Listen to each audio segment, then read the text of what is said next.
Hustler. 4, What? 3, Ad Hustler? 2. We are live, I hope. 5 minutes late. That is a huge success. What do you think? Oh, I mean, I'm surprised we're not 2 hours late. Given the atmosphere, we're bickering a little bit Oh my before the God. show. Yeah, We had to get it off our chest, though. It's been a while since we've seen each other. it has been. It has been. Now, who's this guy? So this is Matt, the Casino King. That's correct. Okay, I King. follow you on TikTok. We're mutuals on TikTok. I didn't even know you were coming today. Now I can get your autograph properly. Of course. Yeah. For a small fee. Oh, yeah, of course. You care if they know your name? Sure. So this is Matt Gothard, the Casino King. You played Thursday. I played with you in the game. You crushed the 10, 20, Made 40 game. 20K. 20,000. We all saw it on TikTok because you were dancing. You love to dance? You got to dance if you're on TikTok. Yeah. Dancing Yeah. after you won 20K Mm-hmm. because the haters. Yeah. Yes. So many of them. So what we're going to do today, you guys already know this. This is Chat Pro Saturday. This is a time for us to allow you guys to get on here to ask me any questions, Valerie any questions, our guests, of course. We're going to have guests today. After this handsome gentleman, we got Blank Check Ben coming in at noon on Zoom, Eric Persons, Kyle, Raver Poker, Bart Hansen, Billy DeGaff, Andy Stacks, Joey Ingram, and Haley Hanna, and we'll probably have more. And we're off to the races. So what do you do? So what's the king do on a normal day? What's your stick? I just heard you say content over poker. Yeah, I do a lot of, so it's casino content. So it's not just poker. I'd make a lot of blackjack content, roulette.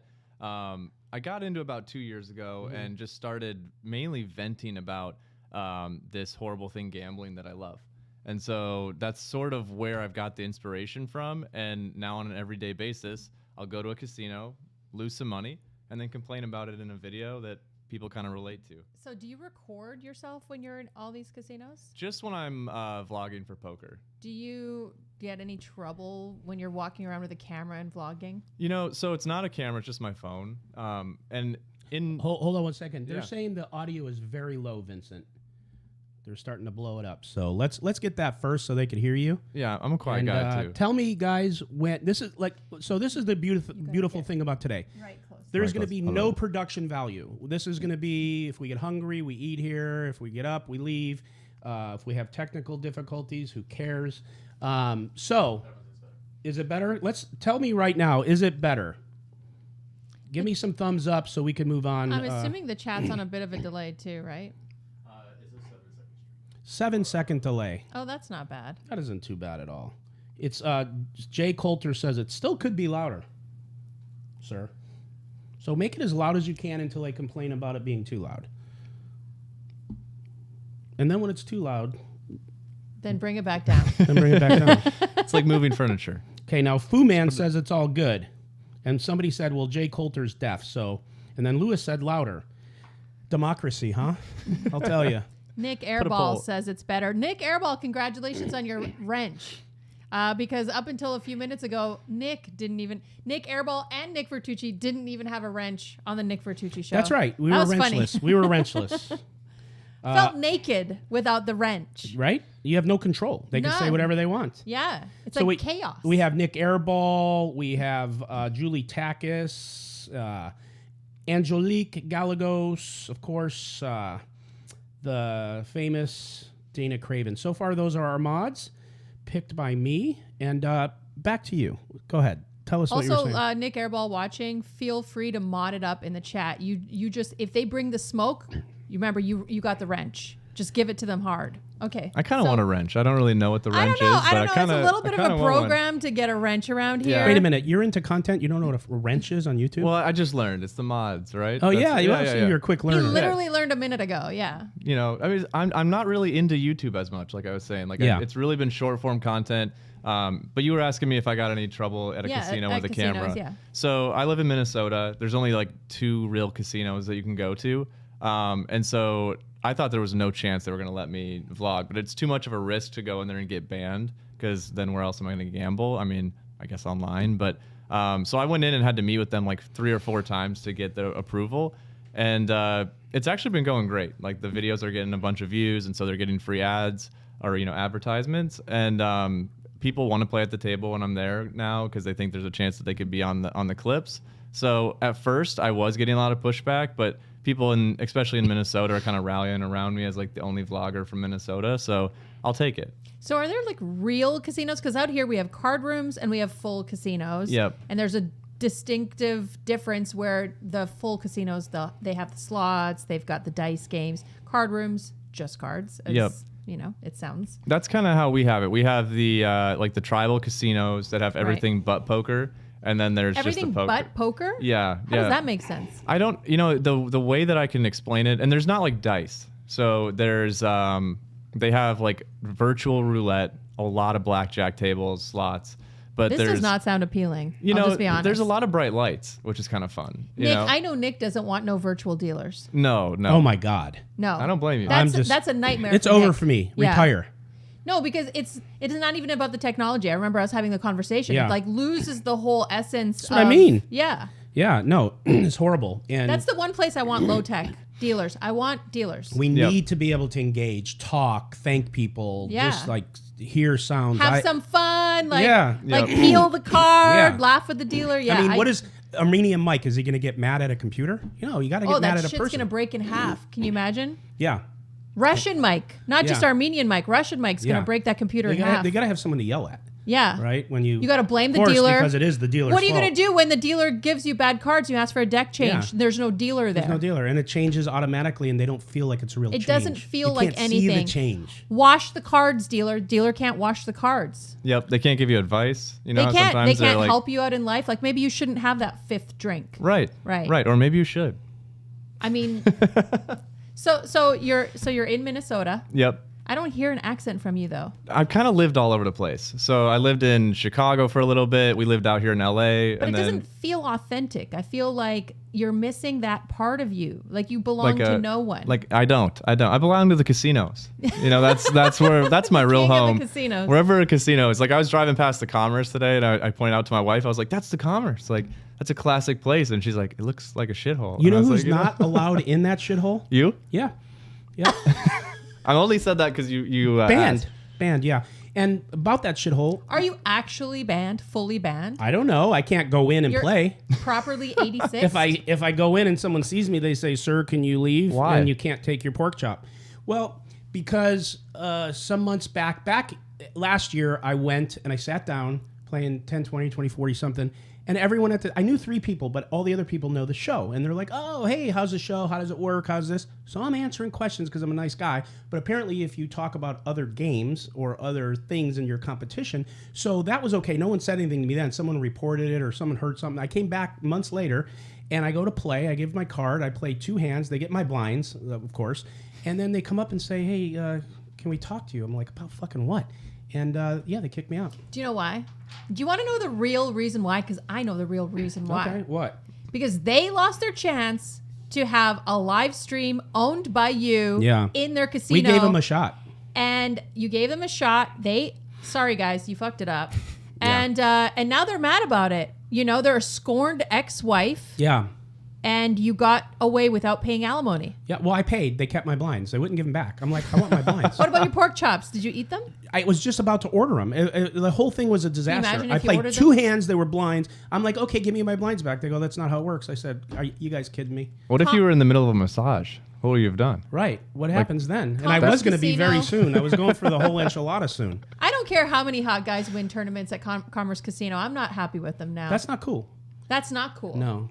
And by the way, the peeps out there want to know what your handles are on the different contents. So why don't you say that really slow, go over each one, so you can... So- Real slow. So on TikTok, Maybe it's someone could put them in the description. I don't know. at the Casino King, and then on Instagram, it's the real Casino King because there's a lot of fake ones out there. Right. YouTube's the Casino King, and then I think Twitter is real Casino King. Are you gonna, Okay. It's a are you nice gonna read what variety. Boston Strong I just knew wrote? you were going to Oh, say no. I that. think you should read it. Oh, no. I It's want so you to read funny. it. You know, when you get to 'Cause I know, know it irritates it's like you. an ex-wife. You just know what they're gonna say. And I Because- looked at it. because if Did the you see tables me are- smile? When the tables are turned, you're like, "Did you see? I said I'm good looking." and Did you want see me to look read at my phone and smile? Yes Yeah. or no? Okay, because I knew it was coming. Okay, Say it. let's- Boston Strong. Boston Strong says Veronica looks awesome today. Mad respect for you guys and your success. Thank you. I Yeah. know that you, Someone else too. I saw earlier. you didn't your catch fans it. are in the chat too. I'm sure. Oh, all three of them. Yeah. Yeah, no shit. I don't see anyone that you know. So This was a Dana waste. Craven, very nice of you to put Matt's socials in the chat. I like this. I feel like we have assistants. Dana, I'm going to tell you something right now. Dana Craven The best. is the absolute moderating nuts. I'm glad you bring that up because she's my #1 super fan. Actually, Is she? Yes, yeah. So if she's in the chat, Casino She's my King best fans friend, are guys. We went to school together. really. Yeah, for 20 years. Wow. We failed a few grades together. Who? Dana Craven. No, you didn't. You went to different I schools believed it. together? Yeah. I believe the whole thing. Well, I did too. That's the Midwest in me. I just believe basically anything Yeah. people So- say because So you're in LA. Are you visiting? Do you live here? What's going on? just visiting. Just came out to play the game on Thursday, and then we have a meetup game today. Me and Kiro at Lucky Lady. oh, So what time? At 3:00. Okay. 2-3, so a little bit lower stakes. You know. Lucky Lady. That sounds like a topless It poker does. club or something. It does. The chips all have basically topless ladies on them. I'm not even kidding. What are you guys playing? What games are you spreading today? Just 2-3. But I'm basically gonna play any hand You at gonna this point. straddle? You gonna go up Oh to yeah, 6? yeah. We're gonna max. Out of Yeah, control? 6. Did you happen to 6. see what Ian Reynolds said? I mean, I don't know. Oh my God. I don't even see it. Ian Reynolds says, Nick, I just finished your book. Amazing story and really shows how much of a badass you are in life. Cheers. Glad. Thanks for interrupting this really great dialogue we had Fuck going that on. shit. No, I wanna read the That's the book. nuts right there. Shit. Hey, thanks for being on, buddy. Thanks for having me. Appreciate it. It's a nice All right. drive down here. Well, I'm just talking 5 South. It's right there. You make a right. All right. Okay. clip go, that out. Finish. So you're going to Lucky Lady today. You're doing a meetup game. What do you like? Do you have people reaching out to you in LA that want to meet you, or what's going Yeah, on? I have a decent friend group out here too that I haven't caught up with in a while, so I think they're gonna stop by. I was texting Robbie trying to get her to show up to the meetup game. We'll see if she actually goes. So Robbie? Yeah, Oh, Robbie. you did an interview with her, didn't you? yeah, we're cool. We're cool. You're cool. I mean, cool. I like, mean, as let's in- talk about the level of cool like we're here. cool. You and me Yeah? are cool, right?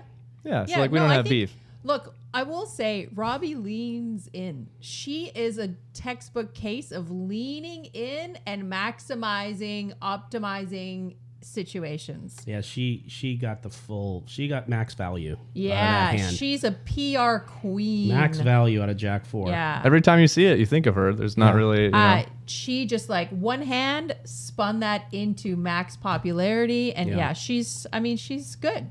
I don't know who's advising her, or if she's just naturally good at this, but shout out to Robbie for that shit. Yeah. So I had a good idea for once. so, we got Eden Rocks in there.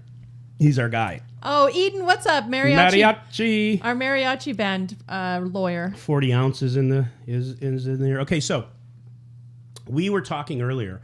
How in the hell are we going to do any giveaways, right? Because, like, if we say, okay, 40 ounce of freedom, not that I am, don't get excited, it wins a sweatshirt or we give them something, we didn't really know how to get their information because if we give an email, 100 people will email and say it's them. If we do this, so Dana Craven, I don't know how you're going to do it, but if you're going to be here, can you find a way, if we do a giveaway for a particular person, can you find a way to make sure who they are legit? And we should give Dana also a sweater for this. Dude, Dana, yeah, I'm gonna load her up. So Okay. Dana, can you do that? She goes, I got it. Okay, she's amazing. keeping track. I love Dana. Okay, so when we do that, she's got and it. Dana's getting a swag package too. Yeah. So Dana asked what your plans are for the World Series of Poker. Still figuring that out. I mean, now that I have a bankroll to work with, I might go out there for the first week. I don't know if I'll play the main event though. Probably just some of the smaller stuff and just to get out there, experience it. So maybe spend a week. Is this would be your first Yeah, time playing yeah, it? it would be, yeah. Oh my god. I love tournaments, but they drive me crazy. Like, I don't know. Cash games are different I know, for me. but the World Series of Poker is an electric, beautiful, unique event. There's nothing like it. Yeah. It's not a normal tournament. Yeah, I always hear though that everybody's in a good mood the first week, and then if you come towards the end though, everybody's burned out and tired. Oh yeah, everyone's grumpy by the last week. Also, the cash games are really good the first 2 weeks of the World Series of Poker before the Euros get there. Once the Sure. Euros inflict themselves onto the games are crappy. It's like you get 10 hands an hour maybe, and then you get a lot of tank folding. You know this shit. That's fun. they're the worst. I'll play in King's Lounge. I'll play 5-10 for the first 2 weeks, and then I'm not playing anymore because the games are too bad. Because they're tight and don't play, They're or is tight. that They're 10 times better than me. They're tight. They're GTO strats. They're wearing sunglasses and hoodies. They're the opposite of Nick Airball. I want Nick Airball at my table. I want a whole table full of Nick Airball. This is how they fold pre when they know they're folding. Yes. Okay, because they got to be Take 5 minutes. They got to do be this, very please. balanced.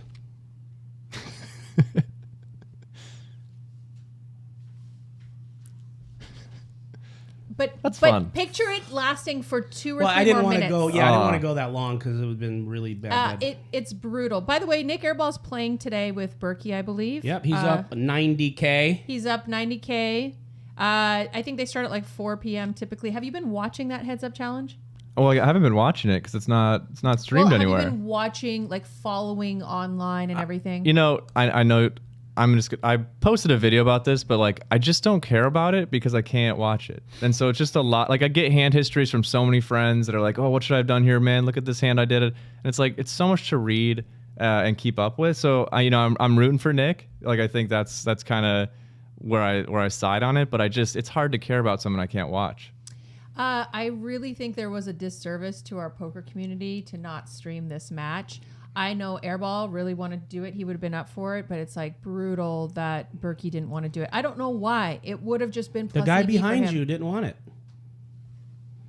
Berkey. Yeah, he didn't want it. Yeah, so That was my thing is like you want to get up in somebody's face in a poker room and like make a big show about it, but then it's like, well, then make a big show about it. Like let's stream it. Let's watch it. Let's make it the biggest thing in poker right now. Right. And it would have been. And Yeah. it kind of is. It but, is. It still has a lot of traction for not being able to see it, and Yeah. that, to your point, would have been sick. God, like just imagining those potential swings and like us being able to watch it would have been amazing. It would have been good for the game too, because right now everything that goes viral in poker 9 out of 10 times is like a scam, something super negative. Yeah. And this would have been something that everybody could kind of rally around and watch. There'd be endless amounts of content on it. Yeah. So that's just, I don't know. Well, Airball's in there said I would have killed to get this on stream, and I believe him. He He wants also- it yeah. on stream He back. said he's going to get some behind the scenes footage today for us Yeah. too. And maybe we'll go live on Twitter tonight and Nick Airball can give us an update too. Yeah. A My- lot of times I know Nick is exhausted after, but Nick, if you're willing, we'd Nah, love to. Nick's an animal. We'd love to get you on. Nick's some, an animal. He gets in there at like 1 a.m. and starts blowing up That's true. fucking That's true. Berkey. That's true. Yeah. That's true. So someone said that we should get Nick and Veronica bobbleheads. Ooh. That'd be fun. I think we Where should. they fight each other. The Yeah, fists the fight each Rock'em other. Sock'em boxers. Yeah. Yeah. We should do Knock that. your head right off your shoulders. Anyways. I mean, Your bobblehead just. All right. You're married? I am. Got Yep. kids? One kid. One kid. That's nice. How old? One in a year and a half. Did you guys ever make it to the Lucky Lady on a family trip? So that's that. We're heading that way after this. I didn't know. I didn't know Okay. that Santa Ana was on the list, but we made the family journey I mean, down. screw Disneyland and Universal. Yeah. Get over to the Lucky Lady and take a shot. Oh yeah. Right? I gotta just sneak him in. That's the main thing. Content before family. Before or everything whatever. else, you know. Yeah, I get that shit on Snapchat. She's probably watching this, being like, exactly. What's her name? Alex. Alex. How long you been married? Since 2018. How old are you? I'm 30. You are 30. You Yeah. look like you're like 19. I know. I'm old. Okay. I'm an old man. Yeah. Oh, you're old. Okay. Because you're old. Look at what do you think she feels. So and he's 10 years older than me. He barely even knows his name anymore. I swear she had to walk me in by my arm to my seat. Is she hot? Yeah. Of course. Of course. That's good. And how did you meet? We met in high school and then broke up and then got back together in college and then How moved long up. was the breakup? Like 2 years. Did she sleep with like 15 I was guys in just gonna between? ask the No, no. question. Yeah, she did. I got Yeah, myself Are in you like trouble. a clanger and a bell now when you guys are No, together? no. I got myself in trouble in high school, so I moved away for a little bit. You and broke then, up with her? It was a mutual sort I'm of not thing. going for the mutual shit. It's just long distance. I have never had one person that has not said it's mutual. There's always someone that leads. Yeah. Who led? Yeah, I left the state, so Okay, I think so that had to that was mutual. She had yeah. no choice, bro. Yeah, it was kind of left. like, hey, you know what? Yeah, it We're was- both 16. Like this isn't no, this and isn't then gonna work. and then you guys circled back and Yeah. high school sweethearts. Circle back in college, and What's her then name? Alex, Oh, you said that. Yeah, That's right. yep. Yeah. See, to her point, old. Yeah, Alex. and then Got we it. moved out to LA together. That was kind of our big moment of staying together. Poker Stiff says I'm making passes at you right now. Do you feel No. sexually harassed? Not yet. Okay, good. I'll let you know. So, yeah, you'll know. Believe me. Well, he charges extra for that. You'll- so you'll, yeah. you'll Yeah. get a bill. You better shut up because if anyone takes that serious, I'm drawn totally dead. Not once. Anyways, all right. What else do we want to know about this kid? Are Let's you get passing this- the ball to me? Yeah. Let's And get just, this guy out of here. Move on. Sticking your head into chat? Is that so? A lot of times Nick has a concentration issue. If there's like 3 things going on at once, there's only one thing he can She's right he about can that. look at. And if his phone has even just a sprinkle of light, a little notification, he's like zoop, he zooms in and he loses the entire conversation we were just talking about. So it's going to be a tough one today. No, it's all right. That's all Yeah. right. I mean, I kind of do that as well. You can reach him with your leg. You can just kick him. Kick him? I'll give you He's kind of a permission. far way away. Yeah. Just watch out for our Chloe for will our bite your leg assistant. off. Yeah, I don't know. Our assistant Chloe mess is with here her. today. No, she's good. I don't want to mess with her. Yeah. So you're gonna go play poker today. What are your plans after this weekend? Gonna go back home, and I got a bunch of footage I got to cut together. Try to do a vlog back there, and then I've been trying to do a bunch of online blackjack lately. It's kind of been a thing that I've been picking up, and it's super degenerate. But I think I'm gonna do that. Play? Like you're Yeah. gonna play for real money? Yeah. Wow. It's kind of dumb, but it's fun. Speaking of degenerate, Yeah. you know, of all your travels, and you said you're doing more than just poker. What is the most degen thing you've done or seen? Okay. Seen other people do? Like a guy just crawled from like the Wynn to the Bellagio on his hands and knees. I don't know if you saw that video. Just nuts in Vegas. Yeah. What's the craziest thing you've seen? Man, we could talk about this for hours, so I'll try to just pick one. It's between 2, and one of them is gambling on Madden simulations every day during the pandemic. So On like, what? so you could you on like during the pandemic whenever Madden? yeah, so they would play the computer versus the computer on Madden and put it on Twitch, and you could gamble on it. I got crushed. Yeah? Absolutely crushed. Yeah, but it was like they play 3 games a day, and like I was watching it, I had 3 streams going at the same time. That's probably the most degenerate thing. But the other thing I did was when the XFL was out here. Oh my gosh, I remember that. Yeah, I was in a hole, sports betting wise, place I find myself quite a bit. And I was going to an XFL game with some of my buddies.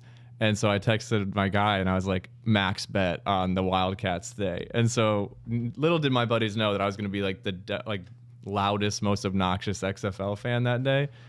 They won though, and I got out of it. So I bought like a sweatshirt and I was a super fan. And then the league folded the next week. But Yeah. So anyway, that's. So that's you. Have you seen some crazy shit? I mean, Vegas, I feel like you always see stuff, especially like in the sports book, the guy like going in there with like a bunch of nickels and stuff like that, trying to place like the $5 bet. Have you ever gotten to a place where like you're betting your entire net worth? Outside of Thursday? No. Was that your entire bankroll? No. Were you playing up though? From Oh, yeah, yeah. Were you nervous? What was the game? It was the 10-20-40 game. 40 ante. Yep. The most I've ever bought in for was $1,000, 2.5. What? And you bought it for 20? I bought it for 10, and I had 10 in my pocket. I was ready to, Oh, to you had throw 2 out there. bullets. Yep. Wow, that's cool. So you were nervous. Yeah. Oh, yeah. Definitely. Were you more nervous about the stakes or that you were on stream playing? You know, it was High stakes. both. It was both because so I get a lot of hate in my comments because a lot of the videos I post are losses. So a lot of people are like, this guy sucks at poker, and they're probably right. But there was a part of me that was like, so do I go in here and try to talk to everybody and make a bunch of content and just blow the 20? Or do I try to win? And I didn't know what I was going to do until our first hand that we had. And I got really lucky with that full house. And all of a sudden I was like, Oh, is that the one where you went runner, runner, runner? yeah, 777. So Runner, sick. runner. How many runners do you guys Well, have at it's Hustler? well, 18. runner, and then I ran to the bathroom. So I have. I think he might have what called did I me have? at that time. 8, 10? You had 6-10 of clubs. 6, 10 of clubs. Flop was 7-8-9. Okay, good. You go through this 7, 8, 9. I So know. I flopped the second nuts, Yep. the straight. And I have king 9. You have king 9. I bet you raise. Yes. Yeah, we need to talk about that. Yeah. But that's okay. And then, but it works out. And then the turn goes 7. So now you Yep. got 2 pair 7s and 9s. I still have a straight. Yep. I think you check. I check, And then I bet. of course, because I knew you were going to bet. Yeah. And I'm like, I still got to be good here. And I bet. And then you just called. I called. And then then- it ran out another 7. and I was dead. As soon as the 7 came, I knew you had a 9 or some sort of pair, and you had a full house. I had that dumb straight, and you won. That was a nice pot. I needed it. You did. I needed it. Yeah. I did get you on that ace high club flush though. You overplayed that. Was it 9 high? Yeah, 9-3 It was suited. a little bit of an overplay with 4 clubs on the board. But these are the things that we grow and we learn. Yeah, the honest to God truth is I didn't realize that there was 4 clubs out there, and I put the 1,000, like I just put the 1,000 out there, and I was like, I'm about to get him, and then I looked over and I was like, oh shit, there is no way that And I'm. I gonna... raised, and he goes like this. He goes. I started looking back at the board. I should have checked back. Yeah. Not one of my more proud moments, No, but it was good though. You did great. You won. It was your first time on stream. yeah, Oh, so you broke your poker stream hymen right here with us. with you, yeah. Hustler Casino Live. Yep. Nick likes to break hymens. I can't. Even when I try, I Usually I can't. charge for that. Even when I try, I could go like 3 times and I still can't break one. But I try, right? I try. We need to get you some bigger tools, Nick. It is what it is there, Val. Okay. So no. Let's go back. He's done. He's done. Let's go go back. No. So you played against Nick. Yep. And Nick's like, the guy, like everyone knows Nick. He's the polarizing person on Hustler Casino. He's got a lot of weird opinions on Twitter. What did you think of him when you played with him and met him in person? Because I feel like people have an idea about Nick, and then they meet him, they're like, oh, that was not anything that I thought. The best person, and he might cringe when I say this, but you remind me a lot of Eric Person, because I see Eric. You watch Eric on Right. TV, right? And you're Right. like, oh, this guy's a hard ass and kind of a dick. And then you meet him in person, and you're like, oh, this guy's actually pretty genuinely nice guy. And there's some sort of endearing factor, and I kind of felt that way. Yeah, I hope so. I'm not just saying that because you're right here. Yeah, and I meant it. So You were that's very good. nice. You were nice in situations you probably didn't need to be, but. That is true. You put me in a couple situations where I probably would have wanted to strangle you, but no, I was happy for you.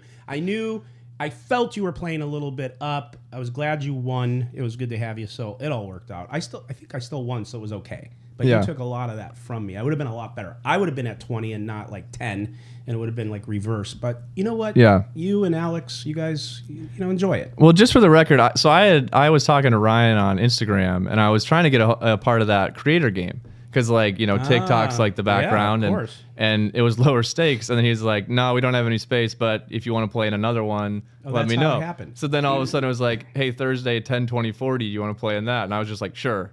Oh, God. And then I was like, so how much am I gonna have to? Right. Right. So that was a whole process of like. Because I told my wife originally, I was like, yeah, I'm going to be a part of this creator game. I'm going to try to be a part of it. Yeah. And I was like, I might need to buy in for like, $5,000. And then once I found out what the blinds were, I had to be like, so it might be 10 grand twice. And she's like, okay, I trust you, but if you come home without the 20 grand, It was like not really good, no, or? it was like okay. And then on the way, it was definitely a lot of hesitation about it, because I just haven't played for that much. Well, you And sold then action, right? I sold $2,000. So it was Steak Kings. Yeah. So I sold like 10%. 10%, yeah. Which I didn't even know if people would buy it. So I just made like the 1 or 2 videos bought it? about Why? it. Yeah. But Nice. On the why side? They did good. did you sell it just for lulz, or did you you don't need to sell 10%? No, so I put 50% for sale. Oh, So I was like, I'll do up to 10 if people want to, buy. Yeah. But I did it kind of just because I wanted people to have action on it. And I've got a lot of people, like there was people buying like, $10. So I think TikTok, it's a newer poker community.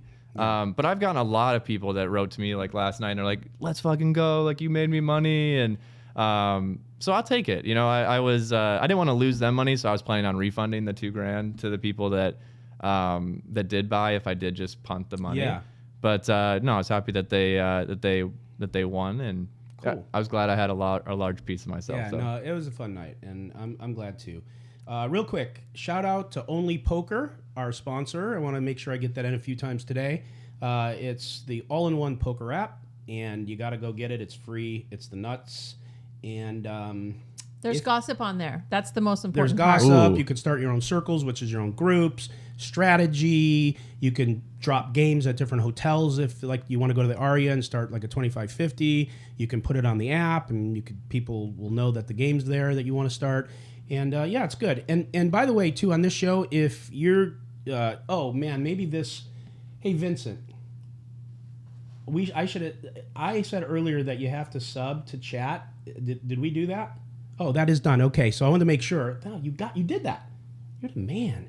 All right, so if you're in here and you wanna sub the show so you can win gear and you can chat, and I'm gonna make someone else a mod right now. That I told. No, so tell me, do you consider yourself a professional poker player? Do you study? Like, how did you get into poker? No, so I got into poker when I was living in LA, and I love playing blackjack. So we went to Hollywood Park and we were playing blackjack, but they make you pay $1 a hand, and they just take it every time. And so that was really blackjack. Yeah, so it's like an ante that you just lose, which is completely bullshit. And so I was like, well, getting crushed on that. And then I looked up, and obviously there's all the poker tables. So I was like, I'll give that a try. Mm-hmm. And then sat down, hit a straight like my first hand, and it was kind of, I don't know. I was addicted to it. You fell in love at first straight? Yeah, first straight. And you just realize you're not against the casino anymore. Like you're just playing against other people.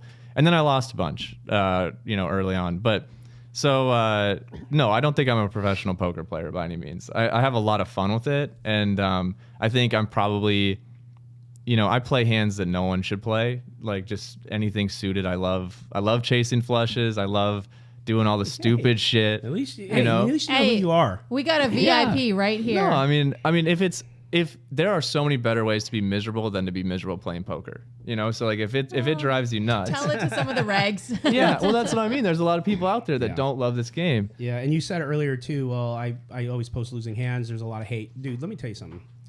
There's always going to be a lot of hate, and like I had like a great first year. I sucked. Then I went on a downswing. I suck. That's what they say. So you're just always going to suck. Yeah. If you're making content, Yeah. Well, I mean, I think what's really bizarre is, so I think I'm a bottom tier player. You needed to finish. But I was like, bottom tier. Nick and I are like, oh, you're a bottom. You never want to delay. I mean, no, I'm a bottom tier poker player, but I'd argue like top tier content creator with what I'm given. So like I feel very confident in, and I can make content out of any piece of anything I'm given. And it's kind of interesting because all my losses are what get millions of views. So like I'll post I posted a video losing with a flush. I got like 4.6 million on TikTok. Really? So yeah, and they take off, and it's really addicting. Can you get a couple of these people to sub my show? I do. Will you do it? I do. I will when we clip out me talking about my breakup. I get 40,000 views on a deal, and what do we have? Like 16. That doesn't make sense to me. Well, that's what I was sub the show. That's what I was telling you on the table. I was like, let's collab. You help me with YouTube. I'll help you with TikTok. We'll grow together. All right, let's do it. But it's funny when I'm vlogging. It's like a hedge. Like if I lose a bad beat, I'm pissed in the moment, but I'm like, oh, that'll go viral. So I follow Matt Glantz. He's a friend of mine. He's like big on poker Twitter, but he posts on TikTok every time he does day trading. Sure. Every time he does a big loss. Everyone loves it, and he gets a ton of people watching. As soon as he wins, no one cares. Yep. Everyone wants to see the pain. Yep. Are you getting your assistant to come up on the table? Well, she may not want to stay up, but I want to give her the option. Someone just asked for her to be up, and this is Chloe. Go ahead. No, everybody loves pain, right? Yeah. Like pain's no one cares if you win. And everybody just posts wins, right? Like everybody's out there just saying like, look at this hand that I won. It's pretty predictable. And so I think when you post losses or like, you think about bad beats in sports betting, and that's what everybody loves. They love it. Yeah. Yeah. I found that social media has changed.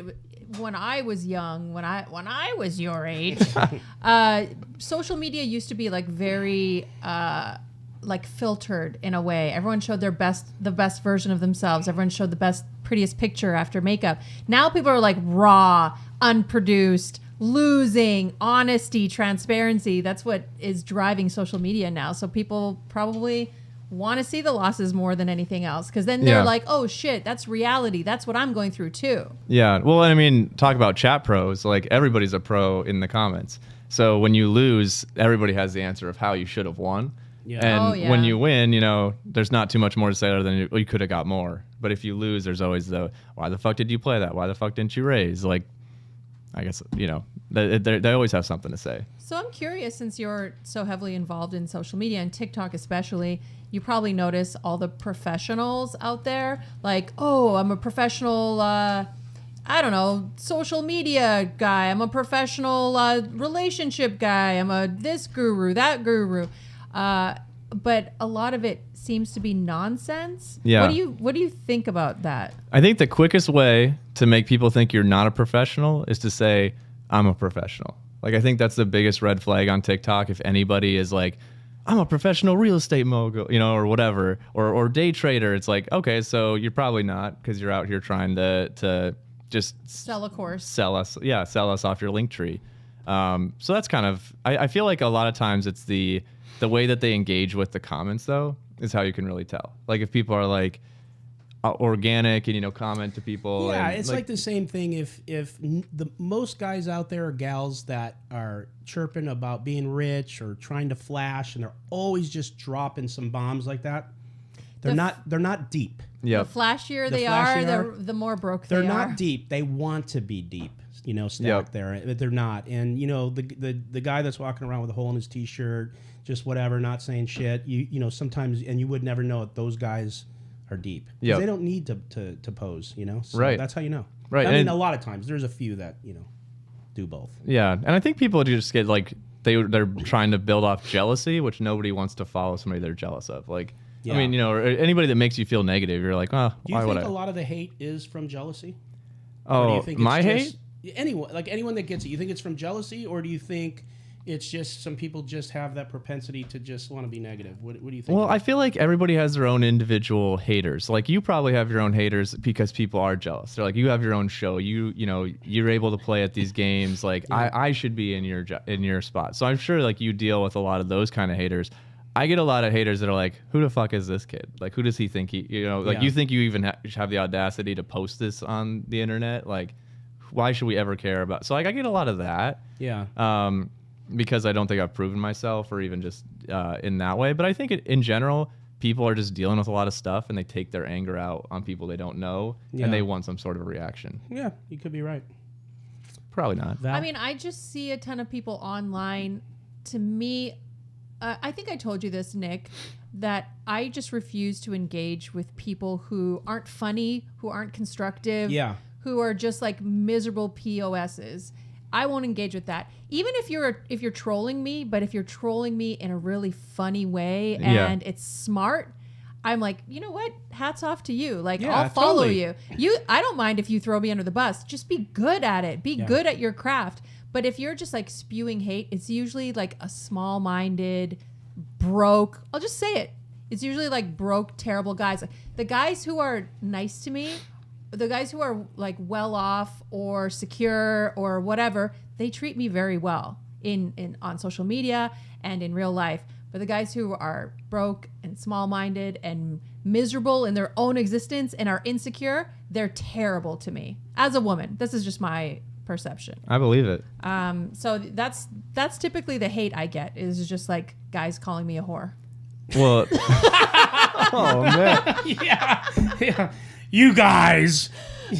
Such a stretch. When I posted the clips of Robbie on TikTok, as a guy, like, I'd never have to deal with that.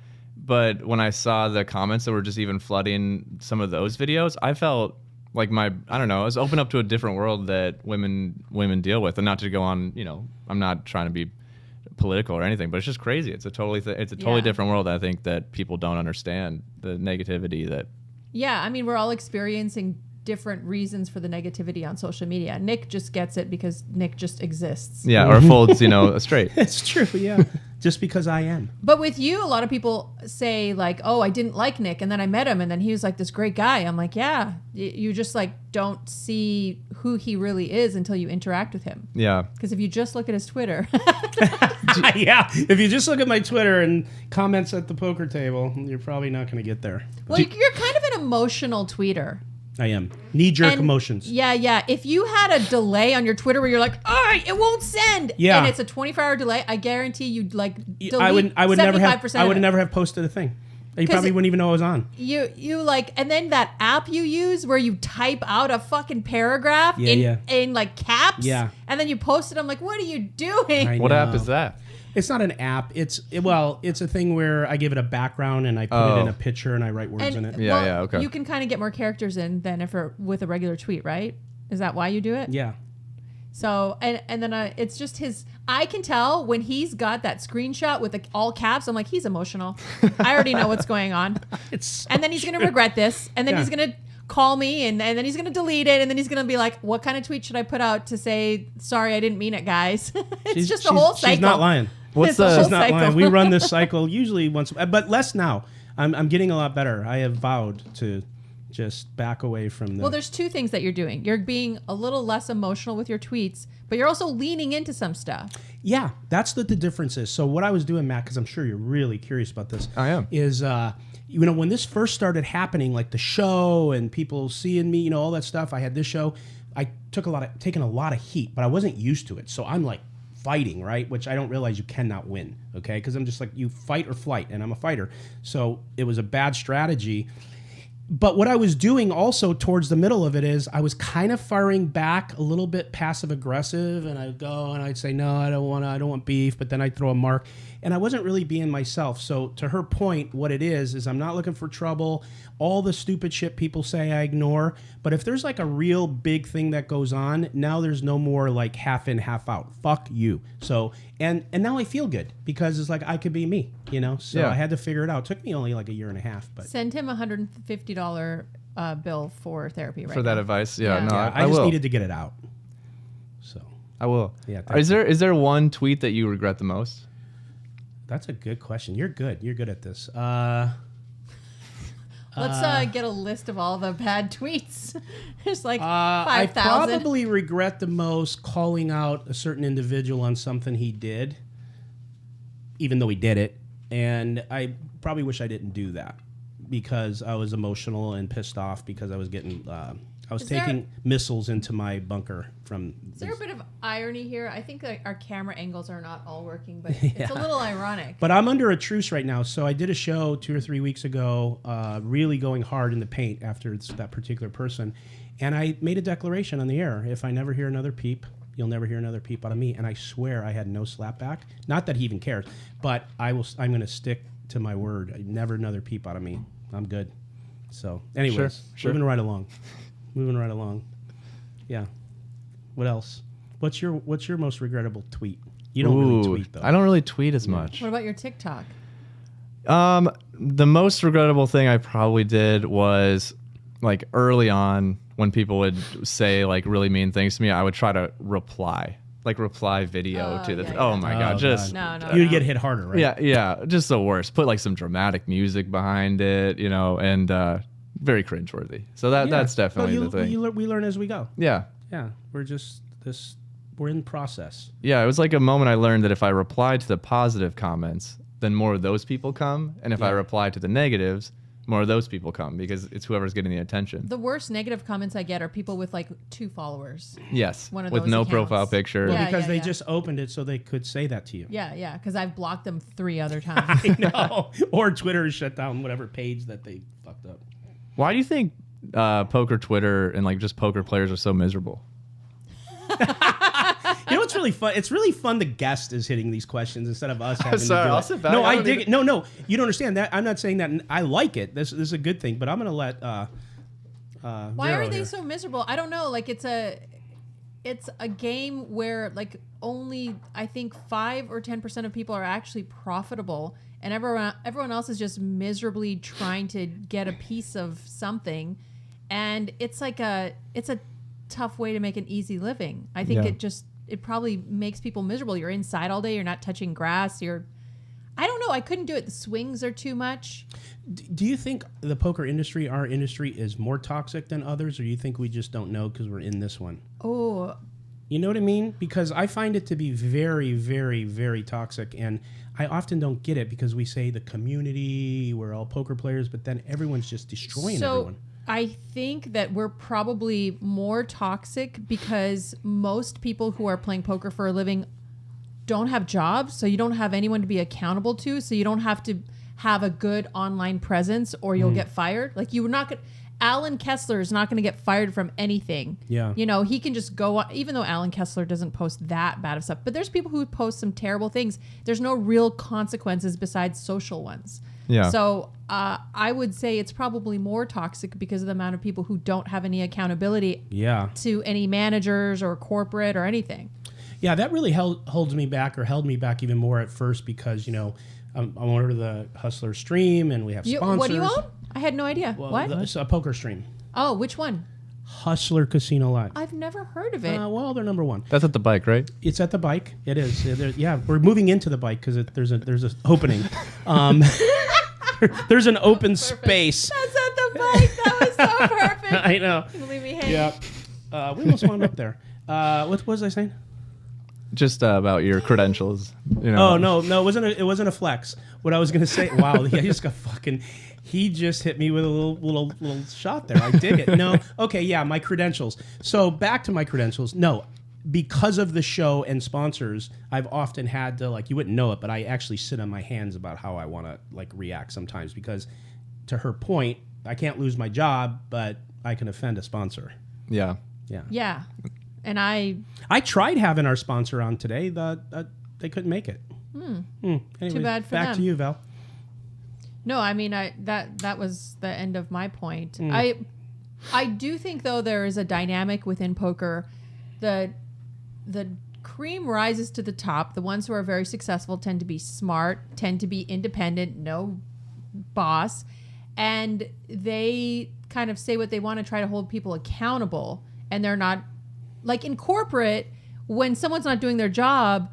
You send them a little nudge like, hey, just wondering if we could circle back to this. Like you have to be all politically correct. But like in poker, you'll just get called out. Yeah. No one cares. They're just going to say what they want. So it is a little bit more, I don't know if that's toxic, but people might take that a little personal.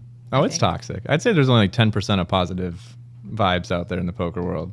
I grew up being a tomboy and skateboarding with guys and snowboarding, and then I was just doing all kinds of guy stuff, I guess you could say, stereotypically. And guys were always like super toxic. I grew up around that, and you know, abusive childhood. You know, what can you do? Now I'm used to it. Doesn't bother me. I fit right in. You know, here I am, fucking co-hosting with fucking Nick Vertucci. You know, that's my life now. You're welcome. My parents don't know how to use YouTube, so they didn't watch that. You're welcome. Are they on TikTok? No. No? My parents don't even have a cell phone. Okay. Eric just messaged me. He goes, "It's Eric Person, not persons. I do it every time." Well, I'm going to call him Pearson then. Oh, don't do that. Don't you dare. Don't do that. He's going to be on soon. But sorry about that, Eric Person. But I do it every time. And you know how many people have corrected me? They're like, it's person. I'm like, oh, yeah, I know. And then I just go persons. So Dave 1970 said potty mouth Veronica. Yes. I believe this is an over 18 show. We can swear.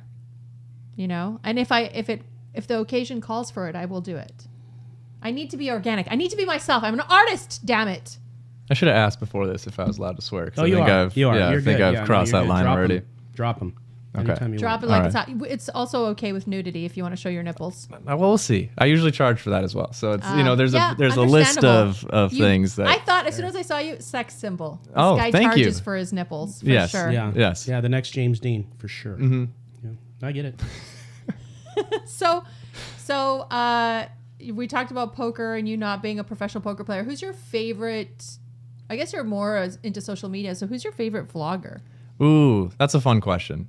There's a lot. I'd say I'm probably gonna get in trouble because I'll probably forget somebody, but it's probably a toss It's not an up. Academy Award. No, speech. but there's Just give us your favorite vlogger. no, there's two. Nobody's watching, bro. There's two. Go Yeah, ahead. and you don't need to thank God or anything. I'd like to just thank my tell us who your mom and favorite dad for believing in me. It's between Poker Llama and Greg Goes All In. Those are like I love Llama because was like the first guy on TikTok and his is a lot more skill based, and I don't know if you know Greg, but Greg is just really funny and has kind of embraced I love his energy. Oh, it's amazing. Yeah. It's phenomenal. So one of those two, Yeah, no, it is. or the Casino King. He's solid. The Casino King's the nuts. Yeah, Yeah, he is. Your energy's not as good as Greg Olson. It's good. All right. Inside joke. Anyways, yeah, Nick is a really big fan of Greg Goes All In. yeah. Are you lying? No, Okay. he's I didn't know huge if I was. huge fan. Huge, Yeah. huge. He doesn't even have to say anything, and I'm a fan because it's his energy that I feel. He started his own stream lately. I don't know if you saw it. So What kind of $1, stream? $1. Oh, he's playing $1. Yeah. What, heads up with himself? What is he doing it with? With a bunch of people, but there's like a punishment if you lose. So like Oh. they smacked each other in the face with like a tortilla if you lose that showdown. It's kind of like the stand-up game. It's like the stand-up game but violent, you know? That's Oh good. my God, I would Creative. love to do that to Nick. Yeah. So maybe that's something that Smack you you. with a tortilla shell, with a burrito shell. Smack right off the My oven. daughter made a TikTok of her and her friends slapping each other with a tortilla. Yeah. Back and forth. It's crazy the things that that it gets people to do. Yeah. Oh man. So, yeah, let's give away something. Okay, so Dana, I don't know what your system's gonna be. I want to give away Nick Vertucci. I just want to send Yes, him in the overnight mailbox. me to someone's house. Yeah. That's right. Surprise! Ta-da!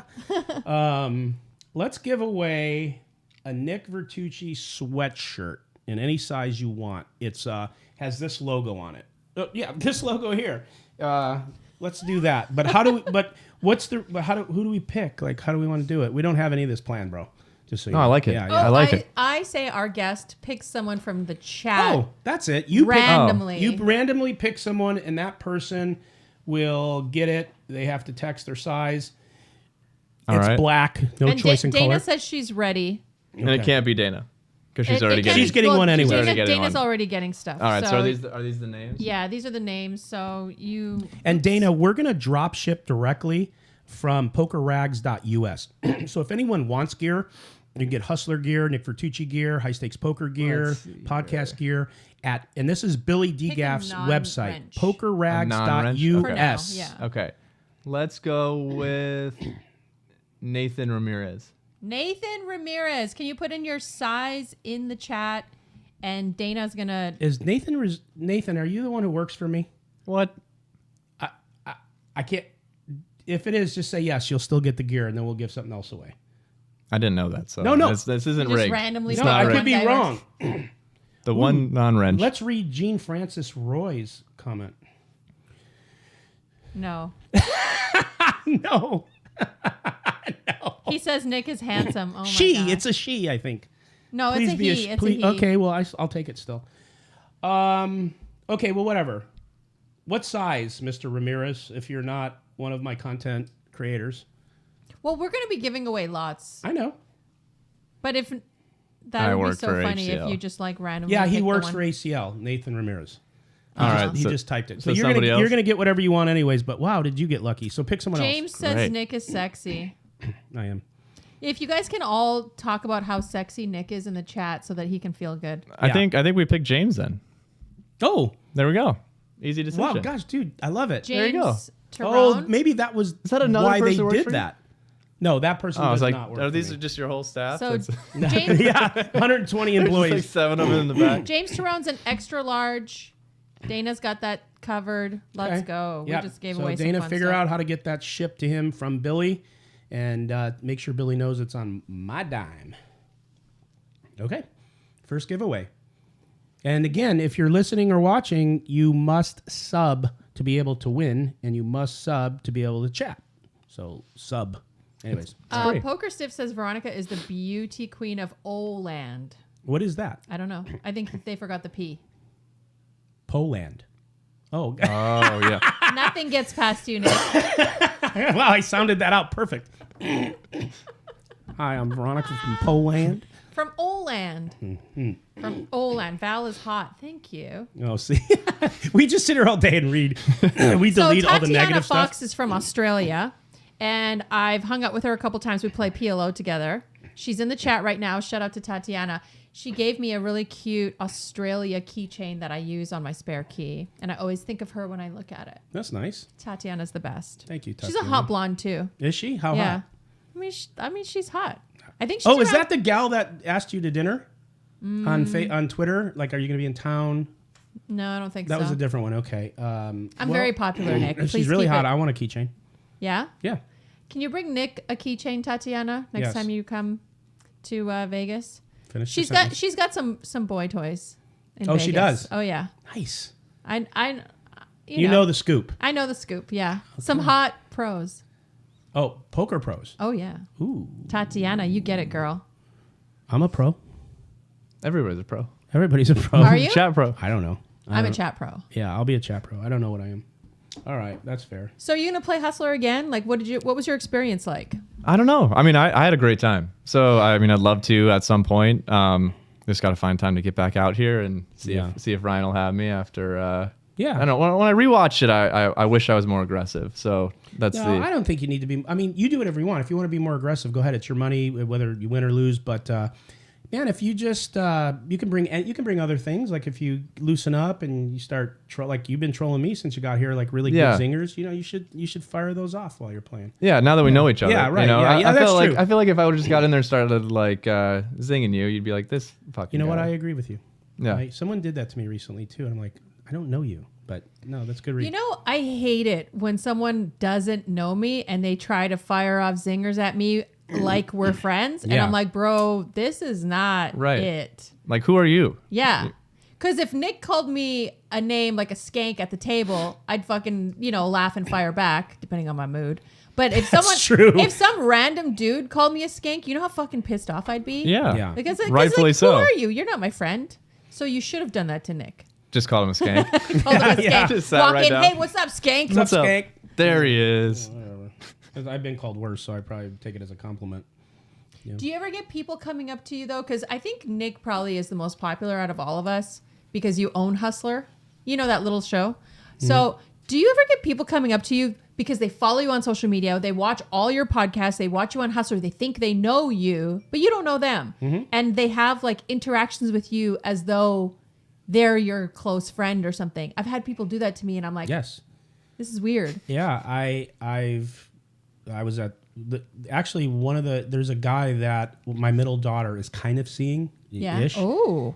But before that, I was at the gas station pumping gas, and this kid goes, "Hey, you're Nick from Hustler." I'm like, "Hey, what's up? Whatever." And that's it. And I remember the thing, and then come to find out, she's like, "Hey, so and so met you at the gas station." And so I don't know if he's like dating my daughter now because he wants to be on the show, or if he really likes my daughter. So it's so weird. Yeah. Sometimes at restaurants, anyone who's a poker fan, they just whatever. I lost a couple weeks ago. I lost a really big amount, and I was coming off the stage, and a couple from somewhere said, "Hey, can we take a picture?" And I'm like, "I just want to go home. I just lost everything." But yes, But that's a little different than someone coming up to you and thinking they know you. Yeah. Totally. It happens. Yeah. Yeah. I feel like Nick kind of didn't get what I was asking. What do you mean? No, because I think people coming up to you and taking a picture with you Okay. is different than someone coming up to you and thinking that they know you. Because they see me so often Yeah. that they feel because like they know in their me. mind, they've created Yes. a relationship with you Yeah. because they've seen you Yes, so they'll much. just immediately start talking about subjects and Yeah, like and- we've known each other. And yeah. sometimes I do sit there and I'm And you're like, scrambling. I don't know who Well, this I'm person scrambling. I'm like, I know I never remember anyone, so I Yeah. probably know this person. yeah. And then I just give them that blank 1,000-yard stare, and they go, "Oh, we haven't met." And I Oh, go, by the way, yeah. thank God. I mean, because I like this is getting really bad if you're like my nephew or something, Caitlin from Texas Poker is in the hizzy. What's up? Caitlin's coming here, isn't she? Yes, Caitlin. What are the dates you and Nikki are coming? It's May some shit. May some shit. Yeah. Yeah, can't wait to see you in May I some have shit, it on my I have it Caitlin. on my calendar. You know what's funny is I meant to and I didn't. I meant to text Caitlin in the last 2 days. I was picking up my phone to do it at least twice to tell her to come on to the show at some point, her and Nikki. So if you want to come on today, Caitlin, hit me. It'll probably be after 5:30 p.m. or 6 if you guys want to. No pressure. That's our last person coming on. That's Haley Hanna. You're going We'd till love to have 6. you guys We're on going till to 6, yeah. talk some shit. So Fish Poker's in the chat. Yep. Do you follow him on TikTok? On Instagram, yeah, and TikTok. Okay, yeah, I love his TikTok. Oh, yeah, it's Shout out phenomenal. to Fish Poker. I'm a big fan of his. And who else is in Just here? keep swimming. Joey Pigtails, what's up? Yeah, Fish Poker's TikTok is actually great. No offense, but his is great. No, No, it's not. I don't take offense to somebody else being great. I'm just bugging you. No.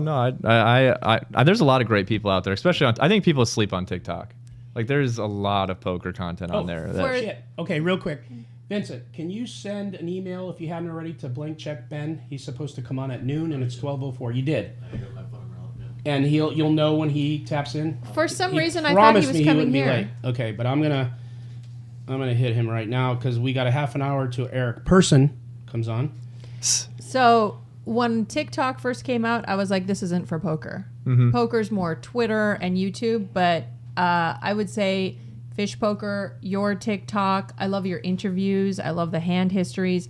I do think that there's a place for short form media. 3 minutes, but there's 10-minute videos Yeah. now on TikTok, right? Yeah, I don't know if people watch them, but you can. Yeah. I've watched a couple. It's a little long. Yeah, it's a long time to just be on your phone, but Yeah, I mean, if you're going to do an extensive hand history or a little mini vlog for 10 minutes, I think that's great. yeah, and I think like that's the young audience. So if you want to grow poker, Twitter is probably not going to be the space because it's kind of a dying platform. Get this guy out of here. I think that TikTok is like, there's a lot of people asking me like, what are blinds? Like how does the game work? I Yeah. get those in every video, and I think that it's probably the platform growing the game the most.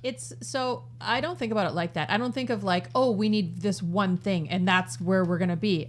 We're going to be everywhere. Poker, Twitter, Instagram. I mean, there are people who are more on Instagram, people who are more on Twitter. I like it all. But I think TikTok's just another one of those tools. Yeah. Like you said, to bring in more young people. It's weird. Poker has seen like less young people nowadays. Ben is on. Hey guys, hey Ben. Okay, is he really low volume for you guys? Because he is for us. What's up, Blank Check Ben? Nice to meet Ben, you. let's make sure we're gonna try to get your volume right here, guys. Can you hear Ben? Good, Ben. Say something. Hi. Yeah, that's low for us. So Hi, everybody. Happy Saturday. okay, I can't hear you. So Can the chat hear him? chat or one of our mods, tell me if They said zero volume. Okay. We're gonna. So Ben, we're gonna work on that. All right. All right. I feel bad, but I probably got to get going. Yeah, I do get the really hell outta here. appreciate you guys having me. Get though. the hell out of here. Thank Yeah, you. this is how we're rolling today. Loose. Great Yeah. meeting you. Loose, yeah. Go that way. Show us. No, I'm not That gonna. way? I'm not gonna. Just I'm not make gonna a say left, bad go things. through the door, shut the door, and go out. Awesome. Thank you All guys. right, bro. It's nice Thank you. meeting you in person. Yeah, absolutely. I'm sure I'll see you guys again. They hear him. Okay, you guys hear Ben? Do we hear him, Vincent? We're about to hear him. Because we need to hear him. Vincent's gonna take care of it, guys. Don't you worry. I have faith. Yeah. Is this any better, guys? It's getting a little better for us. The chat can hear you, which is a good thing. But we need to have more volume on our end, Ben. So it's just it's an us thing. But chat, here's what I'd like you to do while we're getting this straight. Start putting questions in for Ben. We got 30 minutes with him or so. He did say he's willing to stay on with Eric if you guys wanted to do that, but that's up to you. And start putting in some questions. And when we get this volume right and I can hear Ben, we're gonna go. Hey Ben, someone just said you look like you rolled right out of bed. Is that true? Yeah. Oh, we can hear him now. Can you hear him? Yeah, I can hear him perfectly. All right. Can you? Yep. So Yeah. I got up about like 15 minutes ago. nice. For And- this podcast specifically? Yes, indeed. yeah, Damn. he was Aren't we pushing me. I special? tried to get him in at like 11:30 years old. We were in the. He was Yeah. in the chat last night when I was commentating, and he's like, "Hey, okay, I'll do 12." I goes, "Is there any way you could do?" I think I said 11. He goes, "I'll be there at 12." And I'm like, "All right." Well, with a name like Blank Check Ben, you Yeah. can make your own schedule, right? Yeah. I'm notoriously bad in the mornings. I'm a night owl. I don't like getting up in the mornings. Yeah. No, I hear you. I hated to do it too today, but I had no choice here because this one flew in at like 6 a.m. What time did you fly? I got up at 5. My flight was at 6:30. Yeah. I live a whole life while you're sleeping. That's true. That's true. I Nick wake was up- the last one here today. I wake Where'd you up fly in from, organically. Veronica? That's Sorry? Where'd you fly in from, Veronica? Oh, I live in the Bay Area, San Jose. Oh, cool. Yes. And you got up at 5 in the morning just for this? Yes. I refuse. I want to sleep in my own bed as many nights of my life as possible. So that's why I do that. What'd you do last Eat- night, Ben? eat How less late did you hours. stay out? How late did you stay out last night? Where were you? I slept at 2:00 in the morning. I wasn't even doing anything. I was at home. Just Yeah. chilling at home. When's the next time you're going to I've be been on the traveling show? a Is it? lot. Are you playing this Friday? No, I'm going to be traveling. So last week, I played on the show on Friday, and then I went to Vegas over the weekend, and then I came back to LA for a day, went to Austin for a couple days, came back to LA for a day. And tomorrow I will be off to Europe for 2 weeks. So the earliest I can come back to play on the show will be May the 12th. Where in Europe are you going? Going to the UK and then Italy. Oh, is it just vacation? Or are you going to write blank checks everywhere? What are you doing? I have a wedding to attend in Italy. A family wedding. Hey, Ben, first question here from Poker Stiff All right. is, do you have a stop loss in the $1 million game? Yeah. What is it? I'm not going to say. Oh, come not on, gonna What do you Ben. mean you're not going to say? You're on a podcast, for Christ's sakes. Can we get a neighborhood? us a ballpark. Let's just say I'm prepared to lose a lot. Hopefully I won't, but I will be prepared.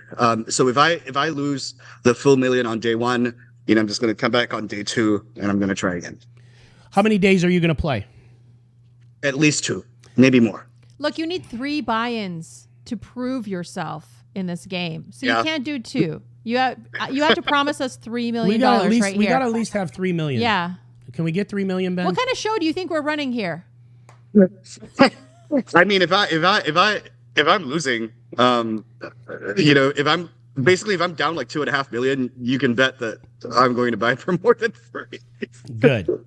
That's going to be. Well, you're not going to get the money back if you don't keep playing, right? And increase the stakes. Exactly. There's you know only the one way rules. to get unstuck, and that's to buy in more. Yeah. Ben, who are you looking forward to playing with most? Like, and for what reason? Do you have a couple people that like, hey, I really want to play with this guy? It could be anybody, and what would be the reasons? Well, I've played with most of them.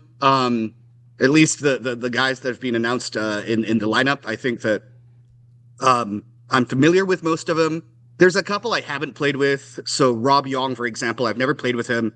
I have seen him play on TV. He's great. He's awesome. He's very unpredictable, very action. Seems like a great guy, and I'm looking forward to meeting him.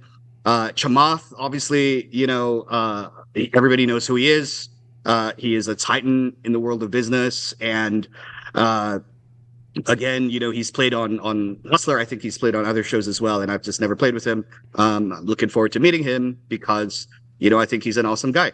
The rest of the field, I have a lot of history with them, and we're just going to be in a very interesting situation because with all of that history, I think there's going to be some leveling wars because we're going to be playing for like 5 times the stakes.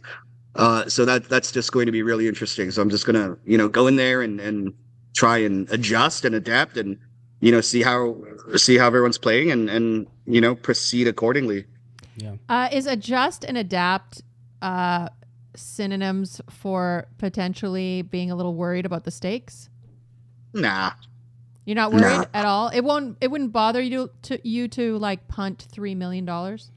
Oh, of course it would, and hopefully I'm not gonna, But poker is a very unpredictable game, and I've been in, much smaller games where I've punted a lot of money. So, I think the record that I've set, so Nick, that I've played on the Tuesday game. Yeah, you set a record. I set a record, right? What was it? And I think it was like 167 or something. Yeah.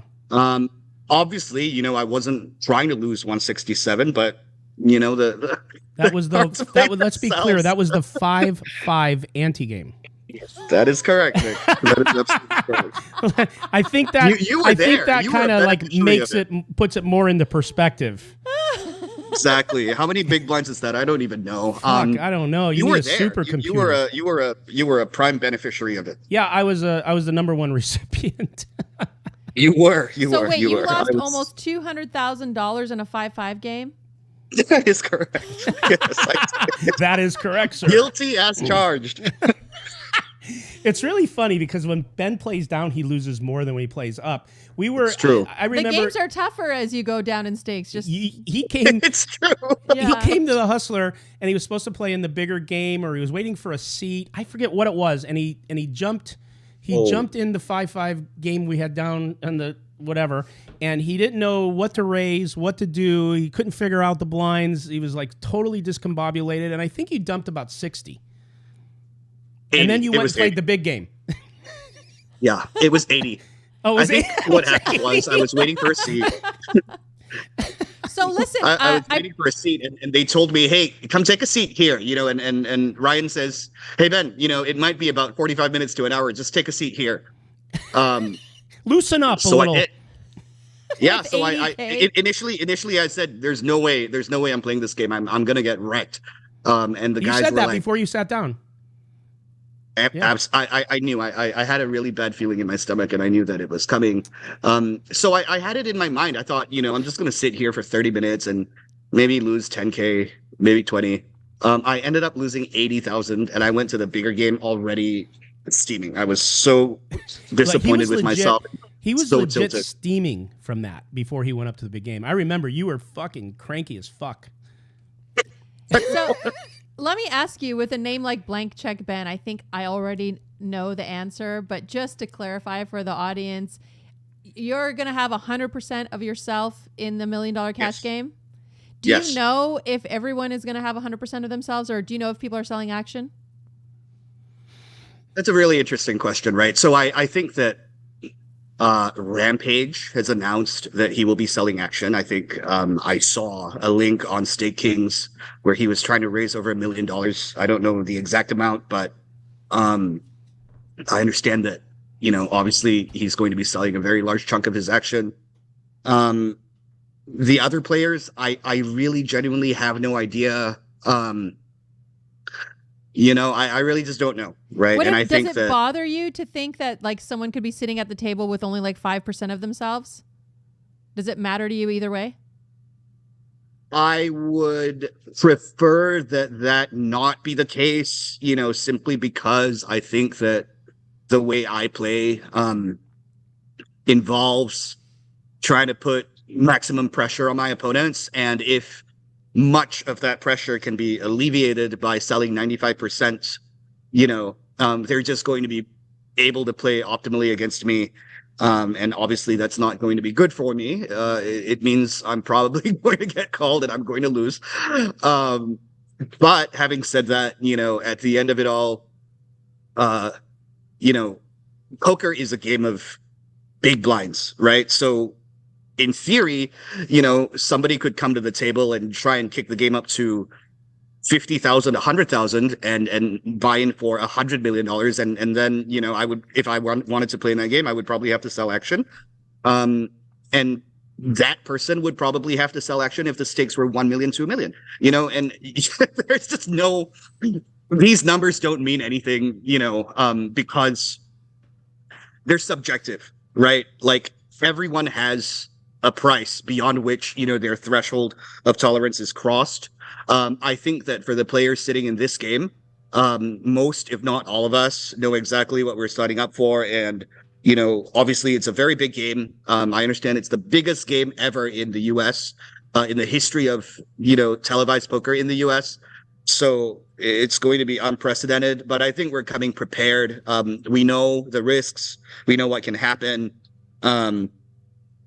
But, if some of the players want to be selling action, I mean, I think that they should keep it to themselves, really. Yeah, that'd probably be a good idea if they do. And most of the people playing. You guys there? Most of the people playing. Now I can't hear you. Oh, you have my mic off. Yeah, I took a call, so he turned my mic off. I'll just Okay, move it that's away from better. you next time. Yeah, I think most people probably won't, if they do, they just keep it to themselves. But most of the people on this list are pretty deep, so I don't think we're going to see much of that or have much of that. Ben, I want to make sure everyone in here keeps wanting us to thank you for your donations to our tournament we just had for the Chat Pros. Would you give 1,000 or what'd you do? So I donated 2 free nights at a choice of hotels. So I gave them 3 choices. They could have had and still can have the winner. The winner's allowed to choose from 3 different hotels. So they can choose from 2 nights at the JW Marriott at LA Live. That's in LA. They can choose the Westin St. Francis in San Francisco. That's a very nice historic hotel. And they can also choose the Cosmopolitan in Vegas if they fancy a trip to Vegas. So I don't think the choice has been made yet, but for the winner, they're going to get a nice little staycation. Yeah. And I hope they have fun. And I think you gave away like a shitload of memberships.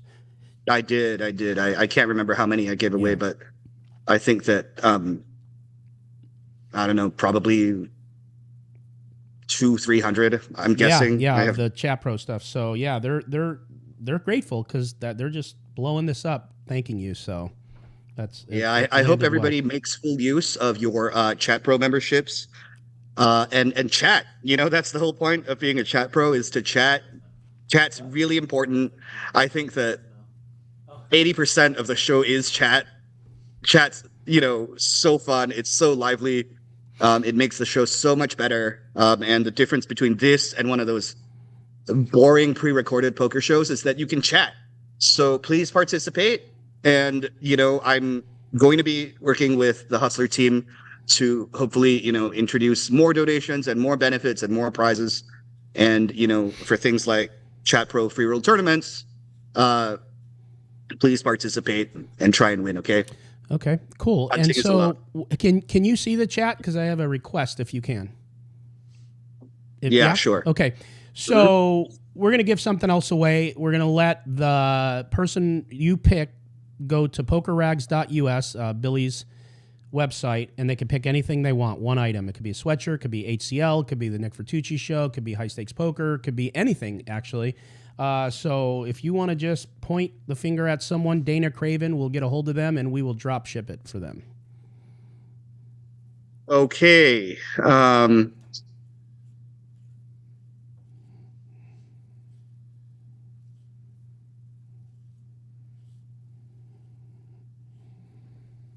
All right. I'm going to pick John Hebert, who says chat is a show in its own. All right. Congratulations, John. Congratulations, John. Dana, jump on that like a fumble. Get that man's info, and let's let him pick from pokerrags.us, and we will drop ship the item of his choice and his size. So, Ben, I'm curious, what would you be doing if poker wasn't in your life? What would your number one hobby be? I'm assuming this is a hobby for you. With a name like Blank Check Ben, I'm pretty sure you didn't make all this money playing poker. No, I did not. I didn't. My number one hobby would probably be scuba diving. Oh, wow. Where? I love scuba diving. I've been scuba diving for 17 years, even longer than I've been playing poker for. And I'm a certified diver, and I try and dive like 4 times a year at least. Where's your favorite place to dive? I'm going to say I really like the Red Sea. It's really awesome. And I also really like Indonesia. That's so funny. There's not a lot of overlap. I feel like poker, tends to fulfill one portion of a brain that likes strategy, but scuba diving is so different. What would you do to take up this strategy portion of your brain? I think that, there are more similarities than meets the eye. I think that, with poker, you have to be present. You have to be calm. You have to be mindful. You have to be able to hear your thoughts, as they form, and be very deliberate about the decisions that you make in a situation that can sometimes be immensely pressurizing. And I think that, when you're scuba diving, it's pretty much the same thing. You have to be present. You have to be in your body. You have to be, very lucid in terms of, thinking about what you're going to do. And yet every single action has to be deliberate, intentional. You can't get overwhelmed by the pressure. And also, the stakes are very high, because if you make a misstep, it might be fatal. You might die. You hear that, Nick? Which part? Be present. Be in the moment. See, we are running a live show. This is so let's Nick's go here. on his phone more than a teenager. So check this out. When we're doing a recorded, produced show, if I look at my phone and act like even for a second that I'm not fully 100% attention on her, after the show's over, I fucking get cauliflower ear from the ass chewing I get. So, but what's happening now, Vicky, is I got somebody on the way texting me, so we're setting that up. Is it Mr. Pearson's? No, he's zooming in, and then we got Eric at 12, and so there's just shit going on, and that's why this I have to give him a hard time, Ben. Any opportunity I have to give him a hard time, I got to do it. So Ben, where are you from? Are you from California? I grew up in the Bay Area, but I was born in Singapore. Oh, nice. Where in the Bay? Menlo Park. Ah, fancy. Okay. No. Well, Menlo Park back in the day wasn't as fancy, right? It wasn't fancy at all. Yep. Yeah. Now it's gotten a little more Safeway, fancy. And I used to cycle to the Safeway to get like a can of Diet Coke. Yeah. Phil Hellmuth lives in Palo Alto, although he's never invited me to a home game. Have you gone to any Phil Hellmuth games?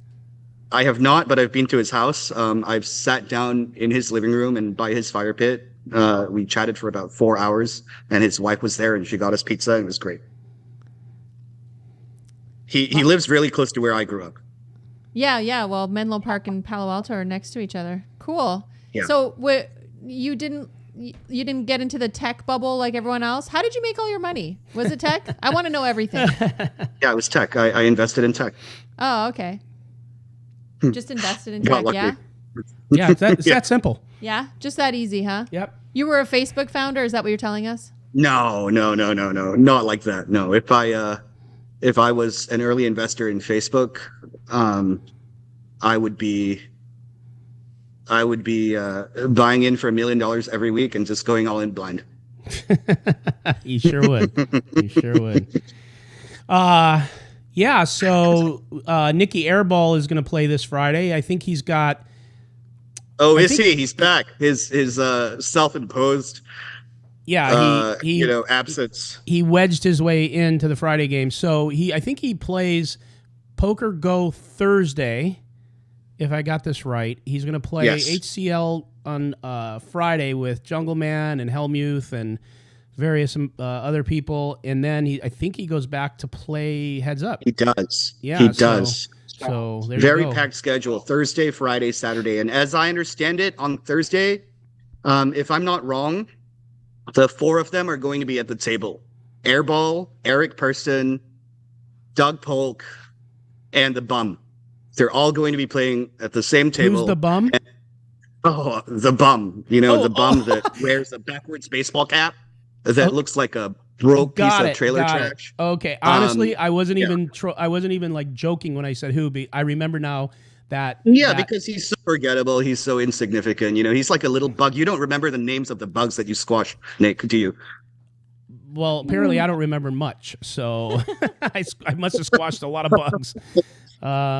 Yes. So bugs, they just come and go, and sometimes they land on your windshield, and sometimes they're just collateral damage. Airball is a really cool guy, and I think that his star is on the rise. I personally didn't like him very much at the beginning, and I think that most people felt the same way. It's so funny. I feel the same way. I just didn't like him. He rubbed me the wrong way, and as I got to know him, and he's got a great sense of humor. He doesn't take himself too seriously. He's great for poker. I'm starting to really be a big fan of his. Yeah. Sorry, and I interrupted you, Ben. What's really cool about people like that is they wear their hearts on their sleeves. They're authentic. They're, genuine. They're real. And, in a city like LA, you don't get a lot of those. You don't get a lot of people like that. Right. It's so refreshing to see somebody literally say what they're feeling at all times, and he's brash. Yeah, he comes off as disrespectful, Yeah, he's loud and he's annoying, but he's really grown on me, and I think that I'm not alone in saying that. I mean, if you look at who he has in his corner, for this heads up battle, if we can even call it a battle, he's got Jungleman in his corner. He's got Doug Polk in his corner. He's got Art Papazian in his corner. And all of these people, he was supposedly disrespectful towards. So I think that says a lot. And I think that, people watching, I think people have to be a little bit more open-minded. And, sometimes you just can't judge a book by its cover, take Doug, for example, right?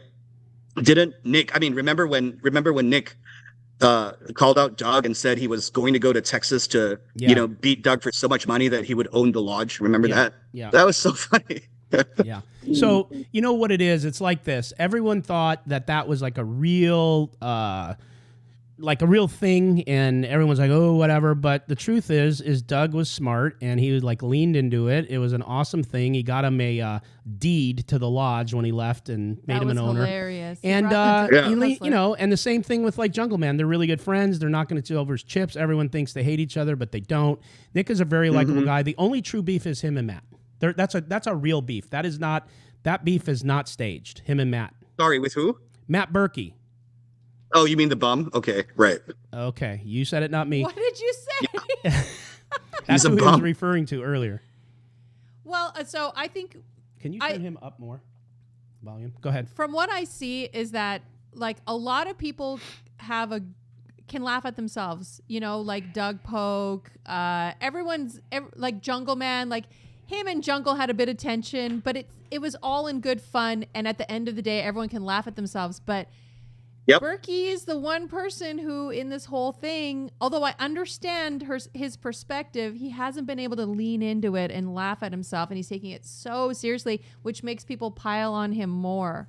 That's the only criticism I have. I think Berkey is a good person. I think he means well. I think he has good intentions. He's not a scammer, but he's not leaning into this, and it's making it worse for himself, I think. He walks around like he has a cork stuck in his ass at all times. He's so uptight. He takes himself so seriously. He thinks how he's you so really feel. Yeah, maybe we'll do a show where you can really let it all hang out, Ben. No, I think he's a bum. Why do you think and I he's think a bum? that in about 5 years from now, when his absolute fraudulentness is exposed and everybody knows that he's not really a poker coach, and his poker coaching side isn't even making any money. It's running at a loss, right? And when he finally loses all his backers and finally loses all his money, I think he'll be homeless. Well, we both just stared at our mic. I had a punchline, but you just stopped my punchline. Sorry. I said if he's great and bad, he won't be homeless. No, he's going to be homeless because people with personalities like that, with such massive egos, they're not going to be able to humble themselves. They're not going to be able to, actually seek out opportunities because everywhere he goes, he thinks he's the smartest person in the room. He could be going to a lecture, by a professor in astrophysics, and he will try to lecture the professor. That's just how he is, right? He could be going to like a World Economic Forum summit and listening to, a speech by the chairman of the World Bank, and he is going to try and teach the chairman about economics. That is how this guy is, right? So, I don't think that he would get hired at In-N-Out. And if I owned an In-N-Out, I would not hire him. Vicky, a certain person's going to think that I set this up. I didn't set this up.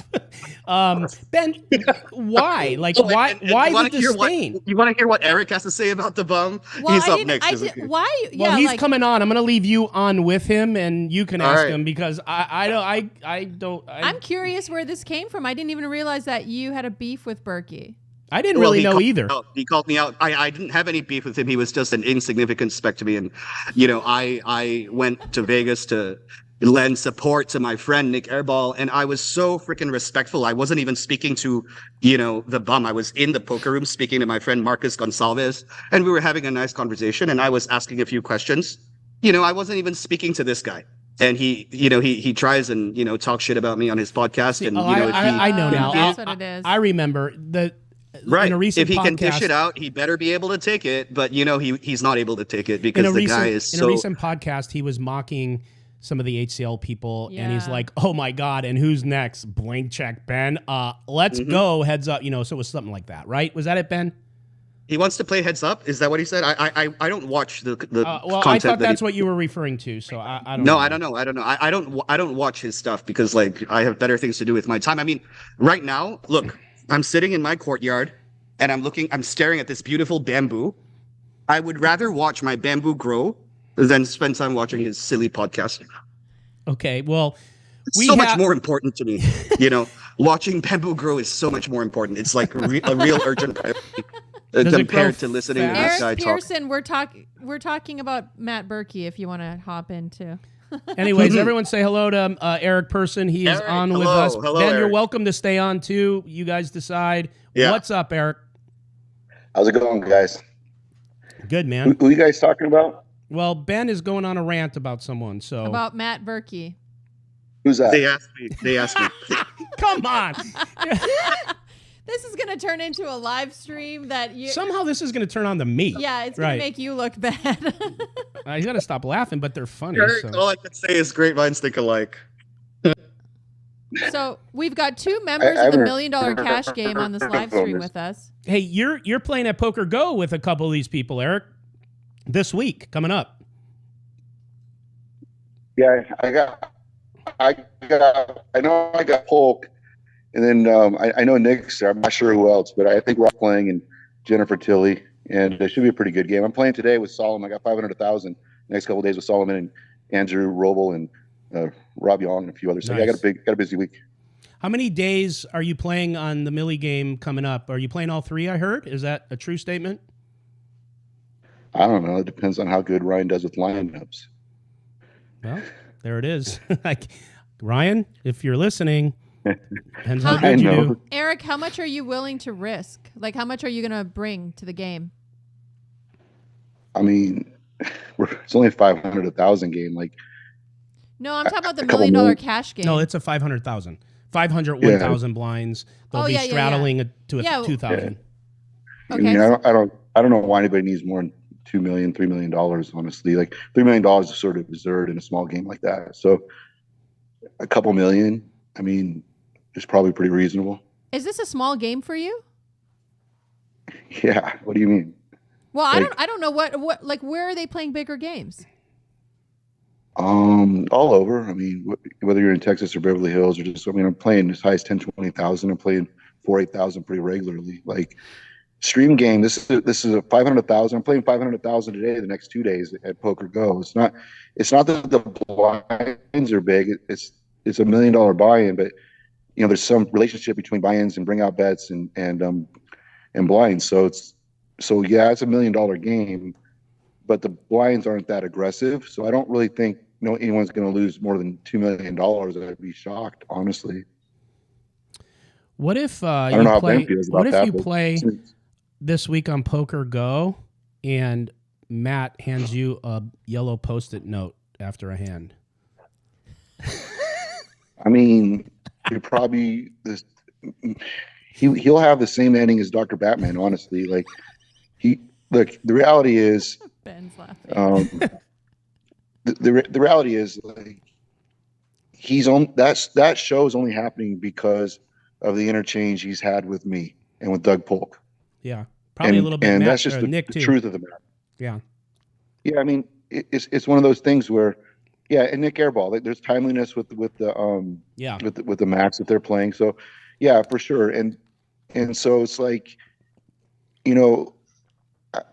I hesitate to even talk about him because there's hardcore 2+2 people who don't understand that he's been backed for his entire life, but he's been a 15-year pro. So why does he need to be back? Like 20 year. However long, like at some point, if you're good, you just have money, and so I don't really want to give him relevance, frankly. And I'm tired of the interchange. Like he doesn't actually have the staying power. He's just like Dr. Batman, except he finds people to give him money. I mean, I did $1 million buy the other day at Poker Go at 6-handed. He had a few hours to try to put the money together to get back and get in the game. He couldn't get the money then either. You're That's talking just about the truth. Dr. Batman or Matt? Berkey, So he couldn't get the money. If he had a better sense of humor with all of this and was, not as difficult to talk to, would you be friends with him, Eric? Like, would you be cool with him? No, that's not the issue. The issue is he did something that undermines something which is streaming, which is part of my business plan. And he questioned the integrity of the $1 million game by saying that I'd back Patrick, quote, 100%. Oh, I The remember. truth is I didn't know that. Yeah. And the truth is I don't back anybody, and I don't take pieces of anybody, and we don't trade pieces. And Patrick and I happen to be pretty close friends, and that is what it is. But for him, for a casual fan, for people who don't know better, or because they think he has some, academy, they think he has some sort of credibility because they don't know. And so when he says something like that, he's really fucking himself, because, when he begs, borrows, and steals and somehow gets on a stream, he's undermining the integrity of that stream that he's participating in. And for him not just to acknowledge it and say, hey, you know what? I was wrong. I shouldn't have said 100% because I don't know. And instead he doubles down and he tries to use it for clout and get a few extra people on his dumbass podcast. Like, he just took the wrong path. And so I'm his fucking enemy. And didn't he come to your house And this for a isn't wedding? like poker. And this isn't like, he came to Jeremiah Williams' wedding. He did. Yeah. Like he had my cell phone. He could have just called me. He chose to take a public path in a streaming game and say what he said. And the problem is, some people don't understand that he doesn't know what the fuck he's talking about. They think he has some sort of credibility or relevance, but he doesn't. Well, I guess he shouldn't have said that. That's for sure. Hey, Eric, did he respond to your prop bet, the $25,000 prop bet? He said something like, that he said something that was intimating that he's trying to make it seem like it's collusion or not a good idea, or he used some one word dumbass adjective. But like, clearly that was just a joke. Like, Berkey can't be in that bet because it's true he'll stack himself, but it's, also true someone else will put the money in to stack him. So like, that was just me. Like, that got, 500,000-600,000 views, and that's the purpose of that tweet. And but it's true. Last time I streamed with him, he didn't even make it through the stream. That's also true. Where was He that borrowed at? money from Andy. He got stacked at Live at the Bike. Then he borrowed money from Andy Stacks, lost that too. Then he had to leave. That's what really happened. Okay. Broke ass Berkey. Yeah. Solve for why, man. Hey, I have a message. I have a message for Matt Berkey. All right. Unfortunately, I'm going to be in Europe when Eric, Doug, and Nick are kicking your ass next week. And if I know, obviously, you're not going to have any money left after that. But if you really want to put us in our places because you're such a super pro and you're such a fucking awesome poker coach, I am hereby extending a challenge to you to come and play in the $1 million game. Please come and play in the $1 million game, and I will personally make sure you get a seat. Please come. Please put up $1 million, and please come and play in the game, because I really, really feel like I'm missing out, on the feeding frenzy that's going to happen next week. I think that Eric, Nick, and Doug are going to carve up your stack so badly. And, I just want my piece. I just want to get my share of the pie, and I feel like I'm missing out. So please, please, please come to the $1 million game and show us that you're the best, because that's what you say you are. All right, so come and give all of us a lesson in poker. Give us a masterclass like the expert coach that you are, please. So he just invited I know what you're going to ask me. $1 million I know what cash you're going to game. ask me. Well, who's going to lift the ban, Ben? I don't know. Please just lift it for me, please, because just Ben is begging you to Why is lift he the ban. begging? For I'll the tell you $1 what. million I'll cash make Why you a is he deal. I'll make you a deal. If you get Matt, first of all, Ryan has to agree to it. It's like Maverick over here said, is like he's got to make sure the lineups are good, which I guess you guys believe that it's good if he's in the game. So as long as Little Rip is okay with it. I mean, he's just dead money in the game, Eric. But what I'm He's saying is dead I'm money. willing to consider it Yeah, but for the good of the game. I mean, I wish he'd have at least, what's he going to have, 300,000 of himself? It's a joke, man. If he somehow raised $1 million, which he couldn't raise last time, I'm not sure why he'd be able to raise it this time. He still wouldn't have any of himself, It's like, whatever. Like, I don't even care. Like, honestly, to me, I'm telling you, he's the next Batman. He's going to be disappeared. Hey, Nick Airball, you're in the chat. Do you want to jump on a Zoom link and go for a threesome here? I mean, I can't All right, imagine. Nick let him- Airball makes Eric, all of my play Twitter lives if he has at amazing. least 30% of himself. 30%. I think that's a good number. 30%. He has to put up 300,000. What do you think? I mean, that's good. I'd be shocked if he could do it. Nick Airball just typed, "I'm going to make Berkey disappear." What are you, a magician? I mean, He's he an might artist. be. Wow. Okay. Let me know, Nikki, if you want to come on. If not, we're cool. We got our hands full here, anyways. Huh? Text him the Zoom link. Okay. And I got that from my email. Eric, this is not my first time interviewing you. I unfortunately never got to meet you when I was on Poker After Dark, and you just came into the scene recently with your popularity. I know you've been playing poker for a while. Are you always on? Are you always in like this mode of like not attack? You know what I mean? Like I can tell it's a little lighthearted, but is this always you 24/7, or is this just like a poker switch that you turn on?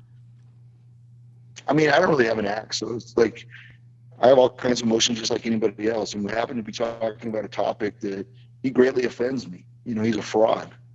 And so I'm not just going to seem happy right now because we're talking about a topic that, he stepped into my universe. I didn't step into his. I really don't give a fuck about Matt Berkey. But I'm pretty straightforward and honest, and I say what I think, and I don't really care about the blowback or reverberation. So what you're seeing is just that. I mean, if we're talking about other things, I compartmentalize. I'd be super happy and joking around. I think most people who describe me would say that is how I am, but you just happen to hit a topic that I think is more important because of the platform. People really understand who this person is before they go spend $3,000 trying to learn from someone who can't even use his own money to gamble. Are you and Phil Hellmuth good now after the blow up on Poker Go? I don't know if we were good and bad, man, because we're not friends, No. He's not my enemy. Like Phil Hellmuth is a Hall of Fame player as it relates to tournaments. He's not a deep stack cash player, and I think he's admitted as much at this point. He's buying in much more shallow. He started buying in like 300,000 minimum, had pretty bad results, and that was just my larger point, especially when we were playing heads up. I'm playing in big games, so I knew he wasn't, and yet there's this public persona and charade that he's playing. No, he's not. And then when he does, I actually came on, I went and played with him in a 2-400 game. It was me and Garrett. He bought him like 10 grand as a joke. Like, so it's like, it's not that Helmuth and I are good or bad.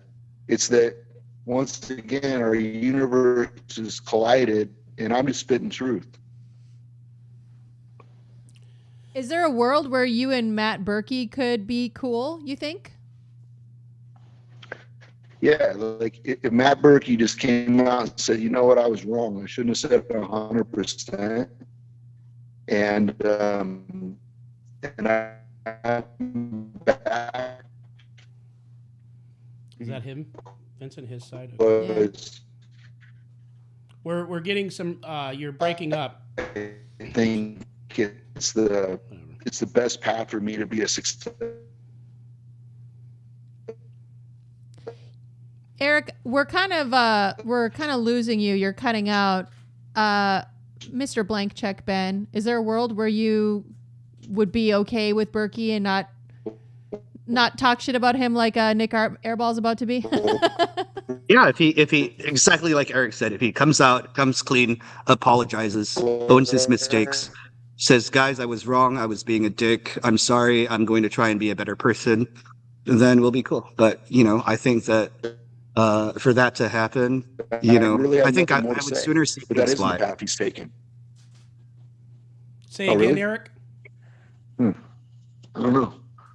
I'll put on Wi-Fi. Yeah, put it up. We got Nicky Airball on. Nick, what's up? Nick Airball. I'm here, baby. You are you in Vegas? Yeah, I'm at Aria right now. Just had lunch at Javier's, and then I'm gonna head over to Resorts World soon. Are you excited to see Matt Berkey? I cannot fucking dread it anymore. Well, he was having lunch at Subway. Are you These sure, guys, bro? man. I thought I saw him panhandling underneath the bridge. I got nothing. Bro, actually, I'll be honest. Like, I think he's sucking dick right now. Oh, wow. Oh, okay. Veronica, would you field these, please, for me? I'm trying to be under a white flag here. I know that Nick is just like feeling some. I know he's gonna catch blowback from this. I'm gonna, right? Yeah, you are. Yeah. Because Nick Airball doesn't care. Yeah. Nick, send the blowback to me. I don't mind. All right, buddy. I'm gonna send it your way. So do you feel prepped? You're sober. You've slept. You ate. You feel good and ready to take another couple $100K from him? 8 hours sleep, no alcohol, no weed, good breakfast, some coffee. Like, I think he's dead. He's drawing dead. Yeah. Are you gonna give him a hug, a little hello when you see him? Nice to see you, buddy. Long time. No, no see. I might do the Eric person and give him the double bird. That's all I got for Berkey is the double fucking bird. How long is the match gonna go for today? 6 hours? 6.5. 6.5. I'm actually like super tilted because I have tickets for the Ryan Garcia tank fight, but I don't think I'm gonna be able to make it over there in time. So I'm on rage tilt from that. That's gonna be a good one, bro. Take it out on the bum. I'm going to. I'm gonna have to punish it. I might have to beat him for the full million today as punishment. You guys are like the mafia, the Hustler Casino mafia. Will you please send him regards from Eric and I, please? Sure, I'll let him know you guys send your regards. Wink at him when you say it. Wink at him. Eric, are you filming today? You got some games going today? Yeah, 500,000 with Solomon and Robo, Yon, and a few other people. Eric's Right after this, actually. That's so sick. Yeah, it's a pretty busy week. I got like 5 days of stream, and then I think I got a 48,000 at the end of the week. Jesus. Nikki, how do you feel about getting into that Friday game, huh? I'm excited. I'm excited to play with Phil Hellmuth, the GOAT.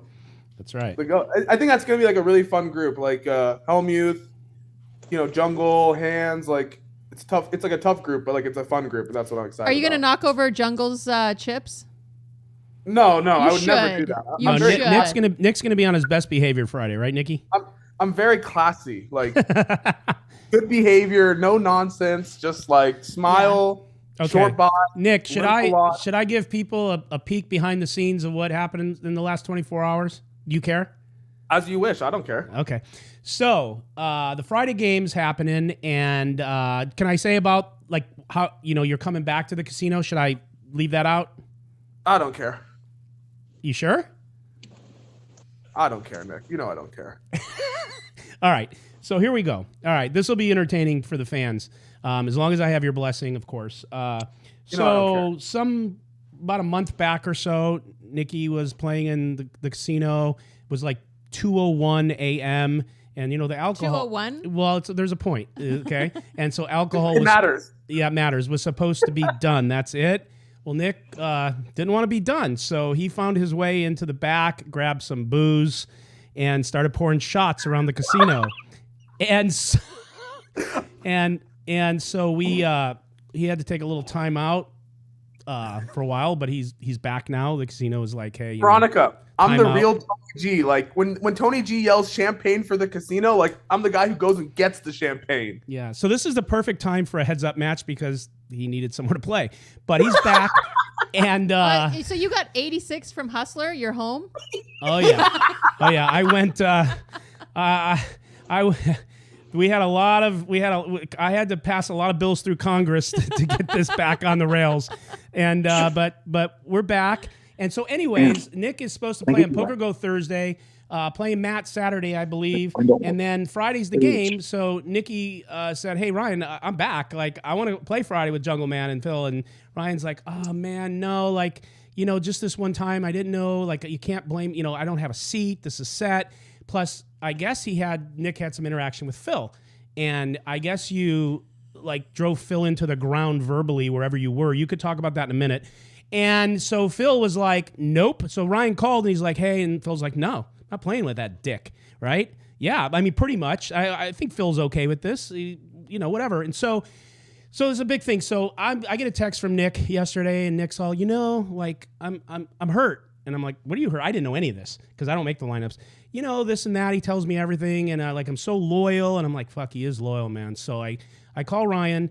Ryan and I get in a yelling match on the phone, just like, because he's so stubborn about stuff. Oh, he is, huh? And I never use the Lord's name in vain. And I'm like, God damn it, fucker. You know, and so we're fighting and going back and forth. And so then I get there to commentate. And so, of course, we do what we do. Me and Ryan are like, Ryan's like, yeah, sorry, dude. I'm sorry. We hug. And I go in to commentate. And Ryan's all, God, I feel like shit. Like, I want him in. Like, you know, Nick's like so low. I said, that's what I'm trying to tell you. Why are you arguing with me? So on the way home, I had already texted Phil. And I called Phil around 11:30 last night. And I just said, Phil, listen to me. It's up to you, bro. You do what you want to do. But this kid's really a good kid. And so we just talked, and like Phil's like, okay, if you say so. I said, I promise you. So I called Nick back. I said, you're in. And I said, but here's the one time, Fancy. Please don't let me down, Fancy. One time, Fancy. Don't fucking hammer Phil into the ground. Don't take over the show. Don't get drunk. Will you promise me you'll be on your best behavior? Because I did promise that would happen because it took a lot for me to pull this off. I worked it all day. So Nick's in Friday, Airball's back in the casino, and here we go. There you go. I figured everyone would enjoy that. So Nancy Pelosi passed so those many bills questions. through Congress. I have for so you? many questions. First of all, Eric, I have 2 questions for Eric. Question 1 is, would you ban somebody from one of your casinos for serving alcohol after 2 a.m.? And question 2 is, do you think Phil is going to buy in for $300,000? Phil's definitely not going to buy him for 300,000, and I'd be surprised if it's more than 30. And would I ban someone for serving themselves alcohol? What I would do is, because we do have our liquor license, I'm document it with the customer, and I say, hey guys, you know, you can't do that. Here's the expectation, and I'd have that, and I just turn that into liquor control board and self-report, and it'd be fine. That's what I would do. I want to clarify one thing. This is important to me. I did not drink after 2 a.m. or at all. I was taking care of my friends who wanted to continue to drink. And you don't have a TAM card. I can't blame him. I side with Nick here. I'm a man of the people. What card do you need? It's a TAM card, so you can serve alcohol. But the thing is, like, it's not that I would care that he did it. It's that, you know, you just have bigger things in play, so you just document, self-report, and then there's never a problem. That's how you deal with it. That was a fuck up by me. I didn't realize how bad that of an idea that was at the time. I'll never forget being pulled down off the stage and the GM saying, "You got a minute?" I'm like, "Yeah," and I'm like, "No, are you fucking serious?" He goes, Eric, "Yeah, Eric, Right. how did You're you a feel legend, when Nick. Phil? How did you feel when Phil took your bait and actually bought in for 300,000 and you saw what happened? How did you like that? Well, I thought this is, you know, I just remember thinking this isn't going to end well, you know, and I was hoping that it would last long enough that I'd get a chance to sit with them, because I think a lot of people would really like to see that. And then that didn't happen. And then he backed off it. And I thought this happened a little faster than I thought it would. And, you know, in one of those times he bought in when 300, but nobody else even had 300. So it doesn't really matter. But like the other times it did matter. And that was just my larger point. Like and Ben, you do it, and Nick does it as well. So it's like, there are people who play deep stack cash games, and that's a different game than tournaments or heads up or whatever you want to talk about, like sit and goes. And so, you know, it's not a big deal that he's not a fantastic deep stack cash game player, that he doesn't play in the biggest deep stack cash games in the world, and very few people do. And my issue is just that he's pretending that he was. It just gets old, you know. He is the highest. He has the most bracelets of anybody in the World Series of Poker. That's absolutely true. And we can talk about the times that he won it, and the fields are bigger and all these different things, but he has done that. And there's a place in poker lore for him forever. But as it relates to deep stack cash, that's not who he is. And that was my larger point. I think it's been proven. Yeah. And I want to say this, you know, everything you guys are saying, I know is true about the buy-ins and all the stuff and all that. But the only reason I'm doing this, and I'm not doing this to be Mr. in the middle, down the line bullshit. You guys sling it. You say whatever you want to say. But I will say there was a time about a month ago where a couple of the characters over there, Eric Hicks and Barry Dipshit Woods, were talking shit about me on the stream and saying some nasty lies. And Phil Hellmuth came to my defense and said, he's not that. He's not that. Nick's a good guy. I think you guys should air out your shit, blah, blah, blah. So I just want to say that I personally like Phil Hellmuth. I think he's a good soul. I do think that he gets in his own way with a lot of things he does and a lot of the rhetoric in his own way, like Eric just said, for his accomplishments. He's a legend. He's a Hall of Famer.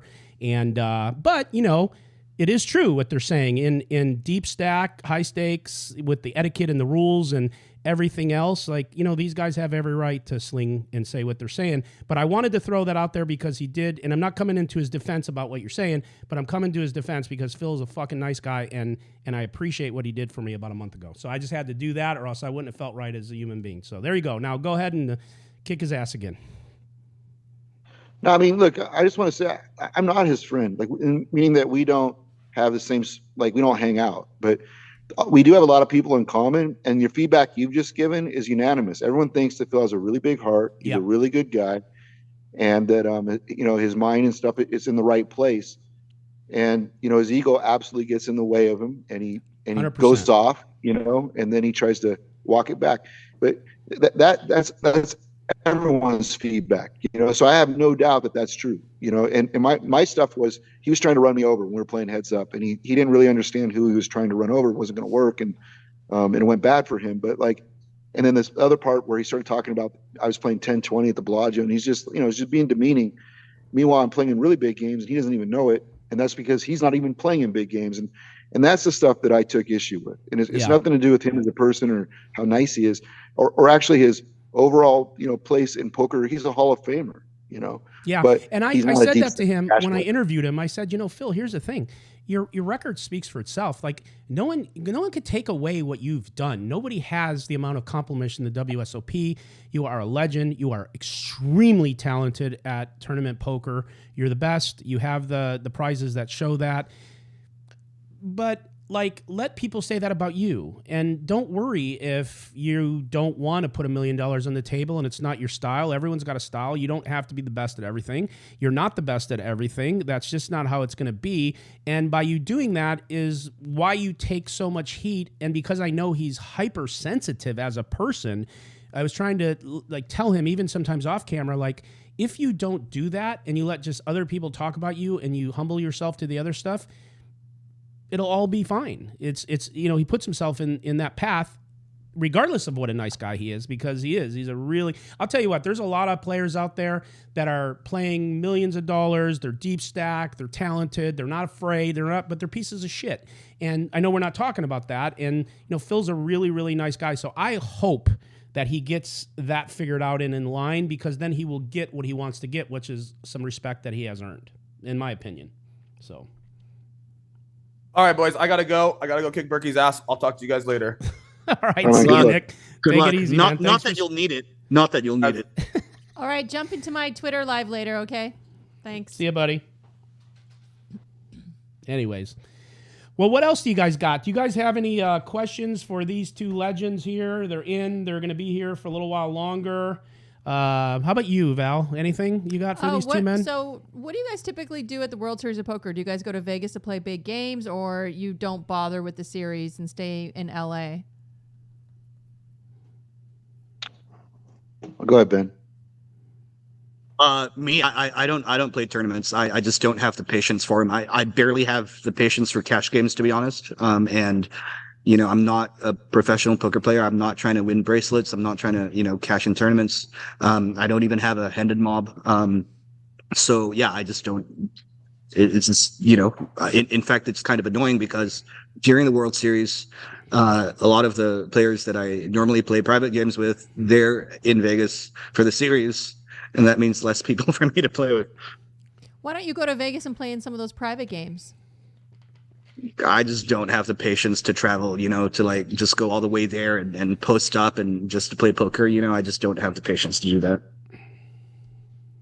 Eric, what about you? Yeah, so, well, I live in Vegas, and So I'm here during the World Series of Poker. I don't play tournaments, and I don't play tournaments because like it takes 4 or 5 days or even longer, and then, like if you're really really lucky, you win like $700,000, and I think that the people who grind tournaments, it's a real skill, and I think that they're pretty studied and GTO charts, and I don't like the tournament vibe where it's like you can't turn over cards, you can't talk, you can't. There's so much formality to it that I think that it's really lost.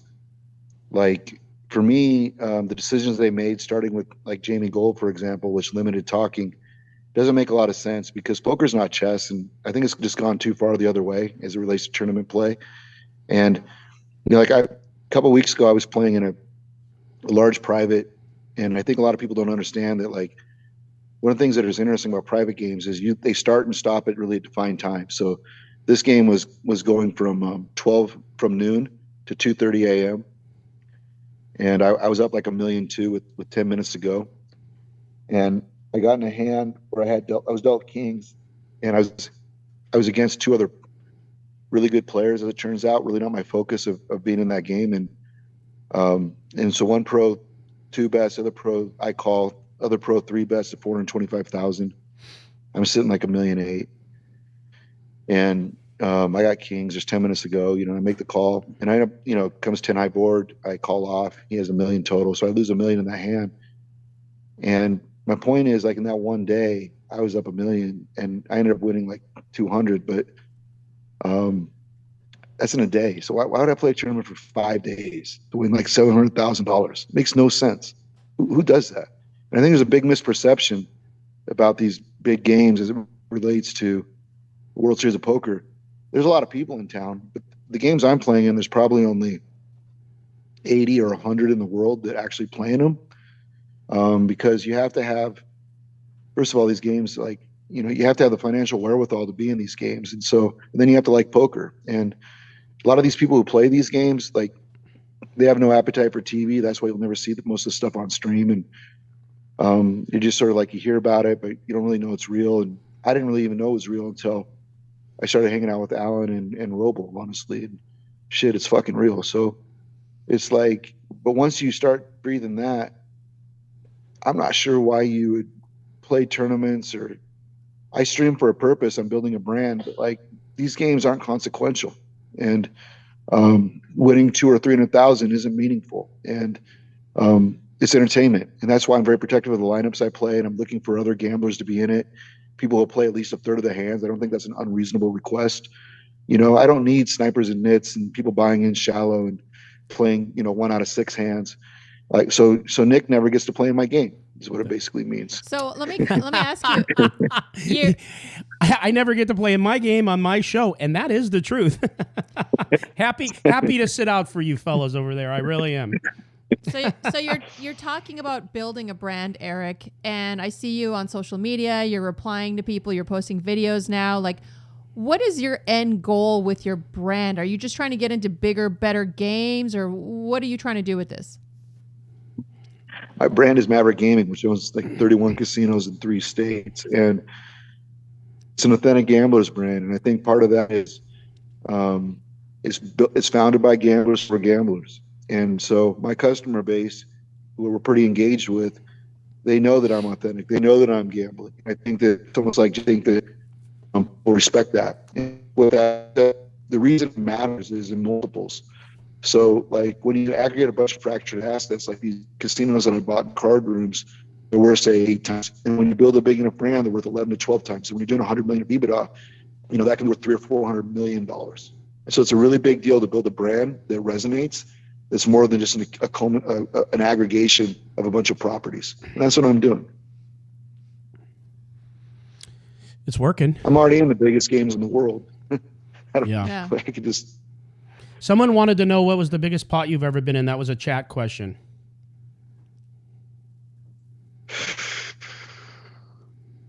Was it the one with Antonius? I would say, no, God, no. That's $2 million. That's common. That's every private game. There's $2 million. That's nothing. Like it's like for me personally, it's like in the 4 range. 4 million? Yeah. Can you imagine if the poker media got a hold of your track record? I mean, it's a frenzy when you lose 750,000 all over the media. Like, can you imagine if we had access to private games?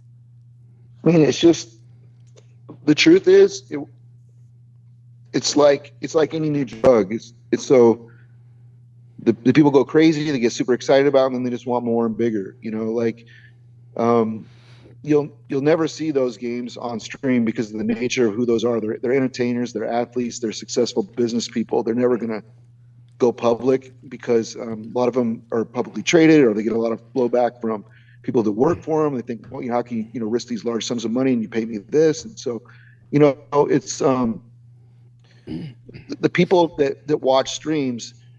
Those are very big hands, and that's why I got so much attention. And what you're saying is correct. The first time it happens, just like the first time you guys saw the 2 million pot with me and Antonius, or 1978, whatever, you people go crazy. But the first time someone does 4 million, it'll be the same way. But people just always want bigger. And I think Ryan and Nick are accommodating that with like this $1 million buy. And it's one of the larger games. It's going to get a lot of attention, and I think that a lot of the hardcore is really going to be excited, and the 2+2 nerds are going to fucking type about it, and Twitter is going to go crazy about it, and they're just going to want more. That's how this shit works, man. It's a grind. Like, if you're really integrated into the social media portion of this sort of subsector, which is poker, it's nonstop, and they're always looking for the next. So whatever happens now, I'll win a hand, they'll call, it's an amazing call. I lose a hand, I'm the biggest donkey ever. I'm a whale, I'm a fish. I'm like, whatever. Like, people just have no understanding. The streaming represents maybe like, I don't know, for me, 6-7% of the games that I play. Ben, if I were to guess, counting streaming and apps and all his plays, like 15 or 20, like we play a lot of games that people just don't see, and I don't think people always understand that. And so, like, that's why it's important for me that when I stream, it's streaming for a purpose. And I'm super protective of the lineups, and it's not because I'm trying to win. Like, I'm not protective in the lineup in the sense that I'm trying to set up lineups that just ensure that I win. What I'm trying to do is set up lineups that ensure there's great action and great views, because that's the reason I'm streaming, is for viewers and to build a brand. And so I have no problem playing with other good players. Like I had Ivy at Hustler, for example, and I bring Antonius with me to Hustler. I brought a bunch of people, but like, it's not that I love playing with good players. Like, I had a 500,000 game at Poker Go that had Antonius, Dwan, Ivy, Garrett Adelstein off the top of my head. Like, I need views, man. So what I don't need is a bunch of people who are sitting around waiting for the nuts, and it's boring ass. No one's fucking talking, and I get 12,000 views. That's what I don't need. I'm genuinely curious. Let's say you're Airball and you're doing this heads up challenge with Berkey. What would you have done differently? Because I feel like it's a big disservice to all of us that it's not streamed. What would you have said needs to happen if you were going to do the match? Well, I mean, I'm not going to stream Berkey because it gives him relevance. And unless he had enough money that I could give a fuck, and it was his own money so he could feel the pain, it would just never happen. But if I was in that spot and I were to play with Berkey, given the fact that he likes to stream, I'm not really clear why he turned down Polk's 100,000 overlay just to stream with Polk. It makes no sense to me. That's free money, and you're going to do the match anyway. And I think that they left him a lot of money on the table in terms of sponsorship dollars, in terms of just maximizing the opportunity, because really they're just sitting in fucking Resorts World and playing heads up for 100 hours. And there's like some Twitter updates by Brown Baller. And if you think that's maximizing this, you're just wrong. I think that if I were to do it, it would definitely not go down that way, because it's not worth my time. Like, I'm not playing for Berkey's $1 million, even if I beat him. I could give a fuck. Yeah, but and to why Nikki adhered to literally, I think, almost every request. There was not one request that was not granted for Matt to get this to happen. And really, for Nick, is what he told me is just his pure disdain for him.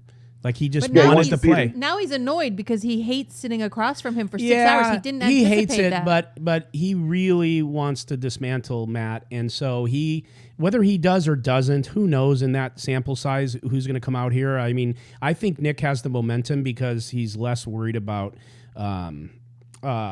the numbers, and I think that's a big advantage when you're playing poker. If scared money is You want me to? Sorry, I interrupted you. Go ahead. You want me to tell you what I think the biggest disadvantage for Berkey is here? I Sure. think it's a bigger disadvantage for it to be not streamed for Berkey, because if Berkey loses when it's not streamed, he's going to get piled on, and his reputation just gets worse, even though it doesn't change his skill level. But I disagree. But if it's No way. streamed, but let me finish. If it's streamed, he could go back and say, well, look, I played it perfect, but I still lost. And this shows you how good of a player I am. That's what I'm saying. This way, he doesn't have that opportunity. No chance. If the reason Berkey didn't stream that shit is because he's not GTO and he doesn't play perfectly. And if every fucking hand was exposed, and there would be some fucking 2+2 nerd that would disseminate every fucking hand he played and show what a fucking fraud he is. That's why he didn't stream this. Come on.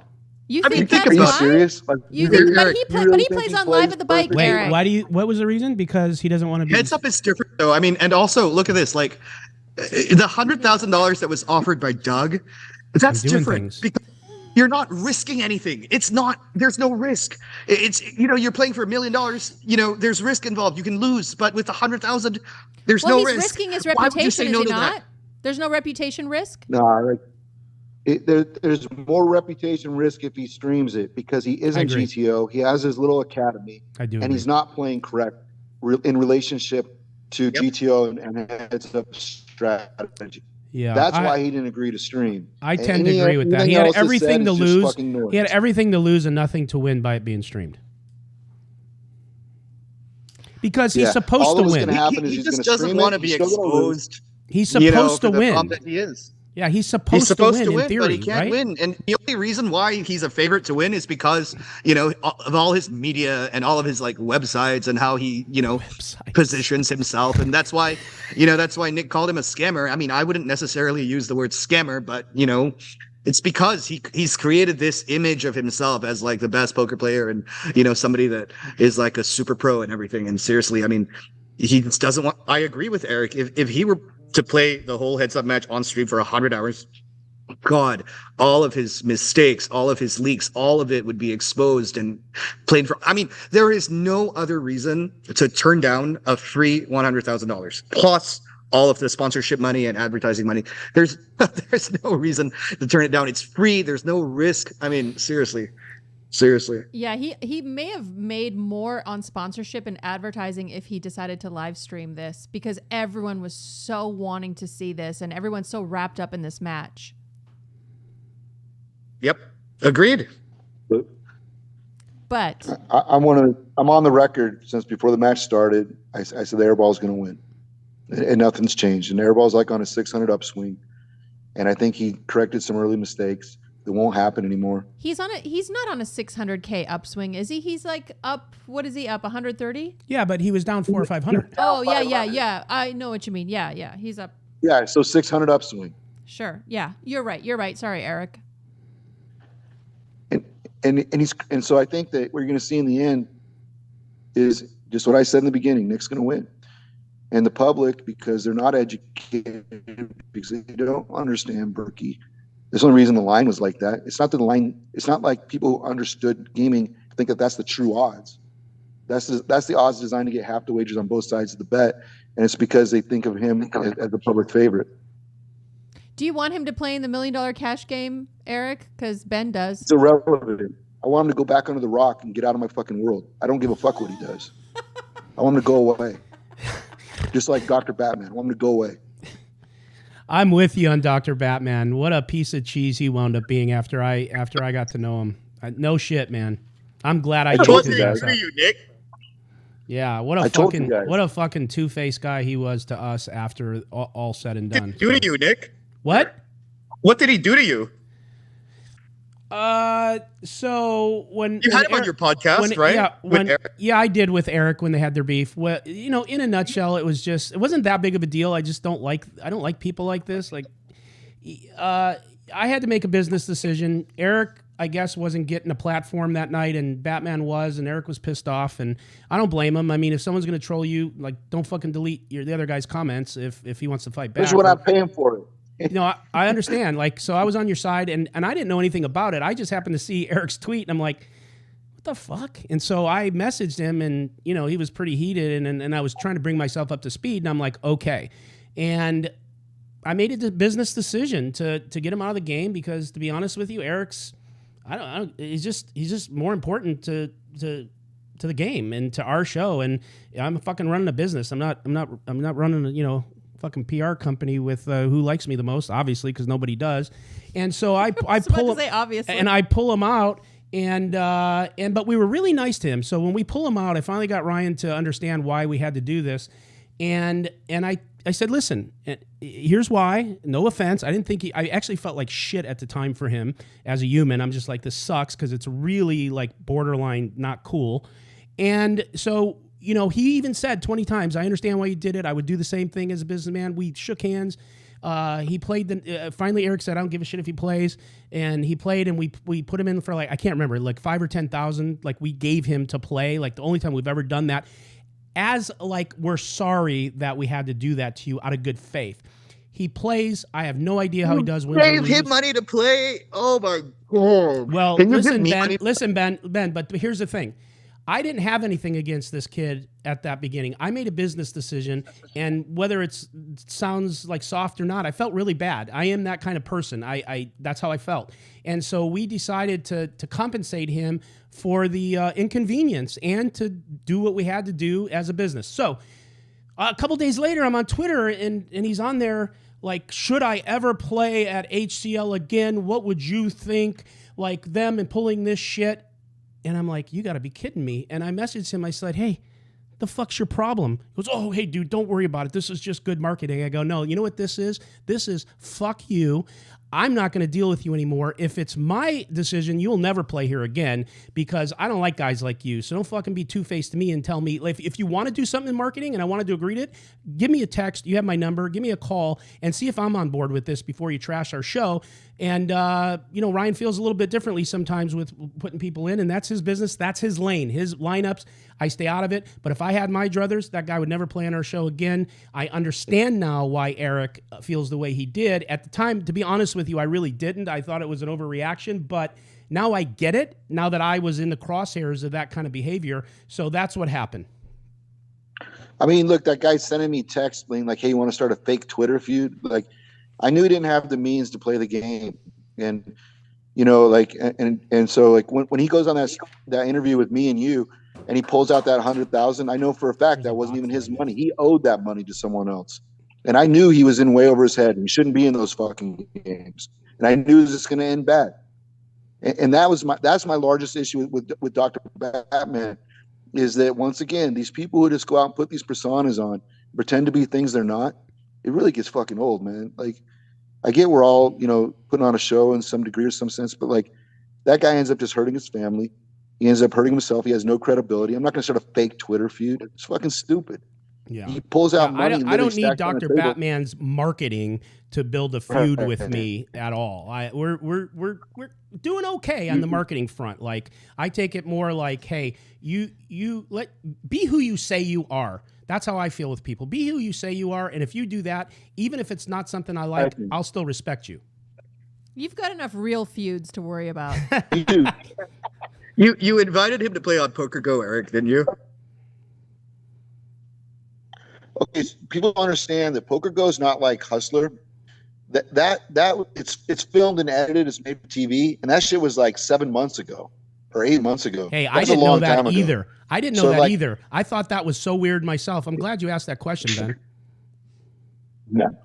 Let's clarify. No, man, that's just really fucking old. Yeah, it's not live, right? So everybody needs to know it's not live. Happened. What's that? Yeah, it's not live, and none of that shit had happened when I was playing with him on Poker Go. None of that shit happened. Got it. Makes sense now. Ago. Yeah, I didn't understand that either. I was like, wow, man, that was a quick recovery, you know. But now it makes sense. That totally makes sense. Yeah. Wow. Well, shit, man. You know, we should have known having you two Yokelheimers on that I was going to get saucy. Yokelheimers? Yeah, that's if you're old, if you know what a Yokelheimer is. Sounds like something you have with a Wiener Schnitzel. That's right. That's right. What else you guys got? You have any questions? Chat, you got any questions for these two? I want to know, Eric, do you have a stop loss? Is there an amount that would make you take a break? I mean, that's a good question. So, you know,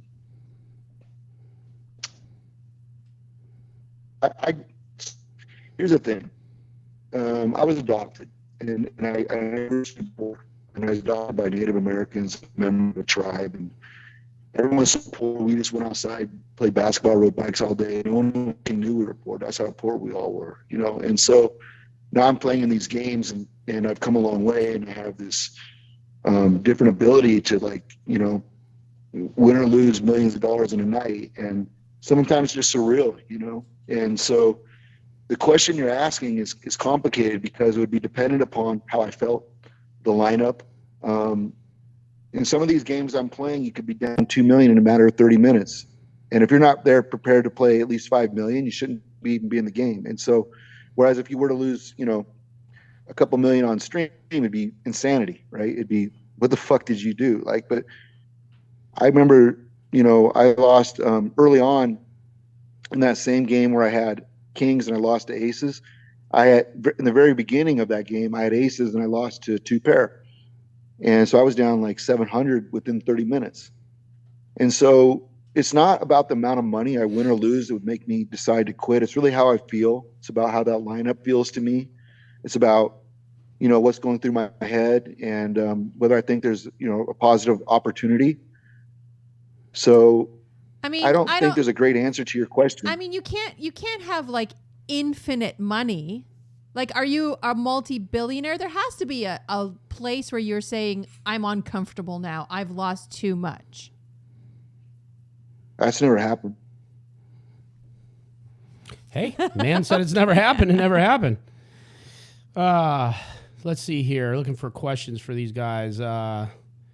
Someone wants to know why Eric Hicks is banned. Well, maybe I'll talk about that later. Nick Airball says, team no stop loss. So there you go. Yeah, team no stop loss. He just typed in the chat. Eric Nick got Airball. that infinite bankroll, baby. Well, Nicky's got your back. That's for sure. I mean, look, there's times when I'm down 100,000 and I quit. You know, I don't think it's in relation to dollars, I guess, is the most important thing. I think it is because there's like a certain percentage of your net worth that would start to hurt.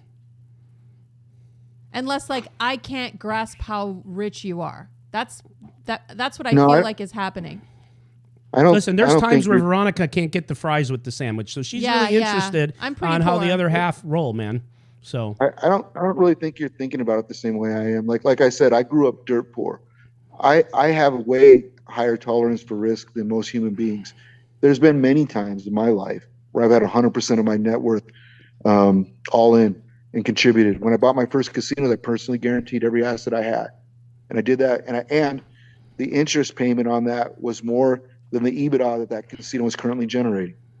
And we crushed it. We turned it from 4.3 to 10 million in the first year. But like, that maybe wouldn't have happened, but I was 100% all in. And so you're never going to be 100% all in a poker game. So, but I would take a much higher, I have a tolerance for a much higher percentage of my net worth than most people for not just poker, but for life. And that's probably why I sit where I sit and why I have the life I do, because I'm willing to lose it all. Because I think that those are just things that are metrics.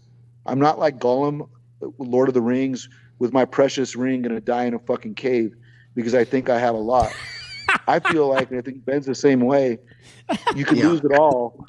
I could lose everything. It doesn't really matter because I could always just build it back. And so I'm not here to protect what I have. I think that's a terrible mentality. I think that's a loser's mentality. Yeah, I love that. I love that from Eric. You know, I can relate to that. I was very lucky. I made my first $1 million before I was 25, but what a lot of people don't know is that I went completely broke, because I made some investment decisions and I was betrayed by, the person who was at the time my right-hand person in business. And, before I turned 30, I was completely broke, and I was $4-5 million in debt. And what's worse than being broke? It's being broke, having previously had millions of dollars. That really, really, Yeah, it's really like being sucks. upstuck. Well, It's like being upstuck. but the truth is that learning how to make money, I think it's a skill, and I think that, it never really goes away. And I think that, when you really learn the principles and the fundamentals and the concepts behind wealth creation, you don't really have to worry, because I think Eric will agree, even if you were to lose it all, deep down inside that, you have what it takes to get it back, because it's something you never forget. Let me We get can't lose it all. Let me get the dog in That's the the yard too, point. and say it this way. I've often spoken about just what you guys are talking about. It's called a wealth mentality versus a poverty mentality, and you either have one or the other. And I've went broke twice in my life after making millions of dollars. Right, one worse than the other. I went broke and went deep in debt when I was younger. Thank God I had time. And it's like this. I've often said, if you take all the wealthy people, but they got to be the self-made wealthy people, not the guys that had it handed to them, and you take all their wealth away, but you let them keep what they know and who they are, and you give the wealth to the people that have the poverty mentality, I promise you that it will level back out, and the people who you took the money from will go back to the top. They will have the money again, and somehow those other people will fuck it up. And so I believe that wholeheartedly, because I've seen it my whole life and I've lived it. So basically, That's why people who win the lottery, like poverty-stricken people Yes. who win the lottery, end up going back Yeah. to Yeah. poverty Yeah. again. yeah, Like half of them do. Yeah. Like I feel like I can't lose everything, because all I can lose is the stuff that's like the money that is just a metric for counting. You can't take away what I know, who I know, Yeah. who I have access to, my mindset. You can't take that away. So I can never be all in. yeah. No, it's such Money a is good just point. It's just a metric. Yeah, for anyone listening, that shit right there is the nuts. Eric, Because that's a great answer to the question. That's like a much better and more profound answer than like a monetary amount. yeah, it's because it's the And truth. I will tell you and that that's why I can't give one. I talk about this a lot, but go whenever I interview high stakes players who are successful, business owners who are successful, they think and talk and act so differently than like an average person. And I talked to Nick when I first started hanging out with Nick. I'm like, wow, I can tell the difference between the poverty mentality and the wealth mentality. Like a business owner thinks about everything completely different. Yeah. A poverty mentality is holding on to that one penny so hard. They're squeezing and it it's losing to- money because of inflation. They're squeezing it to the point of death, and a poverty mentality also doesn't want to share their knowledge and wealth with others. They want to keep it in. But if you have a wealth mentality, like I've often said, if I know something, I'll tell other people about it. Most people are afraid that if you tell someone about what you do or your niche, they're going to come in and take your business. Bullshit. The only one's going to come in and take your business is the guy that has your mentality and maybe double the fucking energy, because it doesn't matter who you give information to. I used to teach real estate. I could give it to 1,000 people, and a small percentage of people would be really, really successful, some a little bit, and many, many none. It's just like people go to college. They get the same professors, the same degree, and you have mad success by a small percentage, and the rest are just, paying off their loans the rest of their life. And it has nothing to do with anything but what the fuck they're saying right now. Yeah. Life is not zero sum. You don't have to. A lot of people think that the only way that they can get ahead is to put other people down and, to fight over a very small slice of the same pie. It's not like that. It really doesn't work like that. And, I completely agree with everything that you guys are saying. And in fact, the opposite's also true, because if you have a poverty mindset, even if you were to get lucky, even if you were to, win the lottery, so to speak, you're going to lose it all. Nice. Hey, by the I way, think so. we have Bart Hansen in the house, but he was scheduled to come on. And is it 3 already? 1:30. 1:30. Right? Yeah, sorry, Bart. So hey, you're here. Hey, fuck, I got so many people coming on. You're here with Eric Person. You're here with Blank Check Ben. We got Valerie in the house. My guys. So say hi to Bart, guys. Thanks for coming on time, Bart. No problem. Love to Yeah. be here. Enjoyed doing. Nick and I did a podcast last week too. That'll be on here too. Coming Yeah, up. it's That was a coming out great Monday. time. And By the coming out way, Monday. Bart. Hi, Bart. Bart and I have been hi, friends for a Veronica. while. Yeah, we haven't. So- Feels like we haven't talked in forever. I know, but I have to say, before I knew Bart as a friend, I was the biggest fan of Bart and Tuckman. And I honestly think the two of you are my favorite commentary duo. So I'm so excited that you guys are going to be doing the $1 Million Cash Game. Yeah, we're going to be doing some overlap too. Like it's going to be, because, it's probably, who knows if it's going to be 3 days, 4 days, whatever, but it's going to go on forever. And then we're going to overlap. It's going to be DGAF, myself and Tuckman, and then we'll have some overlap. So David and I will get to work together. And a little if bit you too. guys don't know, the host for all 4 days will be none other than Joey Ingram and the blonde one. So she will be hosting. I will be there, so we'll catch up, Bart. That's Hopefully there'll be back. time. That's back to who you know, like Eric said. Well, I obviously got the job because I'm talented. Of course. By the way, That's only reason. I got to say something, because I've never met Eric in person, nor have I talked to him. But I have to say this before I forget up front. I am absolutely amazed. Eric has the most amazing table speech play, which seems to come natural. I always talk about it. It amazes me to watch, because it's like, I don't know if it's necessarily calculated when he's in a big hand, but it just kind of rolls off of him. And more often than not, he sort of gets what he wants, and it's all entirely natural. I've tried to do that. I have to hand it to you, Eric. I've never seen, I don't know if it's just something that just comes out or what, but I've never seen anything like it. It's amazing. Shit, he got Garrett Adelstein to take back his bet with Trips. You remember that one? I do. There's a number of different things. Yeah. I got Garrett to pay me $6,000 and then call me like another $60 when he turned over a card. That was actually when I was super happy about. Yeah. I got that guy hands to fold when he should call and call when he should fold that night on stream, which was like, pretty happy with that too. Like I don't know, man. I don't know. I didn't go to school for it, I'll tell you that. It's just I have an intuition for it, I guess. Yeah, it's amazing. No, it's also really entertaining too. Hey, Bart and Eric, will you do me a favor? We're doing giveaways, and everyone that comes on gets to pick a name in the chat. If you would both pick a name so we could give out some merch and some gear, we would appreciate that. And then Dana, of course, you'll be on it, like jump on it like a fumble and get them their gear. Guys, can you, if you're looking at the chat, I just want to say, yeah. It's better to die like a man than to live on your knees. I love that. I love that so much. It's better to die standing than die on your knees. I thought it's better What to is it, Eric? swallow than What's spit. the original quote?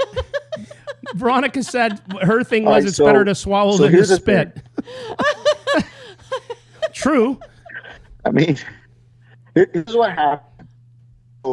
I say that every so often. I say it's better to live like a man than die on your knees, and I sort of mix it up, whether it's called or fold. I do it intentionally. The speech play, I'm on TV a lot, and people sort of will, I think, depending on the player, can make overweight interpretations of how I use it in the past, meaning how I'm going to use it in the future. And so I have to make sure, like, a lot of shit goes into that. But the truth is, I don't know what the actual phrase is, but David Benjamin said it one time, and it always stuck with me. So that's how I got that phrase. I don't even know what the right fit is, but I say it's better to die like a man than live on your knees. Yeah, I agree. It's that the bottom line is most self-made people have that ideology. You have to, because to rise to any level of we could talk about monetary wealth. Okay, that's what we're talking about. Fine. But there's a lot of success in life besides monetary. But if we are talking monetarily, like, you have to have that mindset, because as you're building massive casinos or venture capitalists, or you're building businesses like myself, you got a lot of motherfuckers coming after you, man, and a lot of people that want to take what you have. And if you don't have that resilience, you will crumble, and you will adhere to a lot of the pressure, and you won't be great. And I just heard something recently that I really loved, and that is, I don't remember where it was, a movie or something, but someone said, hey, you know why dogs roll on their back and show their bellies? And it's for a show of submission, basically submission. And someone said, and the same guy said, so in business, in life, don't show your bitch belly. Even if you're scared, don't show your bitch belly, you know? And so a lot of winners and a lot of people have that ideology because you have to, or you're going to get clipped off. People have been coming after me my whole life when in business. So. Yeah, I use that, Nick, when people are facing my all-in bet and they're thinking about it. Yeah. I want them to either call or fold. That's what Ben's talking about. That's exactly right. And I stole that from Benjamin. Like, he made it, and he wasn't sure if he was going to win or lose, and it was like a pretty big call, and he said it's better to die like a man than live on your knees and threw in a chip. I don't even remember if he won or lost the hand, to tell you the truth. Someone I'll go out there and find it from them, sure. But that's where I picked that shit up from. Yeah, it stuck with you. I get it. Yep. Ricky B says, Veronica's thinking there are plenty of people who make good money on their knees. I did think that. There are a lot of. Hey, I follow Trick Tales. A 20's a 20. You know what I mean? Anyway, you just dice it up. Yeah. You did tell me that. That was one of your key sayings to me. I follow a girl on TikTok called Trick Tales, and she talks about all the money she makes tricking herself out. Oh. So, is that what there's they money mean to by be that? made Is on that your what they knees. mean by Yeah. the knees? Oh, I didn't know. She calls the guys tricks. Okay. Matt Berkey's a good example of somebody that makes money on his knees. He gets people to stake him. We figured we'd give you another opening for something like that, Ben. There you go. Good job. Jeez. So, Bart, what are you looking forward to the most with this $1 Million Cash Game? Is this the biggest game you're going to be doing commentary on? Well, probably the biggest game ever. I mean, I just want them. I mean, I want to break the pot records, which I guess Eric might hold. Sorry to bring up Bad Blood recently, but I think it's 1.8. There were some ones on Triton too, but I mean, if the minimum's a 1 million and everyone's going to have 1 million, we got a recipe for a pot that's over 2 for sure, maybe multiple ones over 2 million. I mean, and then people looking at it from the outside don't, especially people that don't really, maybe they're not into poker that much. You sort of have to just continue to reiterate, no, this is real money. This isn't a tournament. This guy just won 2 million and this guy lost 2 million. That was this river card, real money. You know what I mean? So I think that there's definitely a huge recipe for that, if not more. Who knows, Ben? Right? Yeah, 3 million. Think it's really funny because sometimes we do get comments on Twitter or we get DMs, asking if it's really real money. Some people think it's staged, it's choreographed. We set up these fake hands, and or we have an agreement. I mean, there was someone that I won't name him, but there's somebody out there that thinks that the players are all actors, and we have that this would be Prahlad Friedman about and Alan Kessler, unless you know somebody else. Dude, I don't know. What is the deal with Prahlad Friedman? That guy. Prahlad Friedman spends his days now dancing in his underwear on TikToks. The same dance, just different music. He's out of his fucking mind. That's true. I follow him on TikTok. He's out of his mind. He started that whole thing about that, and then of course Alan jumped on it like a fumble, and he's just like, yeah, we staged the game. The casino is giving chips out so we could all play and take 10% of everything. Like, these guys are out of their mind. The conspiracy shit they say. It's just there's unreal. someone that said that the players have this like agreement between ourselves to like we're actually playing $1, $2, and we just add like 2 or 3 zeros behind it. Yeah, that's the other one. Didn't Prahlad play on the show one time too? No, not year? on our show. He played at the Bike and okay. I thought he played on the past. No, Prahlad. Let's see, Prahlad, life band, even though he's never played. Eric Hicks, life band. Barry Woods, life band. I mean, I can go on. There's just this. You know what? You just can't let cancer into the room. As soon as you do, everyone gets infected, and so that's it. I didn't hear Matt Berkey's name, so he's invited to the $1 million. Hey, listen, Matt, you're invited to the $1 Million Cash I gave Game. my word on my last podcast. If I don't hear another word of that fuck, that I am never going to say another word about him. And but we're talking about banning and $1 Million Cash Game because yes, Ben wants him in, right? Okay, Ben? yes, Matt is not allowed to play on our show, but it could. And he'll just say he doesn't want to, anyways. I'm not getting into it. You guys. But if he'll pony up $300,000 of his own money and he can verify that it's his, and at least Eric and I will Well, I mean, obviously you decide. I mean, Ryan decides, but at least Eric and I will Not on that one. suggest On that one, he be included in that's the a game. 50-50 decision. He does not decide on those particular people. They will not enter the house without my approval. Bart, I'm curious what All you right. think Well, about all this if he'll put drama. up $300,000, will you let him? Will you consider letting him play? If he pays a seat fee. Okay. What's the seat Okay. fee? I don't Seat know. fee. I have to think about it. 100,000? No, he doesn't have 100,000. Seat fee. I don't know. Hey, listen, if you two wanted it that bad, I think we could sit down and talk about it. I don't think Eric gives two shits about it, but I know you want him in that game. Dead money. He's just dead money. Yeah. Bart, what do you think I about get Ben's all of... perspective. Sorry, Eric, go ahead. Go ahead. No, I understand Ben's perspective. Like, there's a time when I was putting myself through undergrad school to be terrible players. Dana, I pray to God that they were there and I could play. Sorry about that. Go on. I just had a good one. Go finish that. I'm sorry.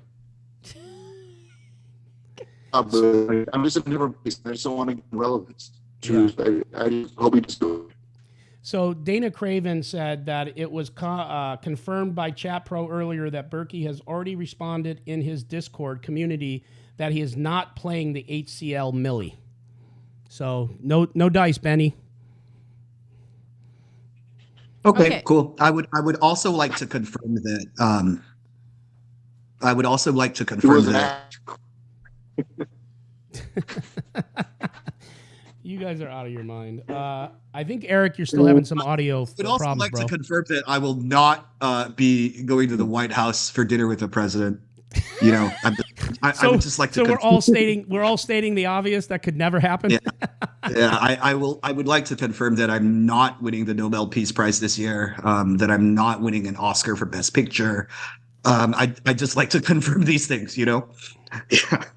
Hey, Eric, someone said if they were as rich as you, they Makes would sense. invest in their own fiber line at your house. I'm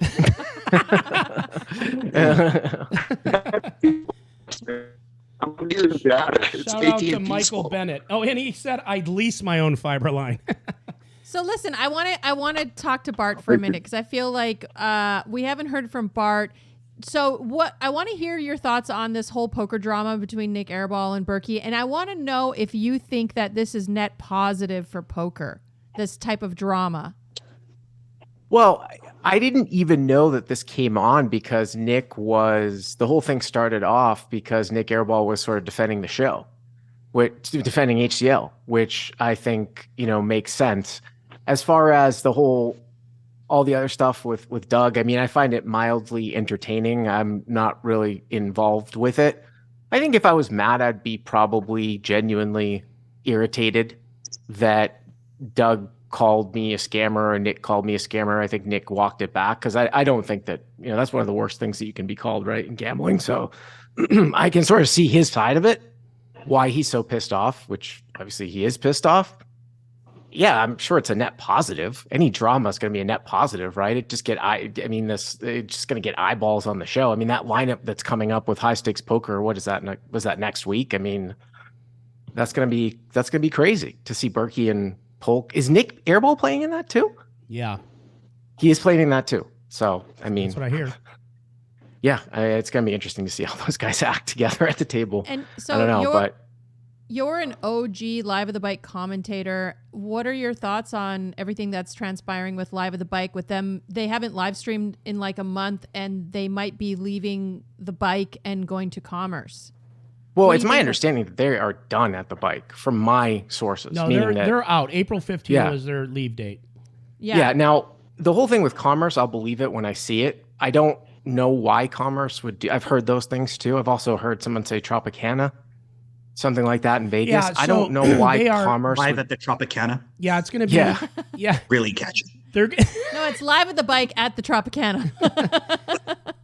I mean, my issue with Live at the Bike all had to do with the previous administration. I don't really have any problem with those guys besides JJ because he just runs his mouth on Twitter, which, I mean, I didn't have anything against him until he started being a dick. But the previous owner that I talked to Nick about is out. So, I mean, it is what it is. It's an interesting choice that they picked Houston Curtis to run that thing. But I don't know. We'll see where they land. I'd be shocked if it's Commerce, but they're out of the bike. David Tuckman and I just feel like we really got fucked over by them because we put so much time and effort into that back when it started for next to no money. And we were sort of promised in the future that we would have equity whenever the thing blew up. And then they just gave equity to other people and they just shoot us out. Oh, I had no and idea it was like, about what that. the fuck? Yeah, you'll hear about it on the podcast Monday. Yeah. So I mean, that's where my bad blood comes in, or where my bad feeling is from them. But I don't know. I don't know why Commerce would do a live stream. I mean, they seem to have a lot of action. Live streams are a lot of work for these casinos. It makes sense for the hustler to promote the room. It's a smaller room, but I just don't know. Well, so there's a key Commerce ingredient. wants to get more young blood into 2040 limit. There's a key ingredient to live streams, right? You need someone like Ryan who's very well connected. So I think the game runner is the most important thing, because if Live at the Bike was going to go, they were ready to be out. If Ryan hadn't come around, it would have been over for them. Or I mean, they would have just podded along with 800 viewers in a subscription model. But Ryan saved them for sure. Right. So that's what I'm saying. Like you could put Live at the Bike in any casino that's doing very well, but if you don't have the connections to get the players in the game, to get the gamblers in the game, to have a fun crew of people and dedicated staff, you're not going to be successful no matter where you are. Yeah, but this new iteration of Live at the Bike, like their visual was so bad. So it was a combination of worse. Yeah, I mean, it was a combination of, you don't have the game runner and it's unwatchable. I don't know how that got signed off on or how they thought that was going to be. I mean, the old show was better. The old view with the old cameras, like the web cameras, was better looking than this whole revamp. So I don't get it. That's one thing that I didn't get, was that they already had like a decent product to begin with. And Ben, I'm not sure, Ben or Eric, if you guys have played on Live at the Bike before, even before. I haven't. They've asked me to play, but I haven't played yet. Yeah, I mean, I was just surprised that they redid the cameras and made them worse. How did you put in 100,000 into cameras and they're worse now? Well, the cameras were better in the sense that like they were using really old cameras. I think even back from when we started back like 15 years ago, and then they upgraded the cameras, right? Kind of the HDL standard. Some of the other streams have done that too, but then the lighting and the setup was just so bad that it just looked worse with the new cameras. I don't know how that was possible, but it did. And then the audio, people understand like how difficult it is to get really good dedicated audio. Because even if you compare Hustler to the Lodge thing, they don't really have their mix down. Like, yeah, you can lob up all the players, but you need like a dedicated audio thing. That's why I love doing the show. And I think it's a challenge to do live commentary, because when you're doing these big shows, you got to dip in and out and listen to the players and call the action. Like, I don't want to talk over Eric Person when he's doing his speech play. I don't want to talk over Ben when he's saying something at the table. So it's a bounce in and out and just highlighting what's going on and trying to add to that. So it's a skill, you know what I mean? So. Yeah. So are you going to be doing these marathon streams? I remember when the games were really good, and you were stuck in the booth for like 12 or 16 hours. Bart, are you ready to dedicate yourself to this $1 Million Cash Game like that again? Well, that's why we're going to have our we're going to have Dave, Billy, and me do these shifts, and with a little bit of overlap. Because no, I need you in there for 16 hours, Bart. I'm going to need that. Over the course of 4 days, I mean, I can only do so much. But yeah, I had to fly out of there the last time. But I think with Ryan, he didn't know that it was going to go overnight. Keating was still in there. I think Mickey was still in there. So it wasn't really planned. But this time, I think everything's going to be in place where it's just going to go, forever. I'd like the player's perspective too. Maybe Ben and Eric can speak on this too. Like, do you ever feel like you want the game to end if it's like at 5 a.m, or you're just going to keep playing, or maybe it just depends on what the lineup is? I'm assuming if Feldman wants the game to go super late, then it's obviously going for a reason, I think that like it is life. It just depends. And if Ryan wants the game to go longer, we probably all do too, because the game's probably really good, which is why he's holding crew over and having it go longer. So it's not going to be a shitty nitty game. And it doesn't surprise me that, that game went longer just because of the composition who was in it. And, so I think that this will be, I don't know. I'm not sure. Like some games, I'm not going to lie, when they're really huge, I'm glad 2:30 is coming and I'm able to go home, or 4:30 or whatever time we agreed to quit, because I'm up like a couple million and Sometimes I'm counting down that fucking clock. Other times I'm stuck and I don't want the game to ever fucking end. So Yeah.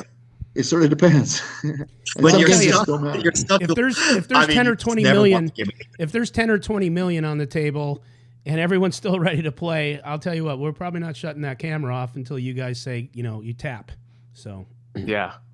If I'm stuck, I'm gonna want to play until 2024. well, just make sure that make sure just you how don't I play so long that you cancel the next day because we got It's show going to put on. happen. I'll What's be that? honest, Nick. I don't think everybody make it through the lineup. That's going to happen. I know. That's why I'm saying I hope it doesn't. We're going to be rolling it. I have a feeling we're going to be rolling for 24 hours. I don't know, man. 4 days. Look, we're considering, and I think at this point, really adding the fourth day because we have so much interest. But you know what? Ryan will figure it out, man. He's If it's a 24-hour stream, I think we're gonna have to do shifts. I don't think we could do it 24 No. I'm going to get you guys Adderall. Hey, We're going to be good. Bart, how many hours before you have to shut it down and restart it? Was it like 16? I think it's 12. Is So it so 12? when you do an event, when you do a YouTube live stream event, I think at 12 you actually have to reset it, which was part of the problem last time. I mean, it was over Yeah. 2 events, the Yeah. long one. So, but remember too, like, yeah, we've got a bunch of commentators that can shift through and the players can shift through, but there isn't really like a second round. I mean, there's a crew too. So you can't have those guys. There's got to be a natural break at some point. You know what I'm saying? The crew, like 4 days, 24 hours straight. It's got to be a little bit of a break. Come on, guys. I think we can do it. Let's power up here. Let's talk about We this. might be able to. We'll get some Adderall. We're in LA. We got cocaine. Like, come on. We've got methods to make this happen. I need some dedication from all you degenerates. Let's go. Right? I think the chat wants it too. I'm hosting. I'm going to be there with you. Yeah, and it's Memorial Day weekend. I assume the 4th day would be added on a Friday, but who knows? Because right now it's Friday. What is it? Saturday, it should be Sunday, Friday. Monday. I agree. It should be Friday, Yeah. Saturday, Sunday, Monday. Yeah. Yeah, that's what I'm thinking. What's the longest poker session that you've ever played? For all of you, for each of you. I played for 3 days, 2.5 days once at the Commerce when I was younger. Before you No got sleep? banned? Yeah, when I was like younger. Before what? Before you got banned? Oh, banned. He said Yeah. something else. Yeah, before I got banned. I think I played like at most 20 hours or 24 hours. Yeah, I'm with you, Veronica. I start hallucinating after Yeah. 24 hours. But I'd seen people do it for 5 days at Commerce, though. Literally for 5 days. I just don't understand. You're not showering. You get a blood clot. You're not eating well. You're not moving. It's terrible. Eric, how about you? You know, I started playing a long time ago, and I was really focused on like win-loss records, and I don't really have that mentality anymore. And so back then, I played much longer sessions. So there's a lot of 28-hour sessions. You're just really trying to protect a win and just not go home with a loss. And it's pretty common to play over 24 hours, I think. And I don't do that anymore because I'm not really fixated on that portion of my record. I'm more focused on total dollars won. And so it's like, and I don't think that you really play optimally for 28 hours. And so I just, Hard. but back when I started, like I just didn't want to take losses. So I would just play until I won if I could. And if I lost, I just like, fuck it, I have to tap out, you know? So yeah, I like 28 probably a lot of times. Yeah, but even for a guy like you, the issue with this game is that it's going to be so much bigger than what even would be a normal show game, that if you get stuck or if you're up a bunch, like the stakes are so high, when's the next time you're going to be able to play at those stakes, right? I mean, I'm playing a lot bigger usually actually than these games, like 500,000. I'm playing that today, honestly, like on Poker Go. Like it's not that like this is a deep buy-in. It's not that the blinds are high. And so I won't think of it that way. Like my mindset isn't how it used to be a long time ago. What'll happen is for me, I'll play that session, and depending on how that game is and how I feel in that game, I'll play as long as everybody wants, or I'll just quit. And it won't really have anything to do with how much I'm winning or losing, not anymore, because I just don't really think about it that way. So I don't know. I think the way Ryan's scheduling this shit, I think it's going to be the wildest up front. I think the lineups he's trying to build are going to have the biggest amount of volatility and the biggest straddles the first couple of days. And I think you're going to see the most blood in the first couple of days is my guess. And Yeah. so, and knowing those players, and I know them pretty well, like they'll probably gamble long and they'll want to go past stream, you know, like it really has to do with the players, right? For the games to go a really long time, and it's more than like people like. I'll give you an example. I don't know if Bill Klein's in this. He certainly has the means and wherewithal. If he wanted to, he could. But Bill Klein's not going to play 28 hours. He would just go, So it really just depends on who the people are. True. And you know what might happen? You guys will figure this out too as a group. Someone may pull out on the first, after 8 hours or whatever, and there possibly will be people waiting for seats, and you guys will work all that out. There'll definitely be people waiting for seats, especially at the beginning, because the way that Ryan has this scheduled and is smart, and I'm not even sure it's actually intentional. I think it had more to do with the combination with some of the people I know are in this game, is that everyone's going to want to be in that game, those first couple games. And so the people who aren't in those games, trust me, if someone taps out, there's plenty of people trying to get in that game. Yeah. The question of who, and it's a question of if the table will let them. That's the other thing. Like so much politics and stuff. So that's why I said you guys will work that out because Yeah, but do you guys trust that Ryan wouldn't? Would there ever be a slot in as you as players that would be like, what is? Do you think Ryan would ever put in a player where there would be that much of an objection, or would he knows enough where he wouldn't try to do that? I think that I really don't like talking for other people. And my sphere of who I allow in games is greater than Alan Keating's, for example. And I think that Ryan understands both my sphere and Alan's sphere.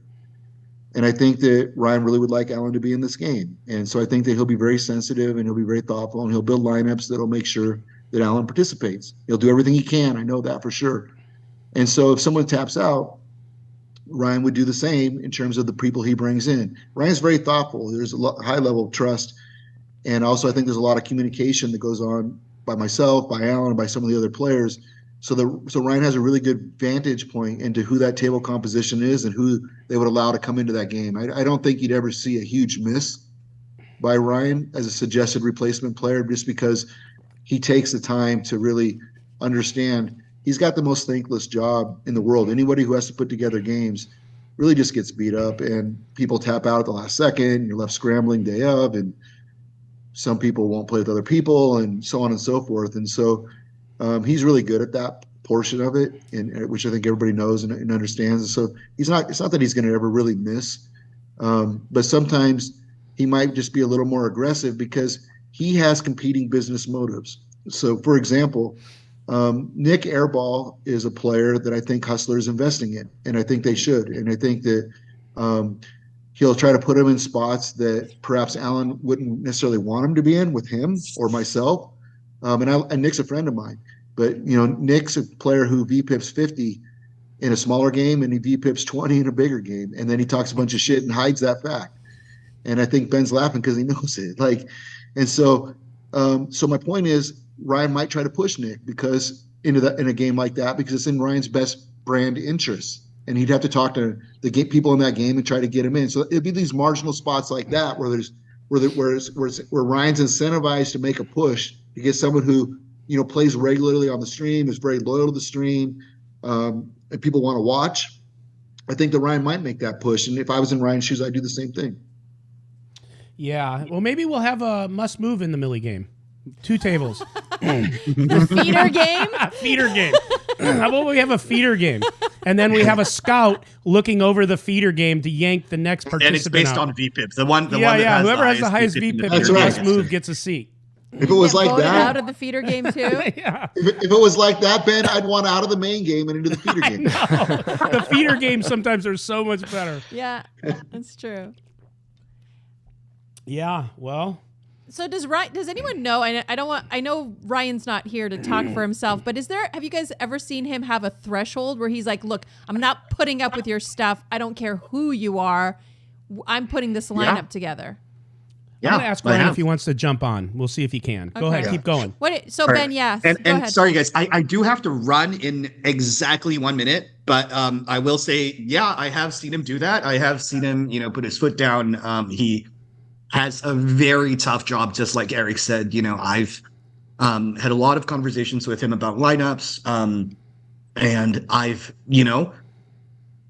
gained, some glimpses into what he has to go through and what some of his thought processes are. And I think that, I've said this before and I'll say it again. He is the best in the world at what he does. Hands down, bar none. Nobody does that better than he does. Before you leave, tell us who you absolutely would not play at a table with. He called Batman a cunt. I don't know if he played Batman. Oh, God. He demanded Ryan ban him forever. But I'll play with him. I'll play with him. I have played with him. I have to calm down. I will play with Matt Berkey. I was just kidding about. Would you guys, if Bart, play with him. if Bart could raise the cheddar, would you let Bart in? I don't see why not. Okay. If he agrees to buy it with his own money, sure. I get it. Yeah. I'm good for like 100 or 200,000, but $1 million is out. So you don't have to worry about it. I mean, if that's the rule about buying in for yourself. You gotta have a millie. This Bart's is a real got millie game. Family to pay for, man. Yeah. Speaking of that, Nick, I actually have to bounce out in a second here too. My No parents problem. just got here. Hey, But I did pick that chat. Do you want me to say that or the chat? Yeah. So if you guys, before you go, if Yeah. you could all three pick one person in the chat for giveaways, and we're gonna give them some stuff. They can pick what How they do I want. find the people in the chat? Where do I see that? Well, do you have the chat on your YouTube on your phone or anything? It says chat. Okay. there Yeah, we go. live chat. Click on that. Pick a name. You do it too, Ben. And I got my name. Okay, who is it, Bart? Jay Coulter. Gay Coulter. Jay. Jai. Oh, Jay Coulter. Okay, so Jay that's Coulter. one for you there, Dana. Jay Coulter. I was gonna go and pick Jay Coulter as well because he wrote. I'm gonna have to. We're gonna need to rebrand Blank Check Ben as Blue Wrench Ben. Time for us chat pros to riot. They're rioting because I don't have a blue wrench. Okay, Nick, seriously. Type something give in the me chat. A freaking blue Type- wrench. Why type don't some- I have a blue wrench? Type something in the chat. I'll blue you out right now. But then pick your All right. pick your second name. Give me. I'm giving you a wrench. wrench. Hang on. All right. Shit, bro. All right, it's done. It's done. Thank you. All right. I'm going to pick Tony. That's TOEKNEE. I like Tony. He and I go way back. This is like he and I have some awesome history. I want to pick Tony. Okay, Dana, that's the second one. I was gonna stake him. I was gonna stake him to play in a game to annoy the fuck out of Nick Airball. But he made it to the parking lot, and this is a true story. Nick Airball legit threatened to quit the stream if that was allowed, and he told Ryan, "I'm not gonna stand for it. Ben's not gonna stick any players to play in my game. Like I'm gonna quit if that happens." So he never got to play. Really sorry about that, Tony. Sorry, Nick Airball's such a pussy. Totally. He is a pussy. Okay, so that's two, and who's got one left to do? Is that you, Eric? All right. So I'm going to go with Rafael Ambrez, who's obviously a very smart man because he says Eric is the GOAT. So that's the first one. Well, he was smart to do that. Yeah, absolutely. And All right, then- guys. Thanks. I got to run. later, Bart. Congratulations See to all you the later, winners. Thank Ben. you for having me on, Nick. Good luck, guys. I'll see you next month. Okay. Okay. All right. You got all it. right. Kyle, come on in. Have a seat. Kyle Raver Poker is in the house. We're gonna sit right here, buddy. Right there. Yeah. I might come back later on if I free up it later in the afternoon, and if you guys are still going. But for now, I have to go. Yeah. If you make it back and we're still on, jump on, buddy. Use the same. I gotta button. go. I gotta go play on TV too. So I got like Yeah. 5 more minutes. All right, Maverick's got 5 more. Ben's out. Let's see here. Do we got any more questions for Eric? Eric, a lot of people don't know unless they watch my podcast. You are quite the family man, meaning like you come across kind of how I come across, but you're even worse.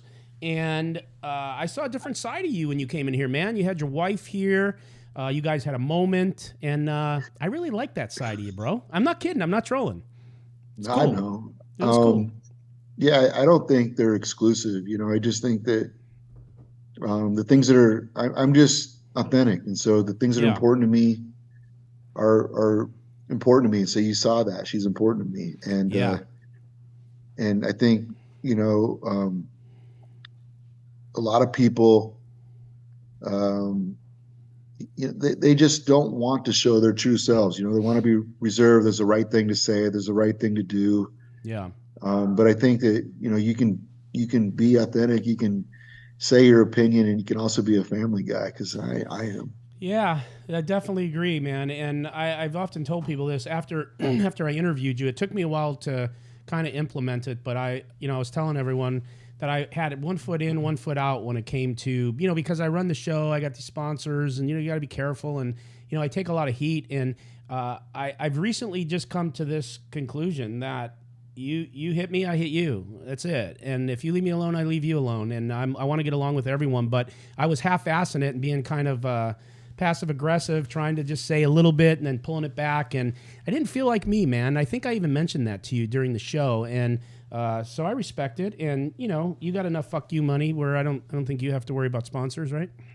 Well, it's just more like, I think when you're authentic, you never end up getting trapped. And I think that people who try to live in the social media world but not be their true selves end up really slotting themselves into like a fake version of themselves, and I think they can never really actually be happy. And I tell you what, that's the truest shit that you said, and I was kind of putting myself in that box, trying to be two things, and I don't want to do that. And so it's good stuff. It's good stuff. It's just way easier just to be yourself, and let. I think people end up respecting it more, actually. Yeah, I feel relieved. Because I ran my whole life that way until I got in the spotlight a little bit, and then I started, and I couldn't, and I just had to figure it out. And I finally, for the first time, feel relief because, I'm not out there looking for it. I'm actually a really fucking nice guy. I want to get along with everyone. Huge heart. I'm sensitive. All that bullshit. You can call me, whatever you want by saying that, but it's true. But I'm just done taking it, and so I feel really good that way, Seriously, that's how I always have been. So that lot to do with you when I interviewed you. It kind of resonated with me, to be honest with you. Great, man. Like, it's this shit's like hard, and once you just come to the realization that it's not your job to please everybody, and that you don't have to walk some tightrope in order to live, you just end up feeling a lot more free, Yeah, totally. No, it's good stuff. Well, hey, man, listen, I don't want to, if you want to stay, you're always welcome. If you want to hop on later, you're welcome. You don't need an invite. It was very kind of you to give all this time you gave. The people out there, I was reading all the comments. They dug it. They liked how authentic you were and how authentic Ben was. So it was a good segment. If we do it again in the future, I'll give you a nod, man. If you need anything from me, you let me know. All right, man. I got one quick story just because you used a word that sort of triggered the thought. Like, I hang out with Phil Ivey a lot, and I do yoga with him sometimes. We don't really play much. Sometimes we play some mixed games together, but not that often. And he gives me actually a lot of. He's been very helpful in life advice, actually, which I think people kind of find interesting. And we're talking about big cash games. And, he doesn't really get to play in the big games that I'm in just because he'd either have to host it or guarantee the credit. Like, they're not just going to let Phil Ivey in a private game like that because he's too good. And but he certainly had a ton of exposure in the biggest games in the world through Macau and through a lot of different times. And you said the word relieved, and both him and I, that's the very first word that we think of at the end of those 14-hour sessions. And those games are grind. Private games are grinds. People don't understand. It's not like you go into Bellagio and you start and you stop whenever you want. You start at a certain time and you stop at a certain time. And so you have to have this 14-hour mentality going into it. And when the sessions are big and the hands are big, and when that time's over, when you win, you never really feel excited. And that's the thing a lot of people don't understand. You feel relieved. And that's the number one word that Phil uses. It's the number one word that resonates with me. After 14 hours, we do that shit all day long, and in the middle of the night, and sometimes lights coming out. When you book that win, you're just feeling relieved, And it's weird because there's not a lot of positive emotion in poker, truthfully. Like, if you're a winning player, you expect to win, and when you lose, you're disappointed. And then when the stakes are really big, when you lose, you could be super frustrated because you're not going to play for another 3 weeks or so until the next big game happens. You're thinking about that, just sort of stewing on that loss. And just like I'm stewing on those Kings versus Aces till I play another really big game. Right. I was like, it'll be 3 weeks in between. But every time you win, you're relieved because for 3 weeks you can fucking take a mental break and not have to stress. Sure.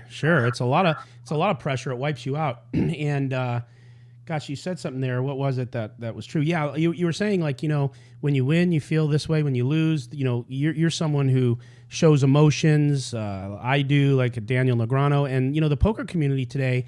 There's a big debate on like today's generation like thinks you should sit there and be robotic and take your losses you should take it like a man. I mean, you should, but act a certain way, not show emotion. And I really don't understand that, man. Poker is an emotional fucking game, man. Like with the people you're playing against, the swings up and down. You like some people, you don't. It's not that easy to stay composed. And to be honest with you, it wouldn't be as much fun if everyone acted that way, I think. Well, what people say and what they do are often two different things, and this goes to being authentic. Like, if that was true, then I wouldn't get the highest views in poker. Of course. Yeah, it's not true, but that's what the pushback constantly is. And no doubt about it. I mean, obviously you're willing to play as big as anyone can put out there, and your rhetoric as branded. I just mean, Nick, they don't mean it. Like, they say that shit, but they don't mean it. They all watch. It's like that Howard Stern shit where they say like, how about the people who like Howard Stern? Oh, they watch 90 minutes. How about the people who hate Howard Stern? Like, they watch 3 hours. Like, yeah. It's the same shit, right? No, of course. Like, the people are saying you should play robotic and you should be, what they're really saying is, this is what I actually think, and I'll sort of like, from a psychological perspective, there's a lot of young people who come up through GTO and they've sort of filtered themselves through and they're semi-successful and they're trying to transition into live and they're beating a 5-10 game and they're beating a 10-20 game. And what they're realizing really quickly is there's not a path. Like, you think I start winning, I beat the 10-20, then I get to play 25-50, then I can play 1-200, then I can play 200 at 400, and it'll always be the toughest games in the world. They imagine that I'm playing, 10-20,000. I'm sitting with Roble, Ivy, Antonius, and we're all just battling it out with the best players in the world because we've all just climbed this fucking tree. But the truth is, it doesn't work like that at all. And it's frustrating for a lot of people because they're not going to break through on streaming, and because they don't have the demeanor and they don't have the attributes that command that they get, an appearance on Hustler or Live at the Bike or just wherever it is, Poker Go, because they don't bring anything incremental to their poker skills. And there's a lot of motherfuckers out there who study GTO charts and they're all winning players, but that doesn't mean you're entertainment. No. And so they're pushing back. They're pushing back because they're those people. They're those people who understand there isn't a path and they think it's not fair. They think that they should have a path. But if they had a path, it'd just be boring ass shit. No one fucking talking for 8 hours and, stewing on every decision for 90 seconds. And it's the reason that like poker kind of died once tournament poker started implementing all these rules that sort of like subverted for opponents the ability to like go out and have fun, talk their hands and do that shit. It kills the game, man. Hey, dude, I'll tell you, man, you're no bullshit, not Instabroing you, but you're spot on. That's exactly how I feel. But I'll tell you too, you mentioned it earlier, said something about it, but like a version of like Chinese torture is going to play a tournament.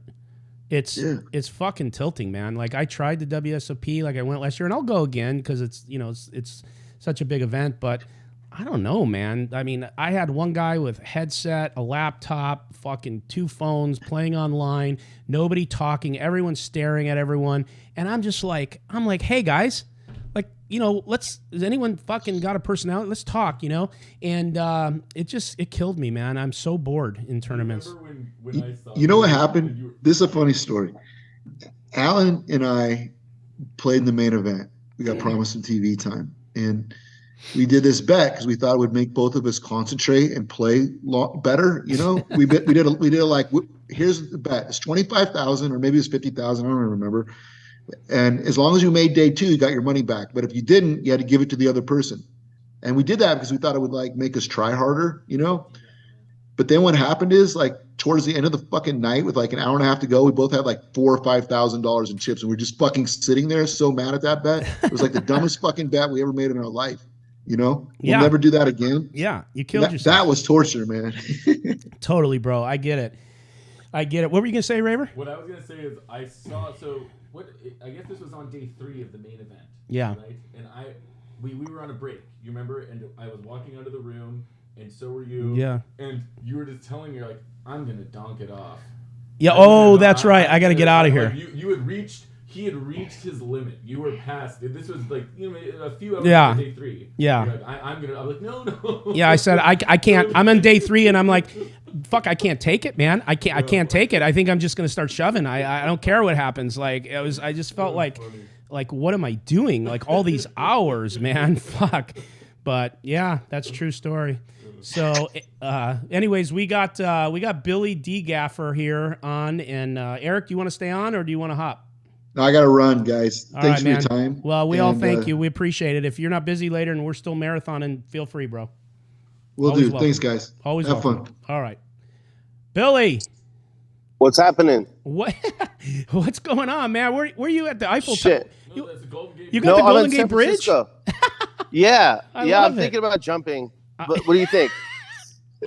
Fuck, I can't figure this out. I'm stupid. What are you trying to good? do? Be careful. What's he Center doing? it? I don't know, man. Looks precarious Fuck. there. Okay. Okay. Yeah, it's beautiful up here in San Francisco. I just decided to drive up for the day. Yep. Oh God, can't make this up. I guess yeah. Hey, tell us about the game on Monday. It's a pretty special Max Payne Monday. It is a special Max Payne Monday. So what do you want to know? The lineup? Yeah. Is his mic on? It is not. No. Oh, okay. All right, go ahead. Okay. So who's in the lineup? I'll be in it. DK's in it. Gearbox, Randy, and the mayor of Palmdale. Those are your action players. Yep. And then we also have Nate Hill, budding superstar. And we have Ayaka, who is Brown Balla's better half. And we have Alexander Botes and her friend Nemo, who are both very big in the chess streaming world. And we're waiting on one more. We're trying to finish it off with someone huge. Feldman's out in Vegas, I believe. I told him to get like Alan Keating or Jennifer Tilly or Daniel Negreanu or someone. But yeah, it's going to be the best lineup we've ever had. Yeah, and you guys are gonna put a 10 seat in for me? No. No, the 10th seat is for KY. Okay, all right. Yeah. Oh, KY. Yeah, he's that's the right. 10th guy, Yeah. and he has done some great video production work for us. So he's going to be the 10th guy. He gets it. Yeah. He knows that there's going to be these other guys, but Yeah, KY does all my social stuff too. He's a Yeah. good dude. He's on it. yeah. Yeah, he seems very cool. It used to be, like, do me a favor, get this guy in, but it's a business, right, Nick? And you want views, and that's my job. Is course. to get like, if we can land one more person, like one of these guys that maybe plays much bigger that would have fun. I think Monday will be the biggest show of the upcoming week. Well, maybe not with the helmet, but yeah, that's the goal. So I would love to get like everyone's buddy in, but it's a business. So Kai can be first off the bench for sure. Yeah, and obviously you're doing an amazing job with Max Payne Monday. So I'm sure Monday is going to be epic as always, probably even more. But hey, one thing I want to give you a heads up on: we're giving away merch, and I'm giving people the address, the website, pokerrags.us. I'm letting people pick when they win something, anything they want. Dana Craven is going to keep track of it. You're going to drop ship it. You're going to bill me. And Jay Coulter, you're asking what can you pick? You can pick whatever you want. You get one of whatever you want on there, bro. I don't care. Shirt, Makes sense to get a sweatshirt, not a hat. Yeah. I mean, buy something Go more value expensive, up. bro. Yeah, value up. But whatever you want. You want a hat? We'll put a hat on your head. Whatever. Nick, the pullover hoodie is like the most comfortable article of clothing you can ever purchase. I don't know what. Or in this case, win. I don't know what material that pullover hoodie is that you put these logos on. They're the best. I'm not just saying that. They are literally the best. I can't wear anything else. They're the best. And when I get like, if it's really freezing one night, it's that hoodie, bro. I go right into bed with it. It's perfect. So get a hoodie, put the paint on me, pick the most expensive. You can also get now the official $1 million game shirts are there. Oh, are they? Oh yeah, the t-shirts are great too. The $1 million game shirt looks amazing. Raver did a great job with that. It is on a purple shirt. It's got a little purple. Right, purple's the thing for the $1 million game. Yeah, and listen, I'm going to give away two here to a couple of my favorites. I'm going to get Ricky B and Chris the Cop. Dana, if you could add their names to it, let them get in there and pick whatever they want. Okay. All right, you got Chris the Cop in there? Yeah, I love that guy. Yeah, me too. One of my favorite chapters. Loyal fan. And I don't care that he's a cop, although I respect it. He's just such a nice guy. So. What? I can't see anything. How many people are watching right now, or what's going on? Last it was like 3. Let me refresh, and I think it's like 3 something. What is it? Yeah, so like 346 right now.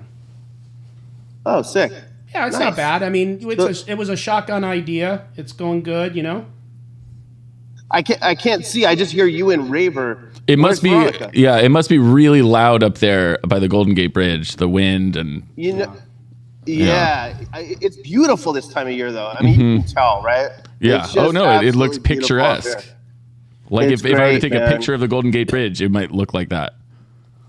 Not exactly, but but similar. Yeah. So where's Veronica? I think Veronica She in the is show? she's doing an interview. I have a talk about it later, but I have a video crew here, and they are interviewing her for something that I'm doing. And Oh, they're- okay. Yeah. They're getting, Are we giving away your tortoise today? No, I can't give away Henry. You can't. No, it would be such a cost in shipping. He's like 100 pounds, bro. I know that guy scared me when I went to take a piss after doing the podcast. He tried to bite my junk off. Well, I buy him these little baby carrots, so he got confused. He loves them, and so what are you gonna do? I mean, they don't have great sight; they just see the shape and the size, you know. Right. Yeah. You're right. Okay. Yeah. So yeah, Henry. I tell you what, you gotta, Henry's friendly. Okay, he might try to, if you put your hand out, he may think you're feeding him, but totally friendly, social. He will literally follow you around. But what people don't understand is this guy, like when you got some food or he's got some motivation, he can move. I know. I was get running stepping from that guy. Yeah. Yeah. He could get stepping. I'd put and now short blast. I might put my money on you, but if we go more than a 40, I'd go with Henry. I think Really? the tortoise. Yeah. So what can you, for the viewers, explain the different animals that exist in the Vertucci household? Yeah, sure. So we have Chloe here that people have been commenting about, the best, well-behaved, cutest dog in the world. She loves to come to work with me, so I take her. And so we have Chloe. We have Molly, a little Chihuahua that is my 18-year-old daughter's dog. This is my oldest daughter's dog, but kind of loves me. Then there's this little white, some or another, from my middle daughter, Charlie. It's a, what are they called? Maltese. Oh yeah. Yeah, so they each have a dog. Okay. Then we have like a 12-year-old pit mix named Buster, and he's rounding third. Okay.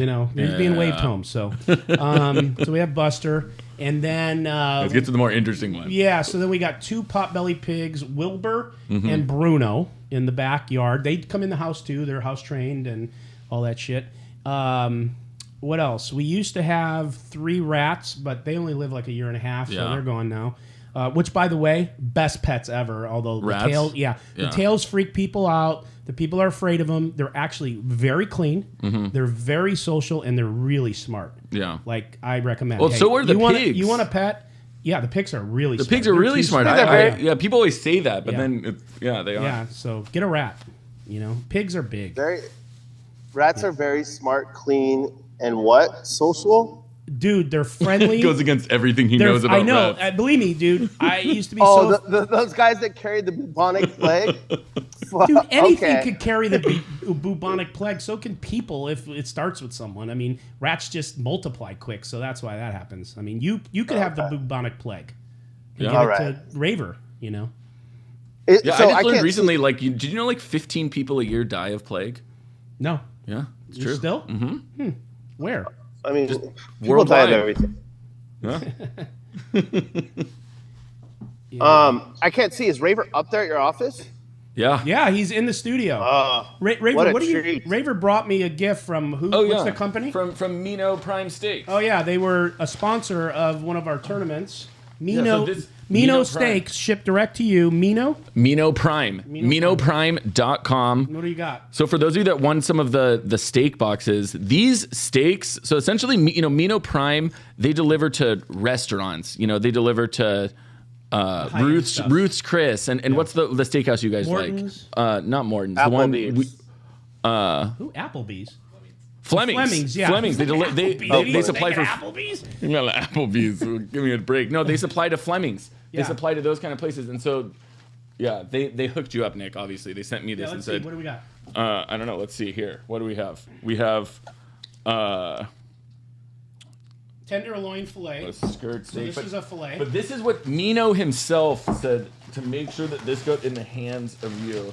Oh, Italian beef from Yeah. Chicago. This is from John. Okay, so this is Italian beef. There's a place out here called Portillo's that you could get it. Chicago is well known for it, where I'm from, and there's the best beef stand in the world is Johnny's Beef in Chicago, and they provide the meat for them. And this is this 5-pound deal. So that's Yeah, and I've cooked some of these steaks, and the instructions are so simple. You just, super hot with butter.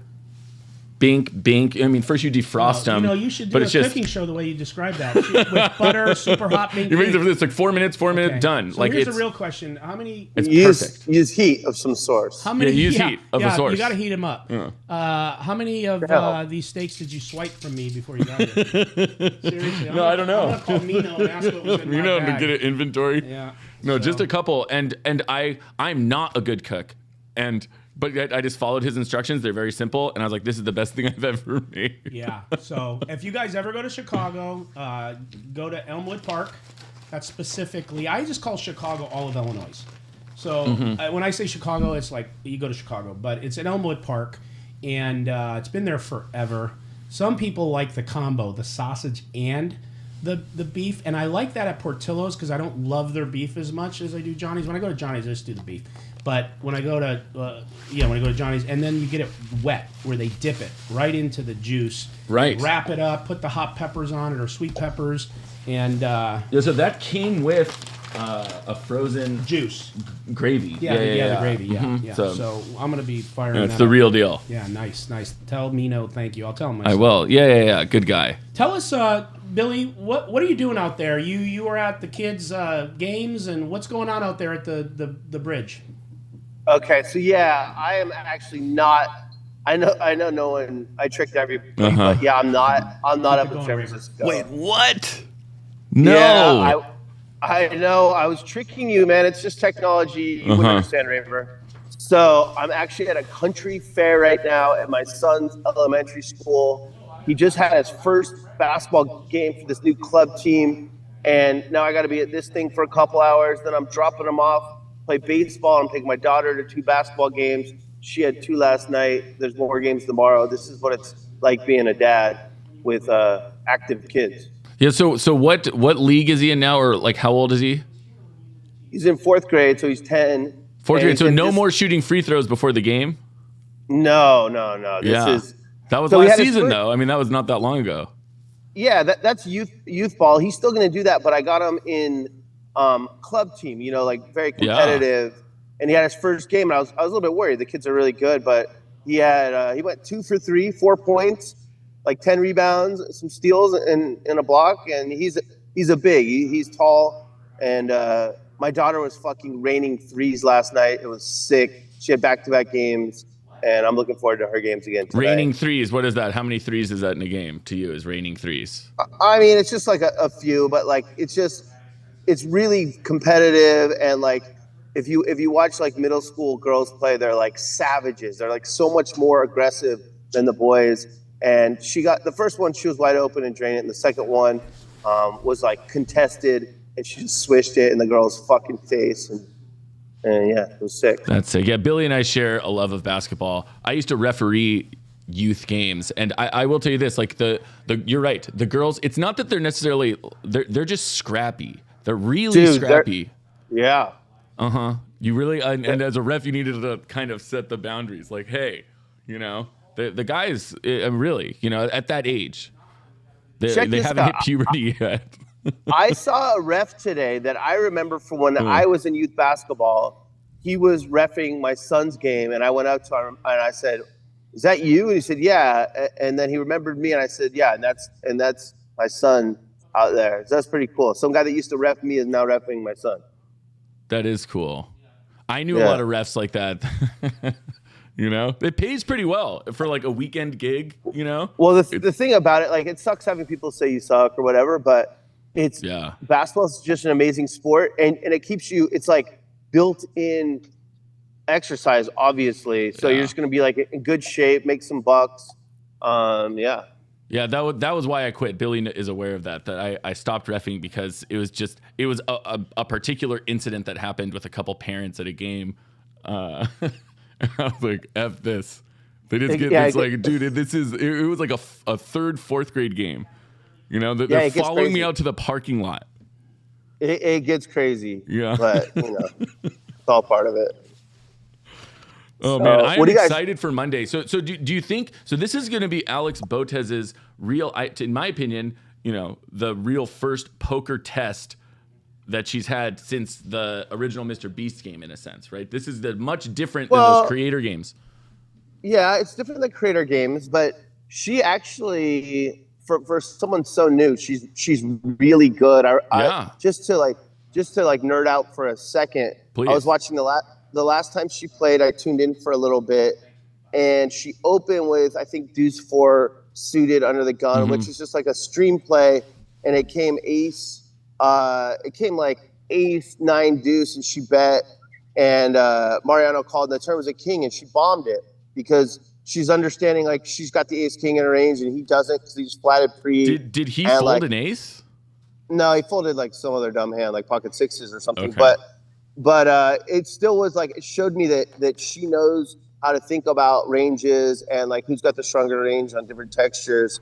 So yeah, it is. Well, I mean, it's not the toughest game in the world, the Max Payne Monday, but I think it's probably a step up from Crater Night. Absolutely. And obviously she's very good. I mean, people say, oh, she's a chess streamer. I mean, she was, champion of Canada as like a 18 and unders in chess or something. I mean, she's like, the real deal. You can tell she's very, she's like a thinking player, as we say. And I don't know anything about Nemo. She's also in the chess game. I don't know. I assume she's probably pretty good at poker as well.